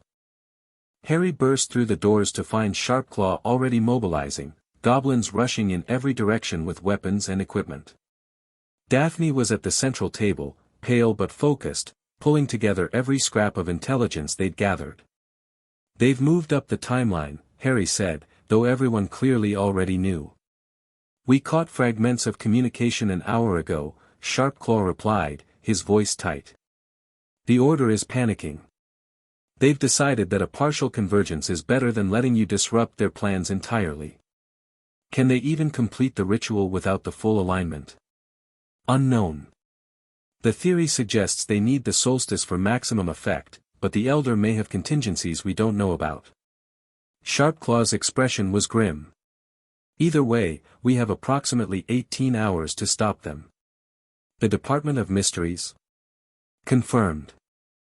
Our sources inside the Ministry report unusual activity, unspeakables being called in for emergency maintenance, wards being reinforced, security tripled. Sharpclaw pulled up a magical display showing the Ministry's layout. They're fortifying. They expect us to come. Then we give them what they expect. Harry studied the map. But not in the way they think. Before he could elaborate, the doors opened again. Albus Dumbledore strode in, flanked by two people Harry didn't recognize, a younger witch with bubblegum pink hair and a scarred, grizzled wizard with a magical eye that spun wildly in its socket. Harry. Dumbledore's voice was calm, but his eyes were serious. I believe we need to talk. Headmaster. Harry's voice was cold. This is a restricted area. I'm aware. The goblins were kind enough to let me through when I explained the urgency of my visit. Dumbledore gestured to his companions.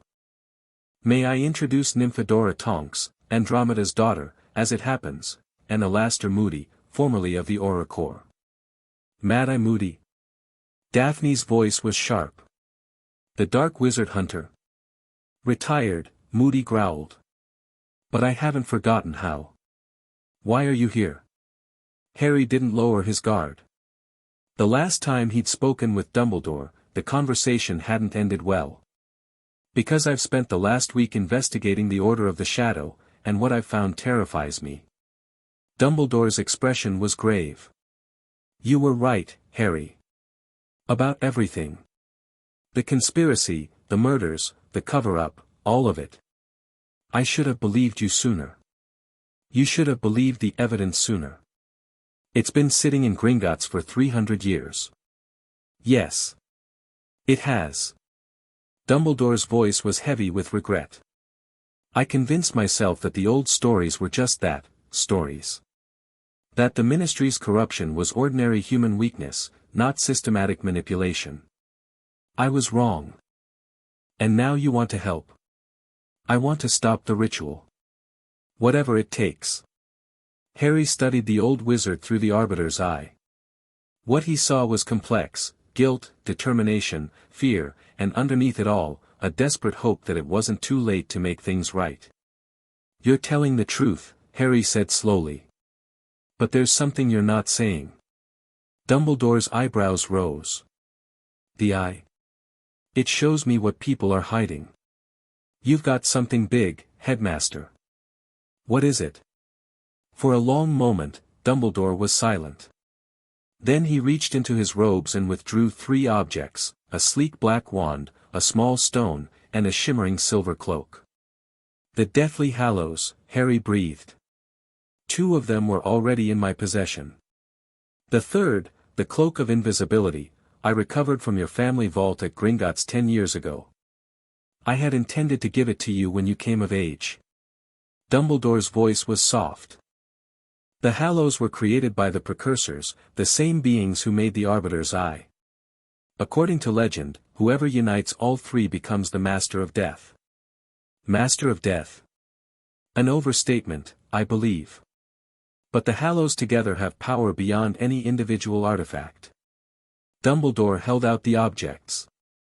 If the Order is truly trying to open a dimensional breach, we'll need every advantage we can get. These belong to you, Harry. They always have. Harry took the Hallows carefully. The moment his hands touched all 3, he felt something shift, a click of connection, as if pieces of a puzzle were finally fitting together. The Arbiter's Eye pulsed against his chest. Reunited, a voice whispered in his mind. At last. Harry. Daphne's voice was concerned. Are you all right?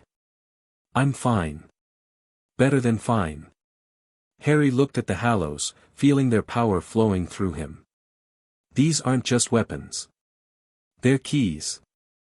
The Precursors created them to counter the beings the Order is trying to summon. How do you know that? The Eye told me. Harry looked at Dumbledore. You knew, didn't you? That's why you've been collecting them. I suspected. The histories are fragmented, but they suggest the Hallows were created as a safeguard, a way for humanity to defend itself if anyone ever succeeded in opening the door. Dumbledore's expression was complicated. I told myself I was protecting them. In truth, I was afraid of what would happen if they were united. The power involved. You thought I'd become another Dark Lord. I thought you might become something worse. Someone with the power to reshape reality itself, with no one able to stop you. Dumbledore met his eyes. I underestimated you, Harry. You've been given more power in the past few weeks than most wizards accumulate in a lifetime, and you've used it to build coalitions, save lives, and expose corruption. That is not the behavior of a tyrant. It's the behavior of someone who wants to survive. Harry tucked the Hallows carefully into his robes. But we can discuss my character later. Right now, we have a ritual to stop. What's the plan? Moody's gravelly voice cut through the tension. And don't tell me you're still working on it. We've got 18 hours. 15, actually. Sharpclaw checked his pocket watch. The ritual will begin at midnight tomorrow. We need to be in position by sunset. Harry turned to the magical display of the Ministry. The Order expects us to storm the Department of Mysteries through the main entrance. They've reinforced their defenses accordingly. But Daphne identified an alternative route, maintenance tunnels that connect to the department through forgotten passages. I know those tunnels, Moody said. Used them during the war. They're trapped to hell and back. The goblins can handle the traps. Sharpclaw's voice was confident. We've been mapping the Ministry's underground for centuries. Nothing down there will surprise us. So we send a small team through the tunnels to disable the wards from inside, while a larger force creates a distraction at the main entrance. Harry traced the routes on the map. Once the wards are down, everyone converges on the ritual chamber. Who's on the infiltration team? Tonks asked. Her hair had shifted from pink to a determined red. Me. I'm the only one who can use the Hallows if something goes wrong. Harry looked around the room. I'll need support, people who can fight and move quietly. I'm coming, Daphne said immediately. You're still recovering, I'm recovered enough. And I know the Ministry's layout better than anyone here. Her pale eyes met his without flinching. Don't try to protect me, Harry. We're past that. She's right. Andromeda had entered during the conversation, her expression tense. Daphne's the best chance you have of navigating the department. The unspeakables change their internal configuration constantly, standard maps are useless. Harry hesitated, then nodded. Fine. Daphne comes. Who else? I'll go. Tonks stepped forward. I'm a trained Auror and a metamorphmagus. If we need someone to look like someone else, I'm your witch. And I'm coming whether you like it or not. Moody's magical eye fixed on Harry. I've been fighting dark wizards since before you were born. You'll need experience on that team. That's 4. Harry looked at Sharpclaw. Can you spare anyone? Griphook will accompany you. He knows the tunnels better than anyone and can handle any goblin-made defenses you encounter. The solicitor's expression was grim. I'll lead the distraction force personally. It's time the Ministry learned what goblins are capable of when properly motivated. Dumbledore? I will join the main assault.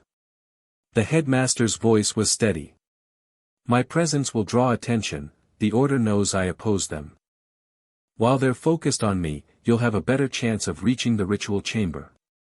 Harry studied the map one more time, running through scenarios in his mind. It was risky. It was desperate.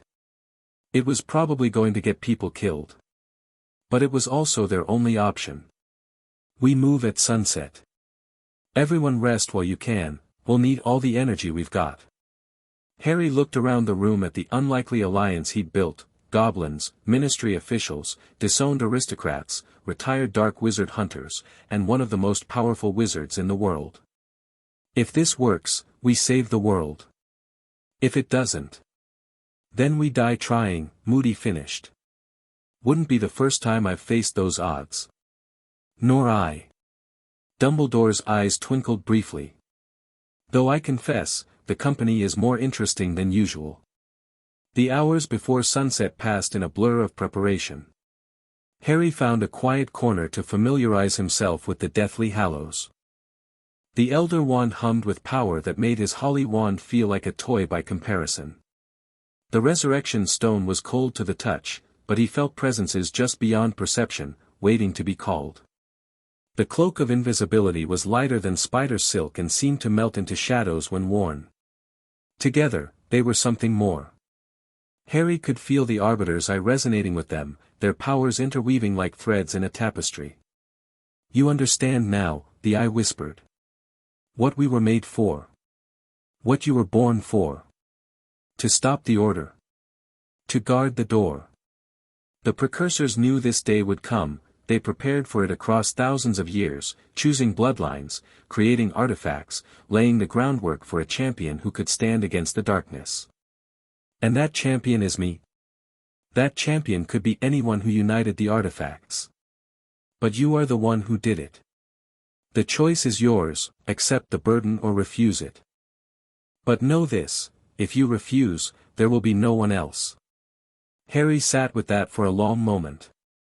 He thought about his cupboard under the stairs, about being told he was worthless, about all the years of loneliness and pain. He thought about Daphne, who had risked everything to help him. About Augusta Longbottom and her promise to his grandmother.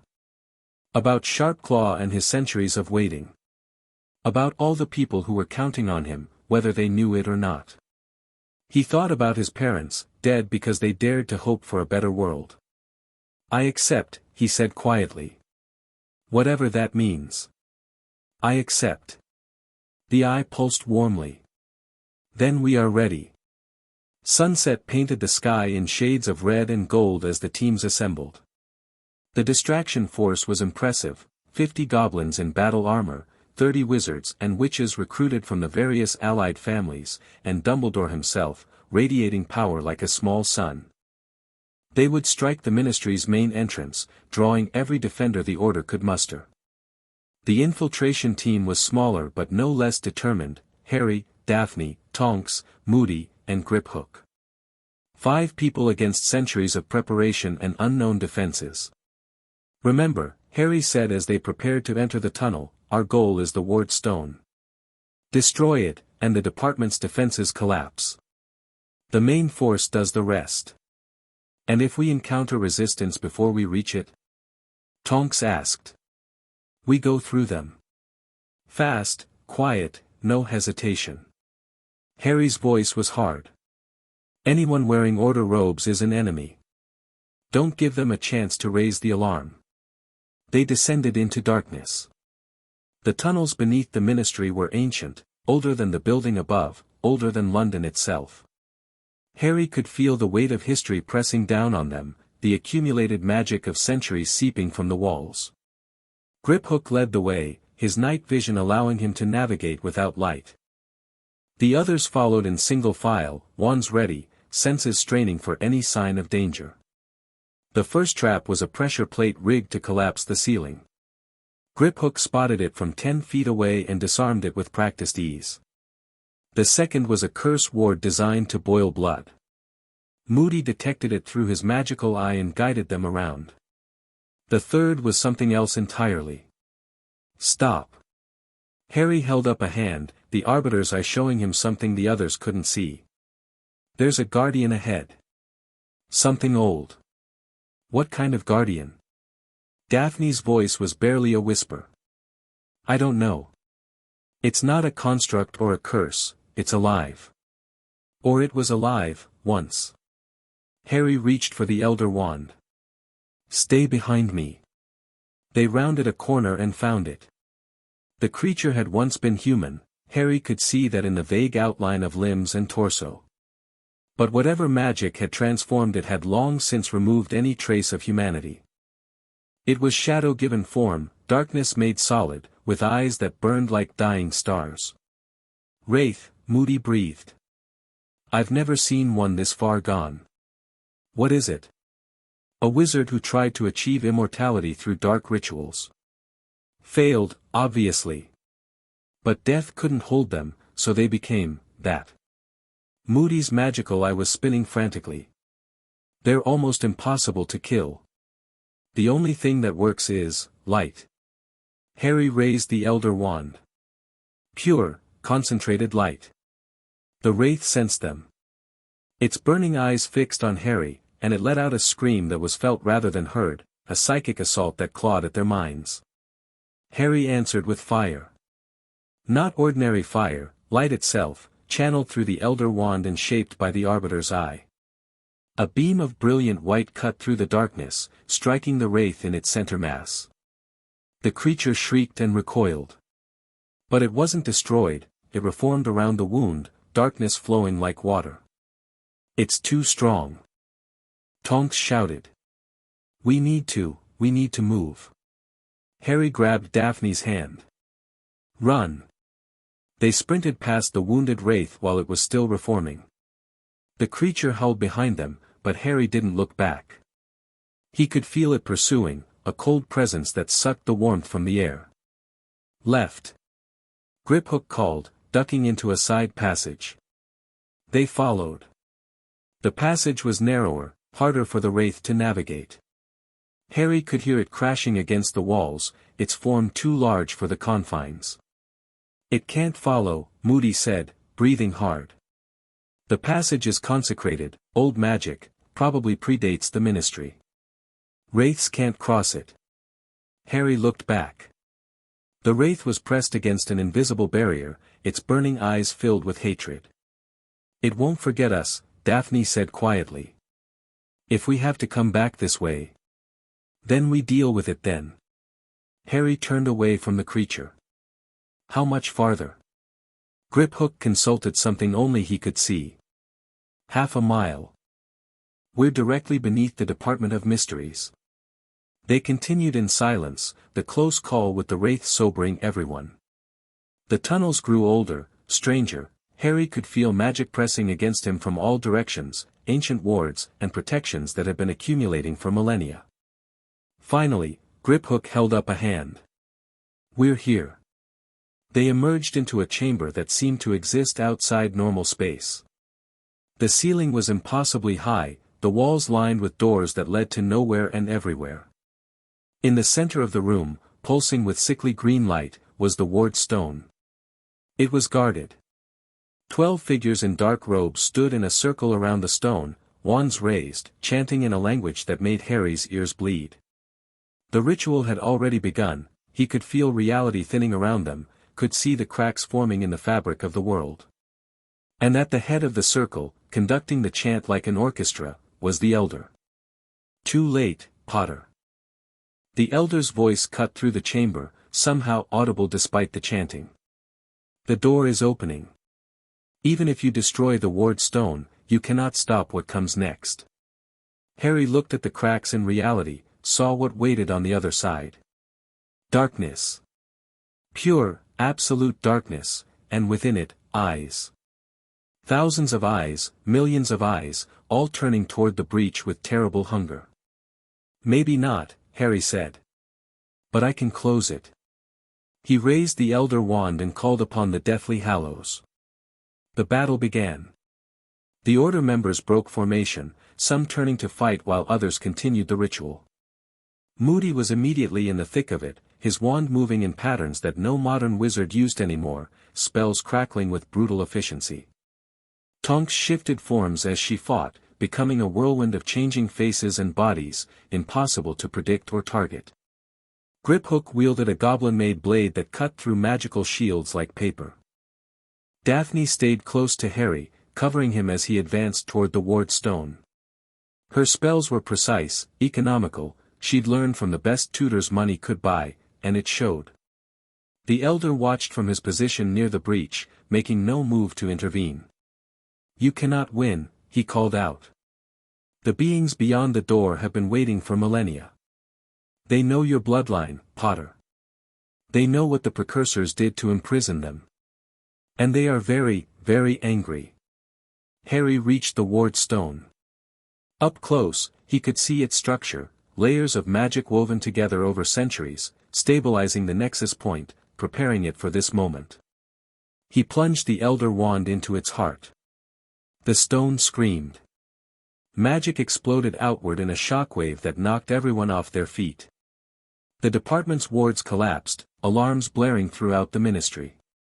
But the breach didn't close. If anything, it widened. Fool. The elder's voice was triumphant. The ward stone was holding the door shut, not opening it. By destroying it, you've done our work for us. Harry stared at the widening breach, at the eyes in the darkness drawing closer. He'd made a terrible mistake. And now the world was going to pay for it. Chapter 9 and Chapter 11, The Hidden War. Hogwarts was everything Harry had imagined and nothing like he expected. The castle rose from the Scottish Highlands like a dream made stone, its towers piercing the evening sky, its windows glowing with warm light. The first years crossed the lake in small boats, and Harry felt the ancient wards wash over him as they passed, protective magic so old and deep it made the ministry's defenses seem like paper walls. The Arbiter's eye stirred, showing him layers of enchantment woven into every stone. Hogwarts wasn't just a school, it was a fortress, a sanctuary, a living thing that had watched over magical children for 1,000 years. It's beautiful, Daphne murmured beside him. It's powerful. Harry's voice was soft. I've never felt anything like it. The sorting was a blur. Harry sat under the hat for nearly 3 minutes while it rummaged through his mind, muttering about courage and cunning and destiny. Well, the hat said in his head. You're certainly an interesting one. The Hallows, the Eye, the debt, you've accumulated more power in a few months than most wizards gather in a lifetime. Where to put you? Where I can do the most good. Ah, but that depends on what you consider good, doesn't it? The hat chuckled. Gryffindor would give you allies who value bravery and action. Slytherin would teach you to navigate power and ambition. Ravenclaw would nurture your intellect. Hufflepuff would keep you grounded. What do you recommend? I recommend you stop thinking like a politician and start thinking like an 11-year-old. The hat's voice was surprisingly gentle. You've carried the weight of the world on your shoulders. Perhaps it's time to set it down for a while. Is that even possible? At Hogwarts? More than anywhere else. The hat seemed to come to a decision. Very well. Let it be. Gryffindor. The red and gold table erupted in cheers. Harry walked toward them on slightly unsteady legs, still processing the hat's words. Daphne was sorted into Slytherin, as expected.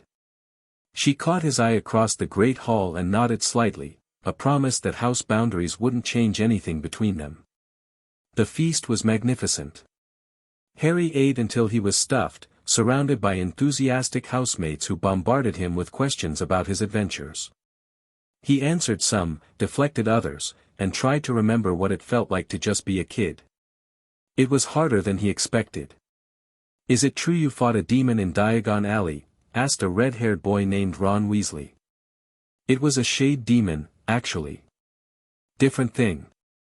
"Is it true you can see through walls with that pendant?" "Not exactly.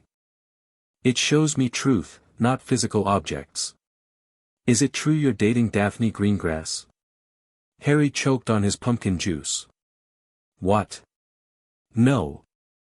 We're allies. Partners. Friends. That's what they all say," Ron grinned. Neville Longbottom turned out to be in Gryffindor too. The boy was quiet, nervous, nothing like the confident scion Augusta had probably hoped for. But when Harry looked at him through the eye, he saw something unexpected, a core of steel buried beneath layers of self-doubt. "My grandmother talks about you," Neville said quietly during dessert. "She says you're the first person in decades who's actually tried to change things." "I'm trying. Whether I'll succeed is another question." "She also says," Neville hesitated. "She says you have your grandmother's fire. The one who was her friend." Harry felt a pang of connection. "Doria Potter. She died before I was born, but I've read her journals. She was remarkable. Gran misses her. I think that's part of why she supports you so strongly." Neville's voice dropped even lower. "She also told me to watch your back. Said there are still Order agents in the castle." Harry nodded slightly, unsurprised. "I know. I'm being careful. If you need help, I mean, I'm not very good at magic, but, you're better than you think, Neville." Harry met his eyes. "I've seen what's inside you. When the time comes, you'll surprise everyone." Neville looked startled, then oddly pleased. Classes began the next day, and Harry discovered something unexpected: he loved learning. Not the political maneuvering, not the life-or-death stakes, just learning. Charms with Professor Flitwick, who made feathers dance and cups sing. Transfiguration with McGonagall, who turned desks into pigs and back again with casual precision. Even History of Magic, despite Professor Bin's soporific delivery, contained fascinating threads if you knew where to look. Defense against the dark arts was taught by a nervous man named Quirrell, who wore a turban and seemed terrified of his own shadow. Harry's first impression was contempt: how could someone so timid teach defense? Then the Arbiter's Eye showed him the truth. There was something wrong with Quirrell. Something hidden beneath the turban, wrapped in dark magic so thick it made Harry's skin crawl. He couldn't see what it was exactly, the concealment was too sophisticated, but he knew it was dangerous. He reported his concerns to Dumbledore that evening. "I suspected as much," the headmaster said, his expression grave. "Professor Quirrell returned from Albania last year, changed. I've been monitoring him carefully. What's hiding in his turban? I don't know for certain. But I have theories, and none of them are pleasant." Dumbledore's eyes were tired. "I'm afraid Voldemort may not be as gone as we hoped, Harry." The name sent a chill down Harry's spine. "You think he's connected to Quirrell?" "I think Quirrell encountered something in Albania, something that may have been what remained of Tom Riddle after his body was destroyed." Dumbledore sighed. "I've been trying to confirm this without alerting whatever is there. If Voldemort's spirit truly has found a host, we need to handle the situation carefully. Why not just remove him from the school? Because I'd rather know where the threat is than have it disappear into the shadows." Dumbledore's expression was complicated. "And because there's something else, something Quirrell seems to be searching for within the castle. I've set up protections, but I want to understand his purpose before I act." "What kind of protections?" Dumbledore hesitated, then seemed to reach a decision. "Have you heard of the Philosopher's Stone?" The stone was real. Harry processed this revelation with a mixture of fascination and alarm. "You're using it as bait," he said. "Letting Quirrell, or whatever's controlling him, try to steal it, so you can catch him in the act." "Essentially, yes. The stone is protected by multiple obstacles, each designed by a different professor. Anyone attempting to reach it would face a gauntlet of challenges." Dumbledore's voice was calm.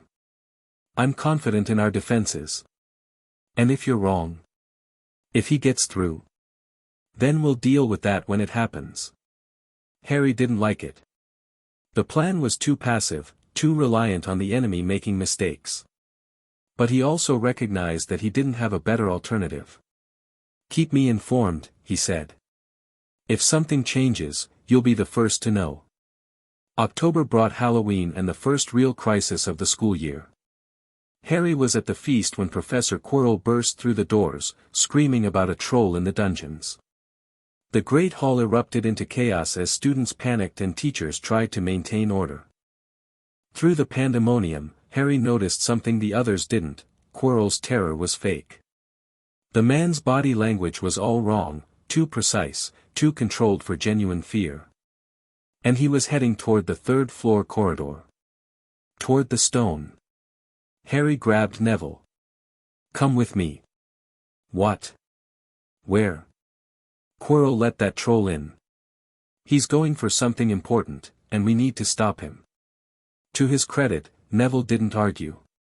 They slipped out of the Great Hall while everyone was distracted, moving quickly through corridors that Harry had spent weeks memorizing. They weren't the only ones with the same idea. Daphne intercepted them near the marble staircase, her wand already drawn.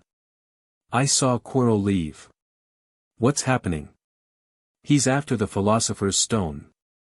Dumbledore set a trap, but I don't think it's going to work." "Then we stop him ourselves." Daphne's expression was fierce. "Which way?" They reached the third-floor corridor just as Quirrell emerged from the forbidden door, something clutched in his hands. He saw them and smiled, a cold, cruel expression that looked nothing like the nervous professor they knew. "Ah. The Potter boy. I wondered if you'd interfere." His voice was different too. Deeper, more confident, layered with something ancient and terrible. "Put it down, Quirrell." Harry's wand was steady. "Whatever that is, it's not worth dying for." "Oh, but it is. It's worth everything." Quirrell's smile widened. "But I'm afraid you're too late to stop me. The stone is mine. The stone is trapped. Dumbledore wouldn't make it easy. Dumbledore is a sentimental fool who underestimates his enemies." Quirrell raised his free hand, and dark magic crackled at his fingertips. "I've faced his obstacles. None of them could stop my master." "Your master?" Daphne's voice was sharp. "You're working for someone." "Not for someone. With someone."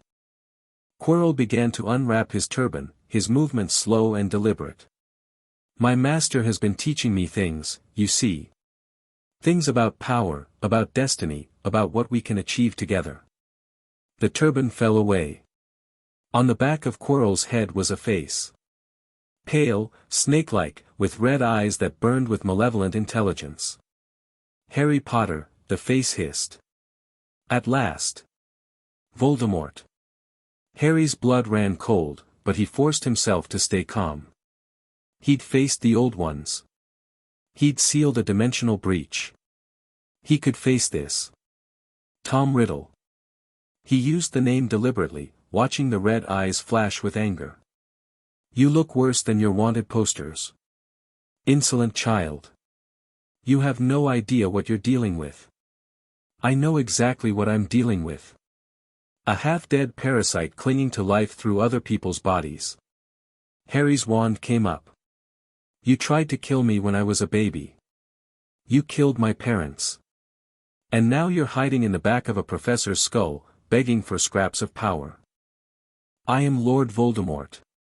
The voice was a scream, Quirrell's body jerking as the spirit raged. "I am the most powerful wizard who ever lived.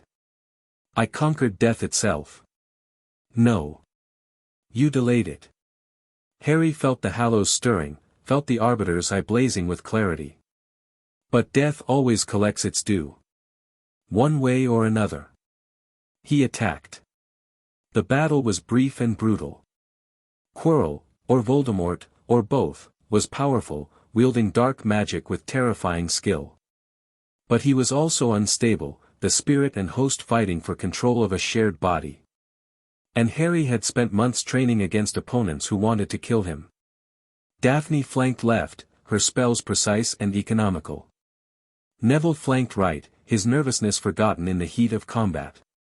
Harry pressed from the center, using the Arbiter's eye to predict Quirrell's attacks and counter them. The Elder Wand was in his pocket, hidden, but Harry didn't use it. Not yet. He wanted to see what he could do without relying on precursor artifacts. The answer was, quite a lot. Quirrell fell back, his defenses crumbling.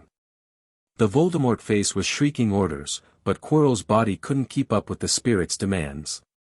Kill them. Kill them. I'm trying, Master, but, Harry's stunner caught Quirrell in the chest. The man collapsed, the stone rolling from his hands. Harry scooped it up, feeling its warmth against his palm. Eternal life, unlimited gold, all the power anyone could want, contained in a rock the size of his fist. He felt nothing. No temptation, no desire. Just a vague sadness that people had died for something so small. Is it over? Neville was breathing hard, his wand still raised. Not quite. Harry looked at Quirrell's unconscious form, at the face still visible on the back of his head. The red eyes were open, staring at him with pure hatred. You cannot kill me, boy. I am immortal. I will return, again and again, until what? Until you get a body. Until you rebuild your forces. Harry crouched down, meeting those terrible eyes. You had your chance, Tom. You built an army, terrorized a nation, killed thousands.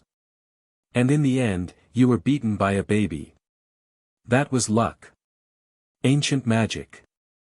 It won't save you again. I don't need it to. Harry straightened. I've seen things you can't imagine. I've faced powers that make you look like a child playing with matches. And I'm still standing. He raised his wand. Maybe you are immortal. Maybe you will come back. But every time you do, I'll be there. And every time, I'll beat you. Because you know what the difference is between us? Voldemort said nothing, just glared. I have people who love me. People who fight beside me. People who would die for me, and people I would die for. Harry's voice was quiet but firm. You have nothing. Just fear and rage and an endless hunger for power you'll never deserve. He looked at Daphne and Neville. Let's go. Dumbledore will want to deal with this himself. They left Voldemort screaming behind them. The aftermath was complicated. Dumbledore arrived minutes later, accompanied by McGonagall and Snape. Quirrell was taken into custody, the Voldemort spirit apparently unable to maintain its hold on the dying body. The Philosopher's Stone was secured. And Harry found himself summoned to the headmaster's office for a very long conversation. You were supposed to let me handle Quirrell, Dumbledore said, though there was no real anger in his voice. Your trap didn't work. He had the stone. He had what he thought was the stone. The real one was safe in my pocket the entire time. Dumbledore's eyes twinkled briefly. Did you really think I would leave something so valuable in an accessible location? Harry blinked. Then why? I wanted to see what Voldemort would do. How he would react. What his priorities were. Dumbledore's expression grew serious. And I learned something disturbing. He's not just seeking power anymore. He's seeking something specific, and the stone was only one possible path to it. What is he looking for? I'm not certain. But I believe it's connected to the Hallows. Dumbledore's gaze was heavy. Harry, Voldemort has been obsessed with conquering death since he was a student here. He created Horcruxes, pieces of his soul, anchored to objects, to achieve a form of immortality. But it's not enough for him. He wants true immortality. True power over death itself. The resurrection stone. Perhaps. Or the Elder Wand. Or all three. Dumbledore paused. You have them now. All of them. And Voldemort will never stop hunting them. Harry touched the pendant at his chest. The eye pulsed in response, showing him a glimpse of possible futures, endless conflict, constant danger, a war that could last decades. Then I'll be ready, he said quietly. Whatever it takes. I know you will. Dumbledore's voice was soft. But you don't have to face it alone, Harry. You have allies now. Friends. People who believe in you. People who could die because of me. People who chose to stand beside you, knowing the risks. Dumbledore smiled slightly. That's what it means to be part of something larger than yourself. The burden is shared. The victories are shared. And yes, the losses are shared too. Harry thought about Daphne, who had followed him into danger without hesitation. About Neville, who had found his courage when it mattered most.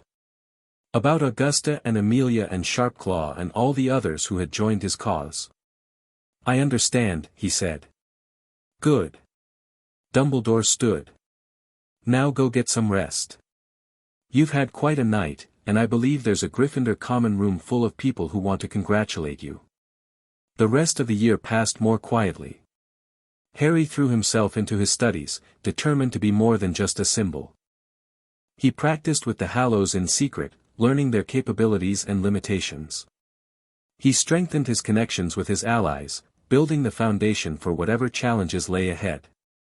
Daphne remained his closest confidant. Their relationship had evolved beyond political alliance, she was genuinely his friend now, someone he could trust without reservation. They studied together, trained together, planned together. Neville grew more confident as the year progressed.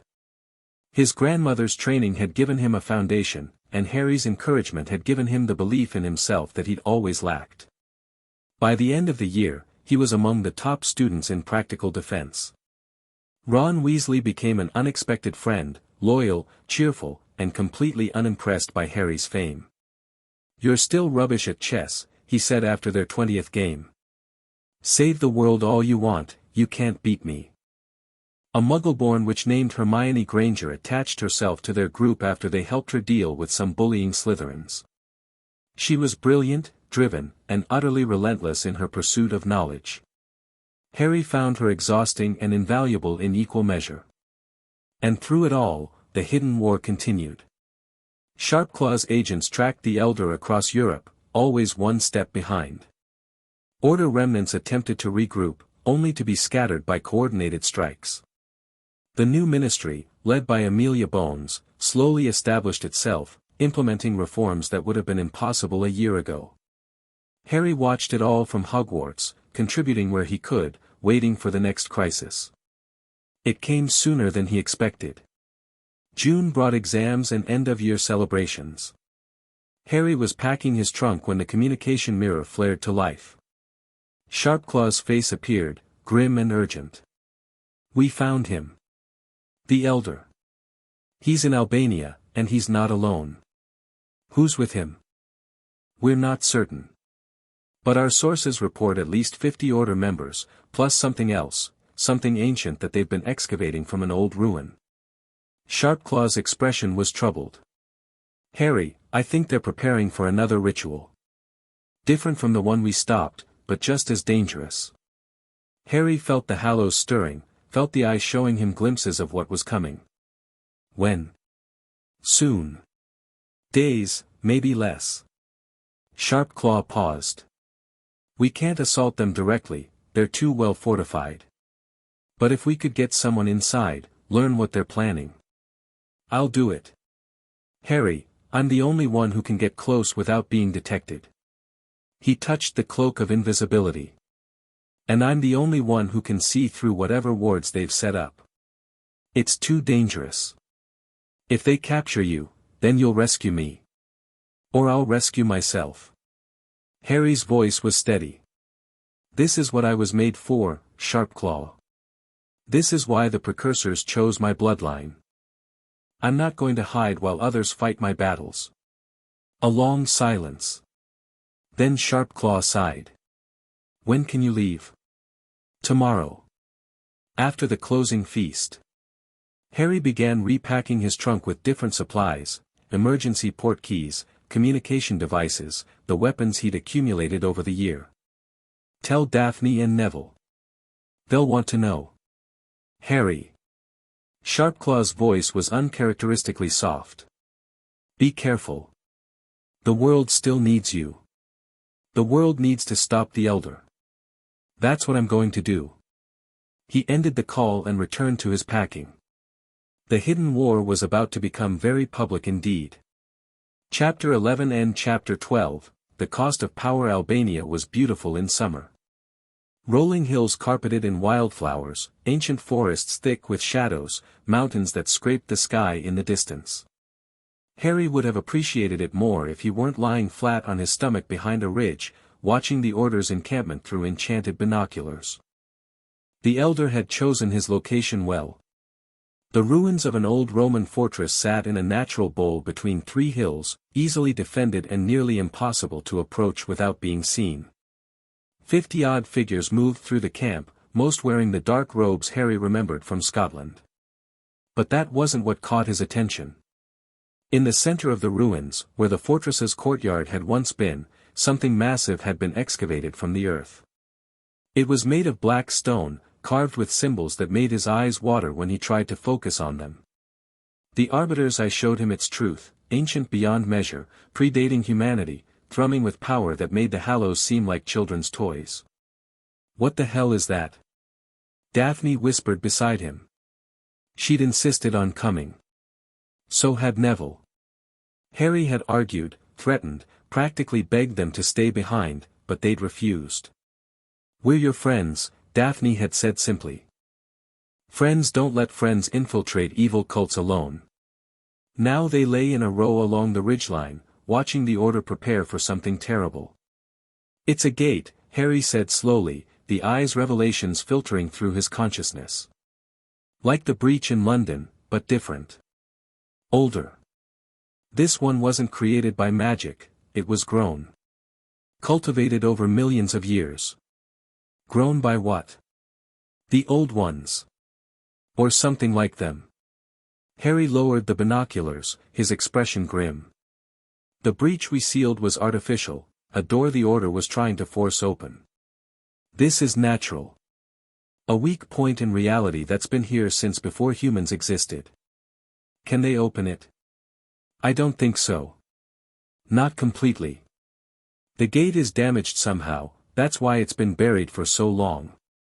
Harry watched as robed figures moved around the black stone, setting up ritual circles. But they're trying to repair it. If they succeed, we get the dimensional invasion all over again. Worse. The London breach would have opened into a specific plane, let through a specific type of entity. This gate, Harry shook his head. This connects to everywhere. Everything. Every dimension, every reality, every possible existence.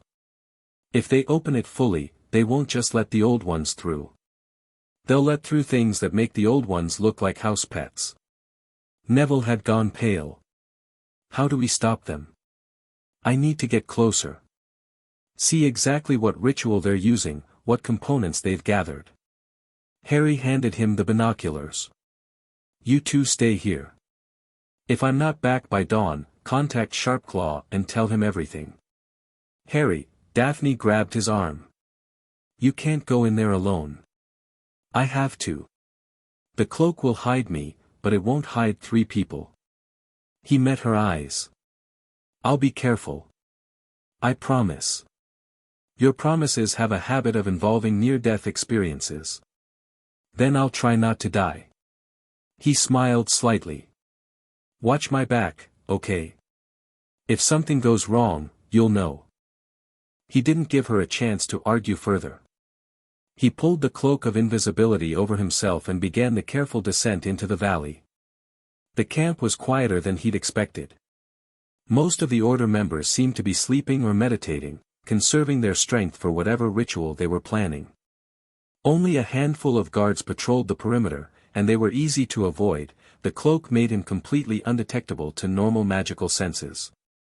Harry moved slowly, carefully, making his way toward the center of the ruins.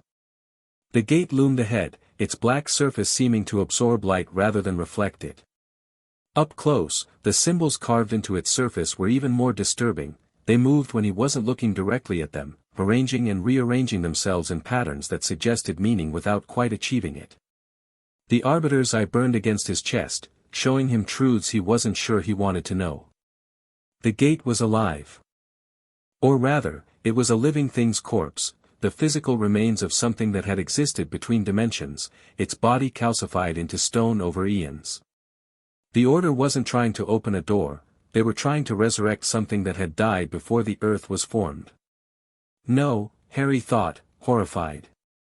Not resurrect. Reanimate. They want to wear it like a suit. He pressed closer, seeking the ritual circle where the Elder would inevitably be found. And there he was. The Elder stood at the base of the gate, surrounded by acolytes who moved in perfect synchronization. He was chanting in a language that predated human speech, his hands tracing patterns in the air that left trails of sickly green light. Harry crept closer, straining to understand.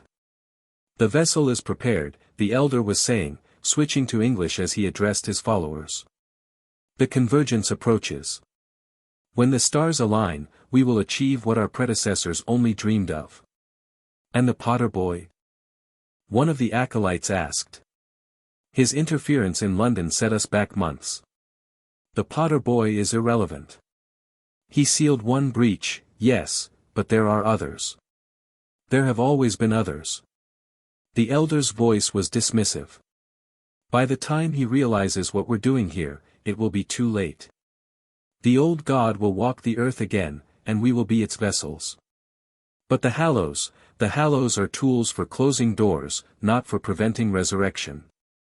The Elder turned toward the gate, his hood falling back to reveal a face that was somehow worse than Harry had imagined, ancient, withered, with eyes that had seen too much and cared too little. "Let the boy play with his toys. When the old god rises, it will consume everything. Including him." Harry had heard enough. He began to retreat, planning to return to the ridge and report everything. They needed more forces, more planning, more. His foot hit a loose stone. The sound was tiny. A mere click against the ancient cobbles. But in the silence of the ritual circle, it might as well have been a thunderclap. Every head turned toward him. "Intruder," the Elder said calmly. "Reveal yourself." The wards activated before Harry could move. The cloak's concealment shattered, leaving him standing exposed in the middle of the Order's camp. "Well." The Elder's withered face split into a smile. "The Potter boy himself. How fortuitous." Harry's wand was in his hand before the words finished. "Stay back. All of you." "Or what? You'll fight 50 of us alone." The Elder laughed. "You have spirit, child. I'll give you that. But spirit won't save you here." The acolytes were spreading out, surrounding him. Harry calculated angles, distances, escape routes. None of them looked good. "I sealed the breach in London. I can seal this gate too. Can you? While we're actively working to open it. While 50 wands are pointed at your heart." The Elder shook his head.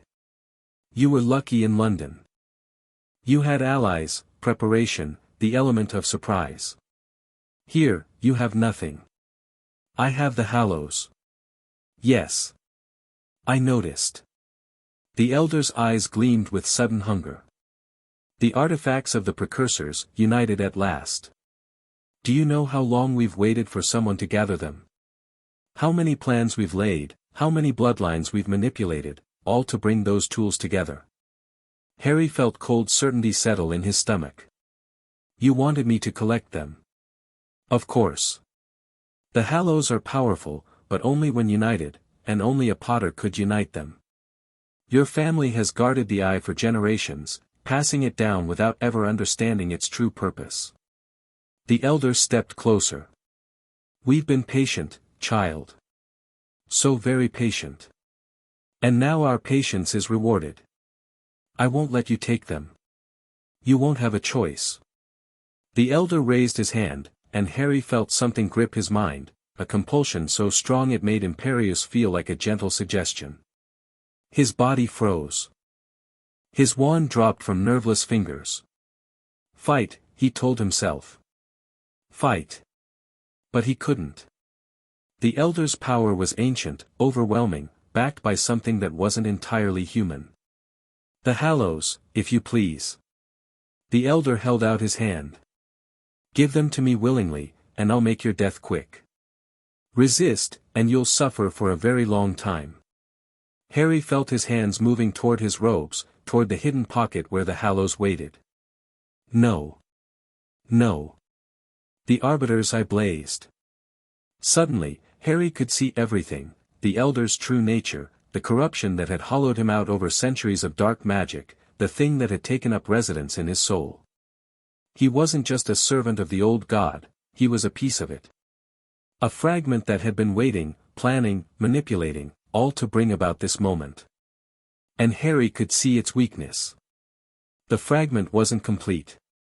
It was dying, slowly, unable to sustain itself without a direct connection to its source. That was why the elder needed the gate, not just to resurrect the old god, but to rejoin it. To become whole again. But until that happened, he was vulnerable. Harry reached for the resurrection stone. The dead came at his call, not just human dead, but older things. Precursors who had fought the old god before, who had died sealing it away, who had been waiting for millennia to finish what they'd started. They erupted from the ground in a wave of silver light, tearing into the acolytes with silent fury. The elder's control over Harry shattered as his concentration broke. Harry grabbed his wand and ran. Spells flew past him, missing by inches. The dead bought him time, but they couldn't hold forever, they were echoes, memories, without substance enough to truly fight. All they could do was delay. He vaulted over a crumbling wall, ducked through a gap in the ruins, emerged into the open air beyond the camp. The ridge was visible ahead, Daphne and Neville's hiding spot a dark smudge against the pre-dawn sky. The elder's voice followed him, amplified by magic. Run, Potter. It won't save you. The convergence comes in 3 days, and nothing you do will stop it. Harry kept running. He reached the ridge as the sun broke over the mountains, gasping for breath, his heart pounding so hard he thought it might burst. Daphne caught him as he stumbled. What happened? We saw lights, heard screaming, they know. They knew all along. Harry fought for air. The Hallows, they wanted me to collect them. The elder, he's part of the old god. A fragment that survived when the precursors sealed it away. What does that mean? It means we were never ahead of them. Not really. Every victory we thought we won, they were using us. Harry straightened, forcing himself to think past the exhaustion. The gate here, it's not a door. It's a corpse. They're trying to resurrect it. Can they? In 3 days. When the stars align. Neville's face was grim. Then we have 3 days to stop them. We can't. Not by ourselves. We need, Harry stopped, a terrible realization dawning. We need the Hallows. To close the gate properly, to seal it forever. But the elder knows that. He's counting on me bringing them. So if you use them, he wins. And if you don't use them, he wins. Exactly. Daphne's expression was calculating. There has to be another way. Something he's not expecting. Harry thought about everything he'd learned. The elder was a fragment of the old god, dying without connection to its source. The gate was the old god's corpse, dormant until the ritual was complete. The hallows were tools for sealing, not destroying. But the eye was different. The eye showed truth, and sometimes, the truth could be its own weapon. Maybe there is, he said slowly. The elder is a fragment. Incomplete. What happens to something incomplete when it tries to merge with something whole? I don't follow. Think about it. He's been separated from the old god for millions of years. He's changed, evolved, developed his own identity and goals. He thinks reuniting will make him stronger, but what if it doesn't? Harry's mind was racing. What if the old god rejects him? What if absorbing him back destroys them both? Daphne's eyes widened. You want to let him open the gate. I want to let him try. And then I want to use the eye to show him what will really happen. That's insane. It's all I've got. They argued for another hour, but in the end, there was no better option. 3 days to prepare. 3 days to plan. 3 days to save the world. Again. Harry looked back at the Order's camp, where the gate waited and the elder planned his ascension. You think you've won, he thought. You think you know how this ends. But I've seen truths you can't imagine. And I know something you don't. Every resurrection requires a sacrifice. And I know exactly what you're going to have to give up. The sun rose higher, burning away the shadows of the night. The final battle was coming. Harry intended to be ready. Chapter 12 and Chapter 13, the Summit of Kings. 2 days before the convergence, Harry called a summit. Not in Britain, that would have taken too long, involved too much bureaucracy. Instead, Sharpclaw arranged a neutral location, a goblin stronghold in the Swiss Alps, hidden from Muggle and wizard alike, protected by wards that had been accumulating power for 2,000 years. They came from everywhere. Dumbledore arrived first, accompanied by McGonagall and Flitwick. Amelia Bones brought a contingent of trusted Aurors. Augusta Longbottom came with representatives of the traditional families. Lord Greengrass brought his own network of pragmatists and businesspeople. International representatives followed. The French Minister for Magic, a severe woman named Delacour. The German Zauberei-Minister, a bearded wizard who looked like he could crush rocks with his bare hands.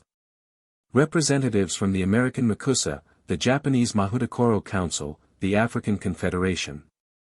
Even the goblins sent observers, not just Sharpclaw and Griphook, but Ragnarok himself, ancient and powerful, watching everything with those sharp black eyes. By the time everyone was assembled, nearly 200 people filled the stronghold's great hall. The air crackled with tension and barely suppressed hostility. Many of these factions had been enemies for generations, brought together only by the magnitude of the threat. Harry stood at the head of the hall, looking at the sea of faces. He was 12 years old. He was about to ask them to trust him with the fate of the world. No pressure. Thank you all for coming, he began, his voice magically amplified to fill the space. I know many of you have traveled far, and some of you have more reason to distrust each other than to cooperate. I appreciate that you're willing to listen. Murmurs rippled through the crowd. 2 days from now, a group called the Order of the Shadow will attempt to resurrect an entity they call the Old God. If they succeed, everything we know, every nation, every institution, every person in this room, will be destroyed. Not conquered. Not enslaved. Destroyed. The Old God doesn't want to rule us. It wants to consume us. Harry activated the recording crystal from Albania, projecting the Elder's words for everyone to hear. The Old God will walk the earth again, and we will be its vessels. When the stars align, we will achieve what our predecessors only dreamed of. Let the boy play with his toys. When the Old God rises, it will consume everything. Including him. The hall was silent when the recording ended. This is real, Harry said quietly. I've seen the gate they're using. I've felt the power building toward the convergence. And I've used artifacts created specifically to counter this threat to understand what we're facing. He pulled out the arbiter's eye, letting its silver light fill the hall. The precursors, beings who existed before humanity, knew this day would come. They created safeguards. Tools. They chose bloodlines to carry those tools through the ages, waiting for the moment when they would be needed. Harry's voice was steady. That moment is now. And I need your help. Madame Delacour spoke first. What exactly are you proposing, Monsieur Potter? A coordinated strike. The Order has approximately 50 members guarding the gate, plus the Elder himself. We need to overwhelm their defenses, prevent them from completing the ritual, and give me time to seal the gate permanently. You can seal it? The German minister sounded skeptical. A child? I have the tools. Harry gestured to the eye, then touched his robes where the other hallows were hidden. The precursors created them for exactly this purpose. But I can't use them if I'm fighting for my life. I need a distraction, a force large enough to occupy the Order while I work. You're asking us to assault a fortified position against unknown magical defenses, on foreign soil, in 2 days. Amelia Bones's voice was flat. That's not a plan. That's a prayer. I know. Harry met her eyes. But the alternative is extinction. I'm not asking you to die for me. I'm asking you to fight for yourselves. Debate erupted. Factions argued, negotiated, threatened. Harry watched it all, using the arbiter's eye to track the currents of truth and deception flowing through the room. Most of them genuinely wanted to help, or at least, they genuinely wanted to survive. But their fears and prejudices kept getting in the way. The French didn't trust the Germans. The Americans didn't trust anyone. The goblins were using the crisis to negotiate for rights they'd been denied for centuries. It was a mess. And they were running out of time. Daphne appeared at his elbow. They're not going to agree. There's too much history, too many conflicts. They have to agree. We can't do this without them. Then give them something to agree about. Her pale eyes were calculating. Right now, they're all focused on their individual interests. Make it personal. Show them what they'll lose if they don't cooperate. Harry thought about that. Then he stepped forward and raised his hand. The room gradually fell silent. I've been listening to your arguments, he said. The French want guarantees about territory. The Germans want recognition of historical grievances. The Americans want assurances that this won't set a precedent for international intervention. The goblins want rights they should have had centuries ago. He paused. None of that will matter if the old god rises. You keep saying that, someone called from the back. But how do we know it's true? How do we know this isn't just a power play, a way for you to consolidate control? You don't. Harry's voice was blunt. I could be lying. I could be manipulating you. I could be the greatest con artist in magical history, playing all of you for fools. Shocked silence. But I'm not. And I can prove it. He pulled the arbiter's eye from his chest and held it up. This artifact shows truth.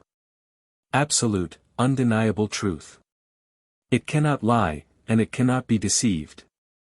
If you look through it, you'll see exactly what I've seen, the gate, the Order, the old god waiting on the other side. You expect us to trust some ancient artifact? I expect you to trust your own eyes. Harry walked forward, holding out the eye. Anyone who wants to see for themselves, step forward. Look. And then tell me I'm lying. A long moment of hesitation. Then Madame Delacour stepped forward, her expression skeptical but curious. Harry pressed the eye into her hands. She looked through it, and gasped.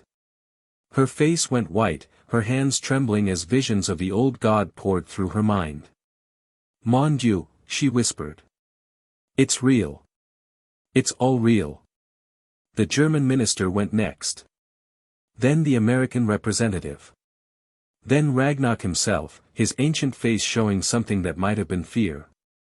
One by one, they looked through the eye. And one by one, they came away convinced. The boy speaks truth, Ragnarok announced, his voice carrying across the hall. The threat is real.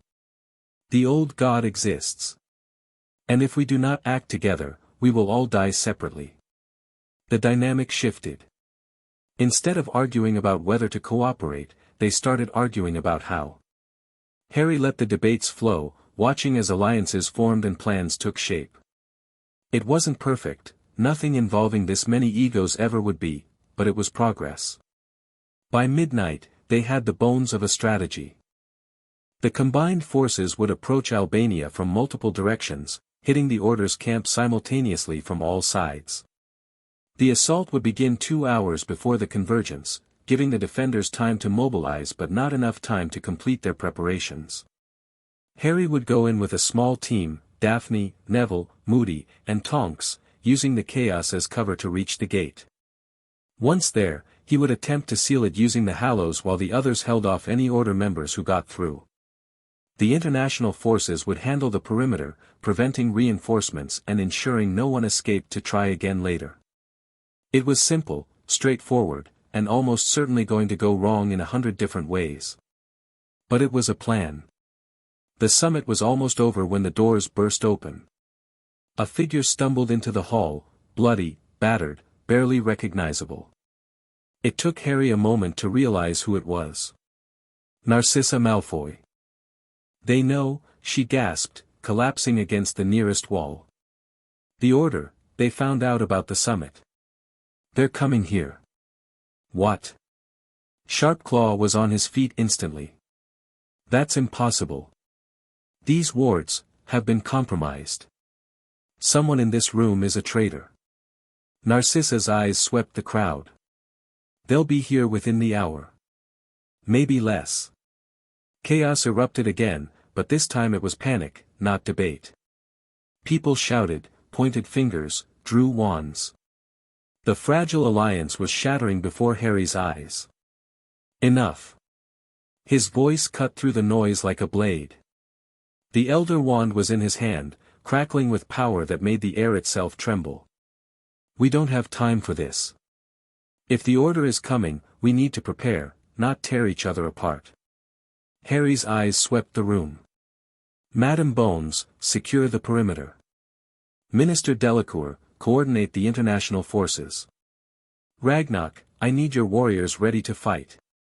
For a moment, no one moved. Then Amelia Bones nodded and began issuing orders. The hall transformed from a debate chamber into a command center. Wands were drawn, defensive positions established, communication mirrors activated to coordinate with forces outside the stronghold. Harry found Narcissa being tended by a healer, her wounds worse than they'd first appeared. How did they find out? I don't know. I was trying to escape. Lucius discovered I'd been feeding information to your side. Narcissa's voice was weak. He tried to kill me. I barely made it through the apparition. And Draco? Safe. I sent him to Andromeda before they caught me. Tears leaked from her eyes. I'm sorry. I tried to help, but I only made things worse. You warned us. That's not nothing. Harry squeezed her hand. Rest. We'll handle the Order. He turned to find Daphne and Neville at his side. The traitor, Daphne said quietly. We need to find them before they do more damage. I know. Harry touched the Arbiter's eye. Help me gather everyone in one place. I'll do a sweep. It took 20 minutes to assemble the summit participants in the main hall. Harry stood before them, the eye pulsing against his chest, and looked at each face in turn. The eye showed him their truths: fear, determination, doubt, courage. Most of them were exactly what they appeared to be, people caught up in events beyond their control, trying to do their best. But one face made him stop. The American representative, a middle-aged wizard named Thaddeus Stone, radiated wrongness. Not evil exactly, but deception. Layers upon layers of it, wrapped around a core of cold calculation. You, Harry said quietly. You're the traitor. Stone's expression didn't change. That's a serious accusation, Mr. Potter. The eye doesn't lie. Harry stepped forward. You've been feeding information to the Order for years.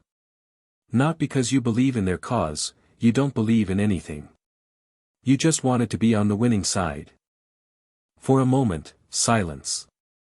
Then Stone smiled. Well. The rumors about that artifact were true after all.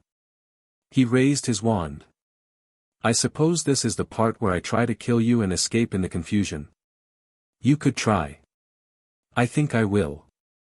Stone moved fast, faster than Harry expected. His wand came up, a killing curse already forming on his lips. Harry was faster. The Elder Wand sang as it deflected Stone's curse into the ceiling. Before the traitor could cast again, Harry hit him with a stunner that drove him across the room and into the far wall. Stone slumped, unconscious. Secure him, Harry said. We'll deal with him after we survive the night. Aurors moved to comply.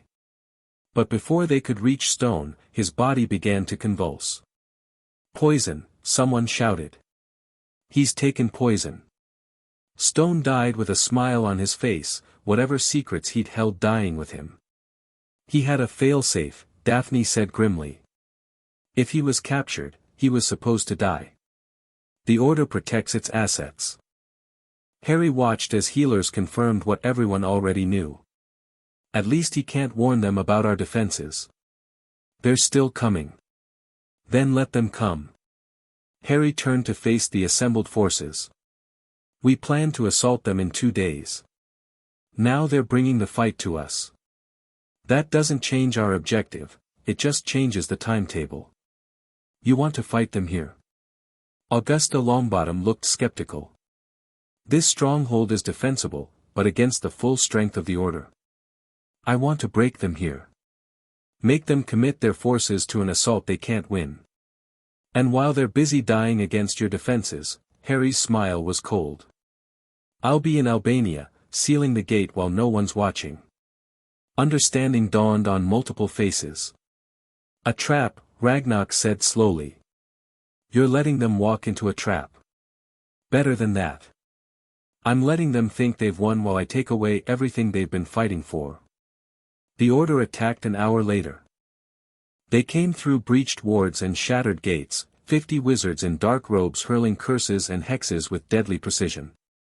The Elder wasn't with them, Harry had expected that, but their leader was a familiar face.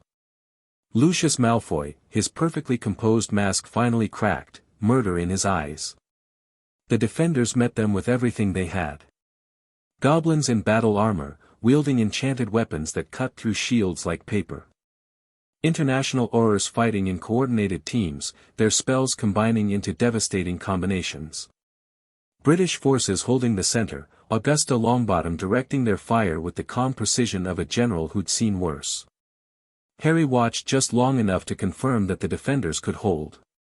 Then he grabbed Daphne, Neville, Moody, and Tonks, and they disappeared through a portal Sharpclaw had prepared. Albania was quiet when they arrived.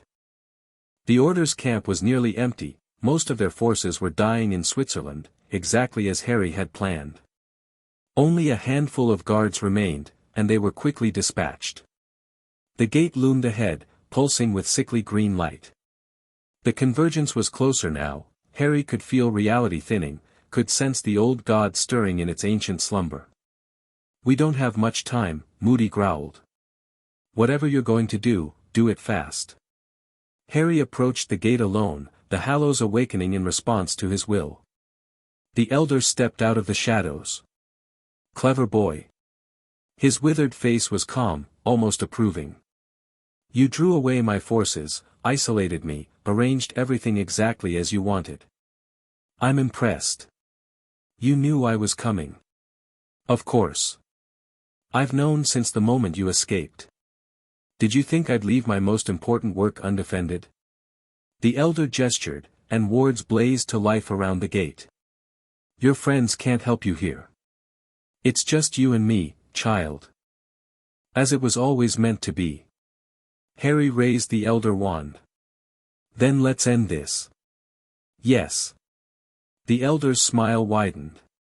Let's. The battle began. Chapter 13 and Chapter 14, The longest night. The Elder fought like nothing Harry had ever faced. Not with the brutal efficiency of Griphook's training, not with the calculated precision of Crouch's formal dueling. The Elder fought like something ancient and terrible, wielding magic that predated human civilization, spells that warped reality itself around his withered hands. Harry blocked, dodged, countered. The Elder Wand sang in his grip, meeting each attack with power that would have overwhelmed any other focus. But it wasn't enough. The Elder wasn't just a wizard, he was a fragment of something greater, drawing on reserves of power that seemed limitless. You cannot win, the Elder said, his voice calm despite the violence of their exchange. I have millennia of experience. You have months. The mathematics are simple. Mathematics don't account for desperation. Harry deflected a curse that would have liquefied his bones, responding with a chain of spells that forced the Elder back. Or luck. Or sheer stubborn refusal to die. Those are the excuses of children who don't understand their situation. I understand perfectly. Harry circled left, keeping the gate in his peripheral vision. The convergence was building, he could feel it in his bones, a pressure that made his teeth ache. You need me alive. My blood for the ritual. That limits what you can do. Does it? The Elder's smile was cruel. I need your blood, yes. But I don't need all of it. A few pints will suffice. The rest of you is, optional. He attacked with renewed ferocity, and Harry realized the Elder wasn't trying to kill him anymore. He was trying to incapacitate, to wound, weaken, drain. A curse sliced Harry's arm open, blood spattering across the ancient stones. The gate pulsed hungrily. Ah! The Elder's eyes gleamed. Yes. Feed it, boy. Every drop brings us closer. Harry fell back, pressing his hand against the wound. Behind him, he could hear his friends fighting the guards, Moody's gravelly voice shouting orders, Tonks's hexes lighting up the darkness. He needed a new strategy. The arbiters I showed him possibilities, futures branching like lightning, each one ending in victory or defeat. He saw himself dying 100 different ways, saw the gate opening and the old god rising, saw everything he'd fought for crumbling to ash. But he also saw other paths. Narrow ones, improbable ones, threads of hope woven through the tapestry of despair. Show me, he thought. Show me how to win. The eye blazed. Suddenly Harry understood. The Elder wasn't invincible, he was incomplete. A fragment pretending to be whole, drawing power from a source he wasn't truly connected to. If that connection could be severed, even temporarily. Harry reached for the resurrection stone. The dead came at his call, but he didn't summon warriors this time. He summoned knowledge. Precursors who had fought the old god before, who had studied its nature, who had learned its weaknesses. The fragment fears dissolution, they whispered. Show it what it truly is, and it will recoil. Harry raised the arbiter's eye and directed its power at the Elder. The effect was immediate. The Elder screamed, a sound of pure anguish, echoing across dimensions. Silver light poured over him, stripping away the layers of deception and denial, forcing him to see himself as he truly was. Not a god. Not a fragment of divine power. Just a parasite, clinging to existence through borrowed strength, slowly dying as its connection to the source grew weaker. No, the Elder gasped. That's not, I am the vessel, I am the chosen, you're nothing. Harry advanced, the eye blazing brighter with each step. You were nothing when the precursors sealed you away. You've been nothing for millions of years, hiding in shadows, manipulating mortals because you were too weak to act directly. And you'll be nothing when I send you back to the void where you belong. You cannot. The ritual, the convergence, is your last desperate gamble. And it's going to fail. Harry raised the Elder Wand. Because I'm not just going to seal the gate. I'm going to seal you with it.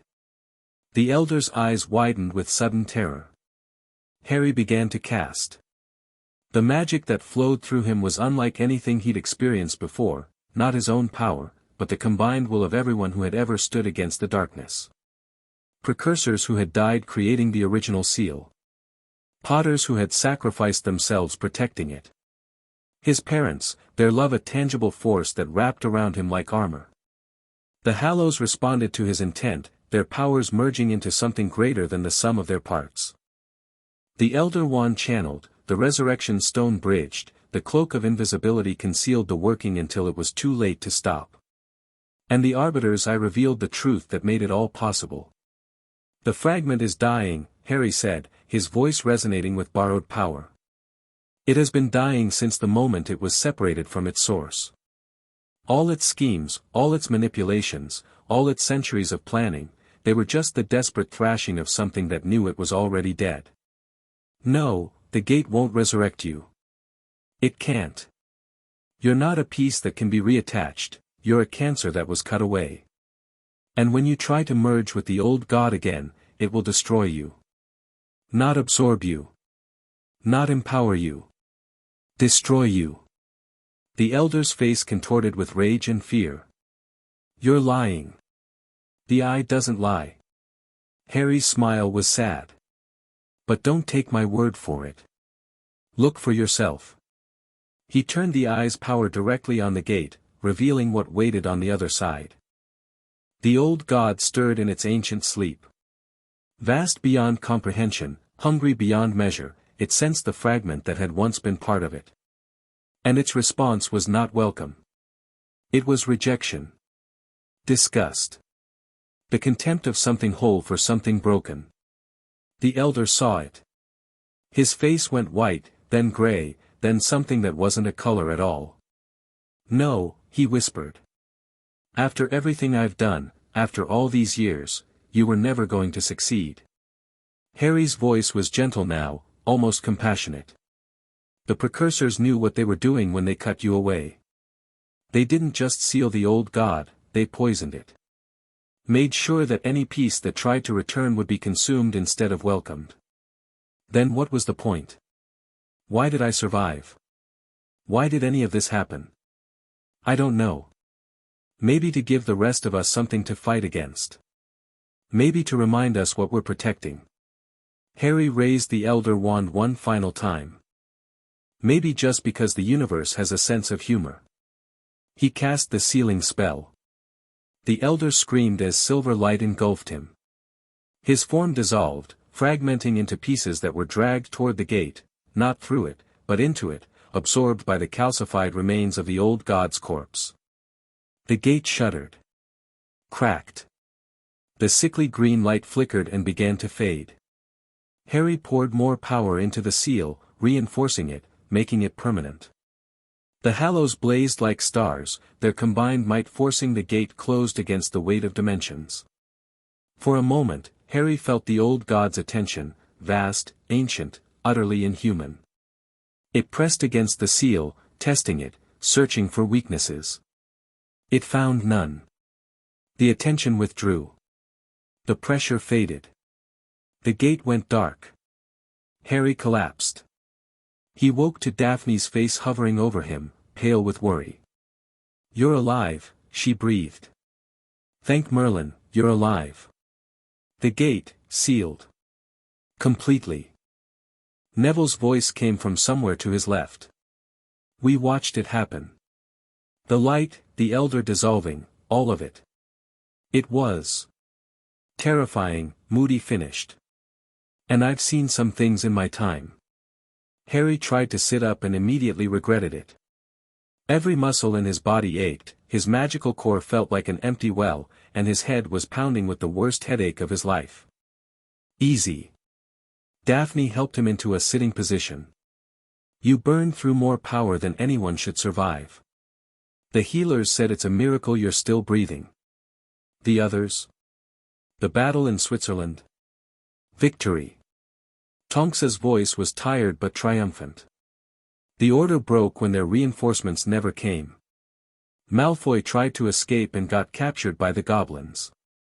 About 30 of their people surrendered, the rest are dead. Casualties? Fewer than expected. 23 dead on our side, about 50 wounded. Tonks's expression sobered. It could have been much worse. Harry closed his eyes, letting relief wash over him. They'd won. Against all odds, against an enemy that had been planning for centuries, they'd actually won. The Elder? Gone. Absorbed into the gate, just like you planned. Daphne's voice was curious. How did you know that would work? The Eye showed me. The precursors designed the original seal to do exactly that, consume any fragment that tried to return to the source. Harry opened his eyes.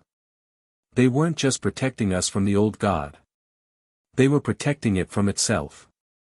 Making sure the pieces they cut away could never corrupt the whole. That's surprisingly elegant. They had a lot of time to think about it. Moody helped Harry to his feet, steadying him when his legs threatened to give way. We should move. The Albanian ministry will be all over this place soon, and explaining what happened is going to be complicated enough without doing it at the scene. They made their way out of the ruins, stepping over the bodies of Order guards who had been less lucky than their masters. The gate loomed behind them, dark and silent, its malevolent energy finally extinguished. Harry paused at the edge of the camp and looked back. It's really over, he said quietly. The Order. The Elder. The great work. All of it. For now, Daphne said. There will always be people who want power, who think they know better than everyone else. I know. But this particular threat, the one that killed my family, that manipulated magical Britain for centuries, it's done. Harry touched the pendant at his chest. The Eye is quiet. For the first time since it awakened, I don't feel like something terrible is about to happen. That's probably a good sign. Probably. Harry smiled slightly. Or it means the Eye has run out of terrible things to show me. Let's hope for option 1. They activated the emergency port key and vanished from Albania. Switzerland was a controlled chaos when they arrived. The Goblin stronghold had been transformed into a triage center, with healers from a dozen nations working side by side to treat the wounded. Prisoners were being processed, identities verified, evidence catalogued. The leaders of the various factions were already arguing about what came next. Harry made his way through the chaos, acknowledging congratulations and fielding questions as best he could. He was exhausted, drained, barely able to keep his eyes open, but there was work to be done. He found Dumbledore in what had been the command center, looking nearly as tired as Harry felt. It's done, Harry said. The gate is sealed. The Elder is gone. I know. I felt it. Dumbledore's eyes were soft. You did something remarkable tonight, Harry. Something that will be remembered for generations. I had help. Yes. Help you earn through months of building alliances, earning trust, proving yourself worthy of leadership. Dumbledore shook his head slowly. When I first met you, I thought I knew what kind of person you were, or what kind of person you would become. I was wrong. You've exceeded every expectation I ever had. I'm still not sure what kind of person I am. That's the sign of a good one. Dumbledore smiled. The people who are certain they're righteous are usually the most dangerous. Harry thought about that. About the Elder, who had been so certain that his cause was just. About all the well-intentioned tyrants throughout history who had caused suffering in the name of some greater good. What happens now? Now we rebuild. Again. Dumbledore's expression turned serious. The Order is broken, but the damage they did will take years to repair. The Ministry, both here and abroad, need restructuring. The alliances forged tonight need to be maintained, strengthened, transformed into something lasting. And me? That's up to you, Harry. You could become a leader, a minister, a chief warlock, a voice that shapes the future of our world. You have the power, the credibility, the support. Dumbledore paused. Or you could step back. Let others do the work while you live your life. Go to school, make friends, be a child for a while. Is that what you think I should do? I think you should do whatever brings you peace. Dumbledore's voice was gentle. You've earned the right to choose, Harry. Don't let anyone, including me, take that away from you. Harry stood in silence for a long moment, thinking about everything he'd been through. The cupboard under the stairs. The blood magic awakening. The political battles, the assassination attempts, the cosmic horrors from beyond reality. He was 12 years old. He had saved the world twice. And he had absolutely no idea what he wanted to do next. I need time, he said finally. Time to think. Time to figure out who I am when I'm not fighting for survival. That's a wise answer. Dumbledore nodded. Take all the time you need. The world will still be here when you're ready. Harry left the command center and found his friends waiting outside. Daphne, who had been with him since the beginning, who had risked everything to help him. Neville, who had discovered his courage in the crucible of battle. Tonks, who had become an unexpected ally and something like an older sister. Moody, whose gruff exterior hid a genuine respect for what Harry had accomplished. So, Daphne said. What now? Harry looked at them, his friends, his allies, the people who had stood beside him when the world was ending. Now, he said, we go home. And then we figure out how to have normal lives. Normal? Tonks laughed. After everything that's happened? Maybe not normal, Harry admitted. But something close. Something that doesn't involve eldritch horrors and secret conspiracies. That sounds boring, Neville said, but he was smiling. Boring sounds wonderful. Harry started walking toward the exit. Come on. I think we've earned some peace and quiet. They followed him out of the stronghold, into the Swiss dawn, where the sun was rising over mountains that had witnessed humanity's closest brush with extinction. Behind them, the aftermath of battle continued. Ahead of them, an uncertain but hopeful future awaited. Harry Potter had saved the world. Now he just had to figure out how to live in it. Chapter 14 and Chapter 15, The True Heir 1 year later. September 1st dawned bright and clear over London, sunlight streaming through the windows of the modest flat Harry had purchased in Diagon Alley. He stood at the window, watching the early morning bustle below, shopkeepers opening their doors, families hurrying toward the leaky cauldron, owls swooping between rooftops with the Morning Post. A year. It felt like a lifetime. The flat was small but comfortable, chosen specifically because it was unremarkable. After everything that had happened, Harry craved anonymity more than luxury. He had enough gold and Gringotts to buy half of magical Britain, but what he wanted was peace. He'd found it, mostly. The months after Albania had been a blur of recovery and rebuilding, not just for him, but for the entire magical world. The Order's defeat had left a power vacuum that threatened to tear everything apart before it could be repaired. Harry had stepped back, just as he'd told Dumbledore he would. He attended Wizengamot sessions when his presence was required, but he didn't lead. He offered advice when asked, but he didn't demand. He let others do the hard work of governance while he focused on something he'd never really had before. A childhood. The knock at his door was expected. Harry opened it to find Daphne standing in the hallway, dressed in casual robes, her expression a mixture of amusement and exasperation. "You're not ready," she observed. "I'm ready. Your trunk is still open, your robes are on the chair, and you have ink on your face."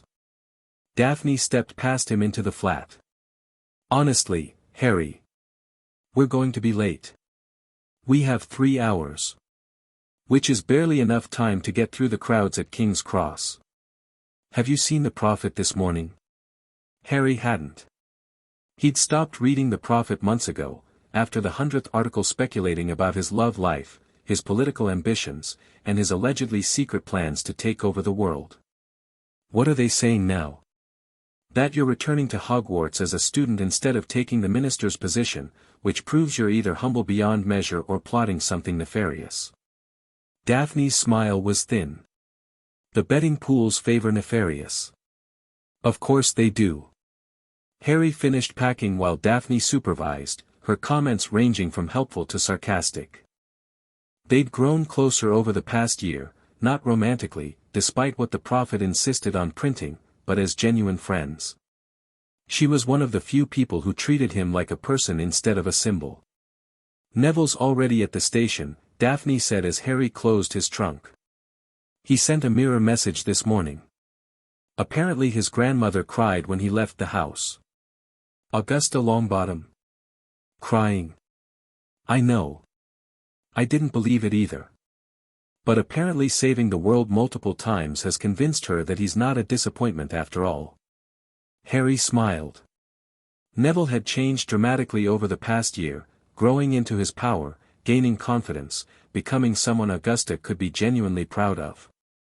The nervous, uncertain boy Harry had met on the Hogwarts Express was gone, replaced by a young wizard who knew his own worth. They made their way to King's Cross, attracting stares and whispers despite Harry's attempts at anonymity. The cloak of invisibility was in his trunk, but using it in broad daylight would only create more spectacle when he eventually had to remove it. Platform 9 3/4 was chaos. Families everywhere, children running and screaming, owls hooting in protest at the noise. Harry navigated through the crowd with practiced ease, Daphne at his side, until they found Neville waiting near the front of the train. Harry! Daphne! Neville waved enthusiastically. Over here. They joined him, claiming a compartment before the rush could sweep them away. Through the window, Harry could see parents hugging their children, wiping away tears, offering last-minute advice that would be forgotten within hours. Normal things. Everyday things. He'd missed so much of that, growing up with the Dursleys. Missed birthday parties and family dinners and lazy Sunday mornings. The past year had given him a taste of what normal life could be, and he'd found that he liked it. So, Neville said as the train began to move, "What's the plan for this year?" "The plan is to attend classes, do homework, and not save the world." Harry leaned back in his seat. "I'm told that's what normal students do." "You're going to be bored within a week." "Probably. But I'm going to try." Daphne was studying him with those pale, perceptive eyes. "You're different." "Different how?" "Calmer. More settled." She tilted her head. "You actually believe it's over, don't you? The fighting, the conspiracies, all of it. The Elder is gone. The Order is broken. The gate is sealed." Harry touched the pendant at his chest, the Arbiter's eye, quiet now, showing him nothing but the present moment. "For the first time since this all started, I don't feel like something terrible is about to happen. And if something does happen, then I'll deal with it. But I'm not going to spend my life waiting for the next crisis." Harry smiled slightly. "I'm 13 years old. I should be worrying about homework and Quidditch, not dimensional incursions." The train carried them north, through cities and farmland and wild moors. Harry watched the landscape roll past, feeling something he hadn't felt in a very long time. Hope. Not the desperate hope of someone fighting for survival, but the quiet hope of someone looking forward to the future. He had friends, he had purpose, he had a life worth living. Whatever came next, he would face it. But for now, he was just a boy on a train, going to school. And that was enough. Hogwarts rose from the Scottish Highlands like a dream made stone, just as it had the first time Harry saw it. But this time, the sight didn't fill him with wonder and fear. It filled him with something simpler. Anticipation. Excitement. The feeling of coming home. The sorting feast was the same chaos Harry remembered, first years nervous and wide-eyed, older students catching up after the summer, food appearing on golden plates as if by magic, because it was by magic, obviously. Harry sat at the Gryffindor table with Neville on one side and Ron Weasley on the other. Across the hall, Daphne was at the Slytherin table, but she caught his eye and nodded slightly, a silent acknowledgement that house divisions didn't matter, not to them. Dumbledore stood to give his opening speech, his robes an alarming shade of purple, his eyes twinkling with barely contained mischief. "Welcome, welcome to another year at Hogwarts. Before we begin our feast, I have a few announcements. First, I would like to introduce our new defense against the dark arts teacher, Professor Remus Lupin." A tired-looking man at the staff table stood and nodded to polite applause. Harry studied him through the eye and saw nothing unusual. Just a man with some secrets, but nothing malevolent. A vast improvement over Quirrell. Second, I must remind all students that the Forbidden Forest is, as always, forbidden. Mr. Filch has also asked me to announce that the list of banned items has been updated, and now includes all products from a new establishment called Weasley's Wizard Wheezes. Ron groaned. "My brothers are going to be insufferable." Third and finally, Dumbledore continued, "I would like to acknowledge someone who has done more for our world in the past 2 years than most people do in a lifetime. Harry Potter has chosen to return to Hogwarts as a student, not as a leader or a savior, but as a young wizard seeking to learn and grow. I ask that we all respect his wishes for privacy and normalcy." A wave of applause swept through the hall. Harry felt his face heat, but he nodded in acknowledgement. "Now," Dumbledore said, his eyes twinkling more than ever, "let us eat." The feast appeared, and Harry dug in with enthusiasm. He was surrounded by friends, safe in a castle that had protected students for 1,000 years, with a future full of possibilities stretching out before him. It was, he thought, a very good start to the year. The weeks that followed proved that normalcy was harder than Harry expected. He attended classes like any other student, but he couldn't pretend to be one. He was too far ahead in practical magic, too experienced in real combat, too aware of the world beyond Hogwarts walls. While other students struggled with basic charms, Harry was practicing techniques he'd learned from Goblin warriors and Auror veterans. Professor Lupin noticed. The defense teacher pulled Harry aside after their third class, his expression curious and sympathetic. "You've had real training," Lupin said. It wasn't a question. "Some. More than some." Lupin smiled slightly. "I've seen Aurors with less practical experience. It's going to be difficult, isn't it? Pretending you're just another third year." "I'm not pretending. I'm trying to learn. But the pace is frustrating. The material is beneath you." Lupin nodded. "I understand. I had similar issues when I was your age, though for different reasons." Harry studied him through the eye and saw, werewolf. The transformation, the monthly pain, the prejudice and isolation that came with the condition. But also integrity, kindness, a genuine desire to help. "You knew my parents," Harry said quietly. "I did. We were friends at Hogwarts." Lupin's expression softened. "Your father was one of the best people I ever knew. And your mother was brilliant, kind and fierce and absolutely unwilling to let anyone tell her what she couldn't do. I wish I'd known them." "So do I." Lupin put a hand on Harry's shoulder. "If you ever want to talk about them, or about anything else, my door is always open.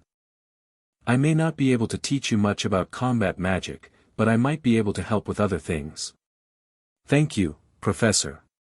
Harry left the classroom feeling lighter than he had in weeks. He still missed his parents, would always miss them, but knowing there were people who remembered them, who could share stories and memories, helped fill some of the emptiness. The year continued. Harry threw himself into subjects that didn't come naturally, history of magic, astronomy, ancient runes. He joined the Gryffindor Quidditch team and discovered that flying was pure joy, uncomplicated by politics or danger. He made friends outside his usual circle, students who hadn't been part of the war and didn't treat him like a legend. He also kept up with developments in the wider world. Amelia Bones had been confirmed as permanent minister for magic, leading a government that was slowly but surely implementing reforms. The Constitutional Convention had produced a framework for a new magical society, more transparent, more accountable, more fair. It wasn't perfect, but it was progress. Sharpclaw visited occasionally, bringing reports and seeking advice. The goblins had negotiated significant concessions in the aftermath of the war, recognition of their legal rights, representation in the Wizengamot, an end to centuries of discriminatory laws. They were, Harry thought, probably the biggest winners of the whole affair. Lord Greengrass remained a pragmatic ally, his family's position stronger than ever. Augusta Longbottom had become a leading voice for traditional values adapted to modern times. Even Andromeda Tonks had emerged from hiding, reconciling with parts of her family and working to rehabilitate the black name. And Narcissa Malfoy, as she'd promised, had taken Draco and disappeared. Harry received a letter occasionally, brief, carefully worded, asking nothing and expecting nothing. Just a mother letting him know that her son was safe and growing up somewhere far from the shadow of his father's crimes. Lucius himself was in Azkaban, along with the Order members who had survived the final battle. Their trials had been public, their crimes exposed, their sentences harsh but fair. The era of shadowy manipulation was over. Spring came, bringing warm breezes and the promise of exams. Harry found himself studying in the library with Daphne and Neville, comparing notes on transfiguration theory while Hermione Granger, who had become an unofficial member of their group, corrected their mistakes. "You're still not applying the third law correctly," Hermione said, pointing at Harry's essay. "Conservation of magical energy doesn't work the way you're describing.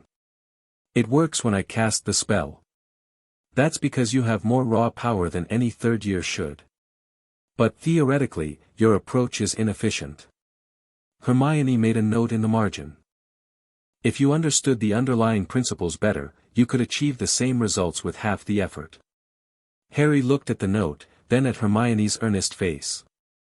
"You know, for someone who's supposed to be intimidated by my reputation, you're remarkably willing to tell me I'm wrong. Your reputation is for fighting dark wizards, not for transfiguration essays." Hermione smiled slightly. "Besides, someone has to keep you humble." "I thought that was my job," Daphne murmured. "There's enough humility to go around," Neville added. Harry laughed, a genuine laugh, without bitterness or exhaustion. He was surrounded by friends, safe and warm, preparing for exams instead of battles. It was, he thought, exactly what he'd wanted. The school year ended without disaster. No possessions, no conspiracies, no world-ending threats. Just exams and Quidditch finals and the bittersweet feeling of another year passing. Harry stood at the Hogwarts gates on the last day, watching students board the carriages that would take them to Hogsmeade Station. Daphne was beside him, as she so often was these days. "Same time next year?" she asked. "Unless something comes up." "Something always comes up with you." "Maybe not this time."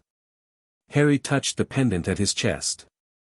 "The Arbiters, I have been quiet all year, no visions, no warnings, no glimpses of future catastrophe.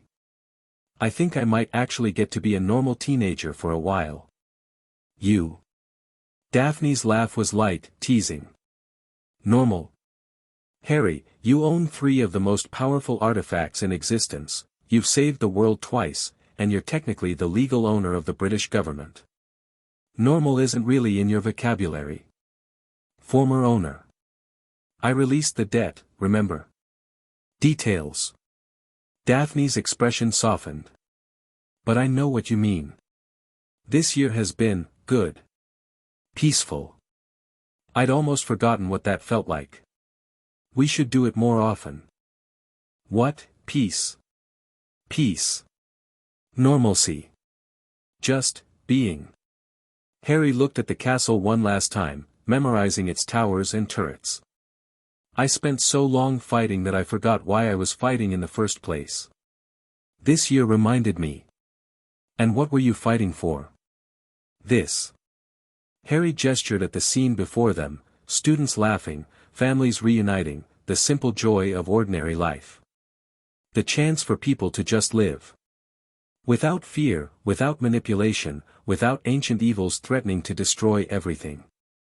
That's a good thing to fight for. It is. And now that the fighting's done, for now, at least, I get to actually experience it. Harry smiled. Come on. We'll miss the train. They walked toward the carriages, joining the stream of students heading home for the summer. Harry could already hear Ron arguing with Hermione about something trivial, Neville trying to mediate, the comfortable chaos of friendship. He was 13 years old. He had seen and done things that no child should have to see and do.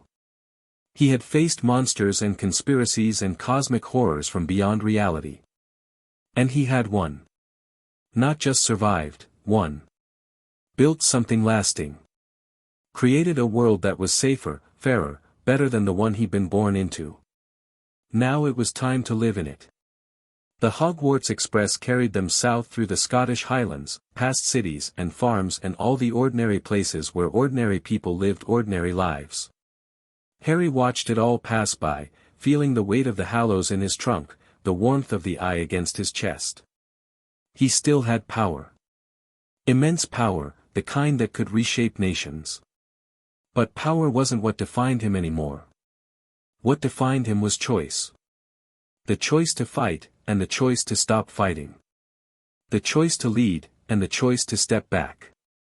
The choice to be a hero, and the choice to just be Harry. He'd made his choices. Now he got to live with them. The train pulled into King's Cross Station as the evening sun painted the sky in shades of gold and red. Harry stepped onto the platform, surrounded by friends, and took a deep breath of London air. So, Daphne asked, what do you think will happen next? Harry grinned, a real grin, full of hope and mischief and the simple joy of being alive. I have no idea. Isn't that wonderful? They walked out of the station together, into a future that was uncertain and exciting and terrifying all at once. But for the first time in his life, Harry wasn't afraid of it. He was looking forward to it.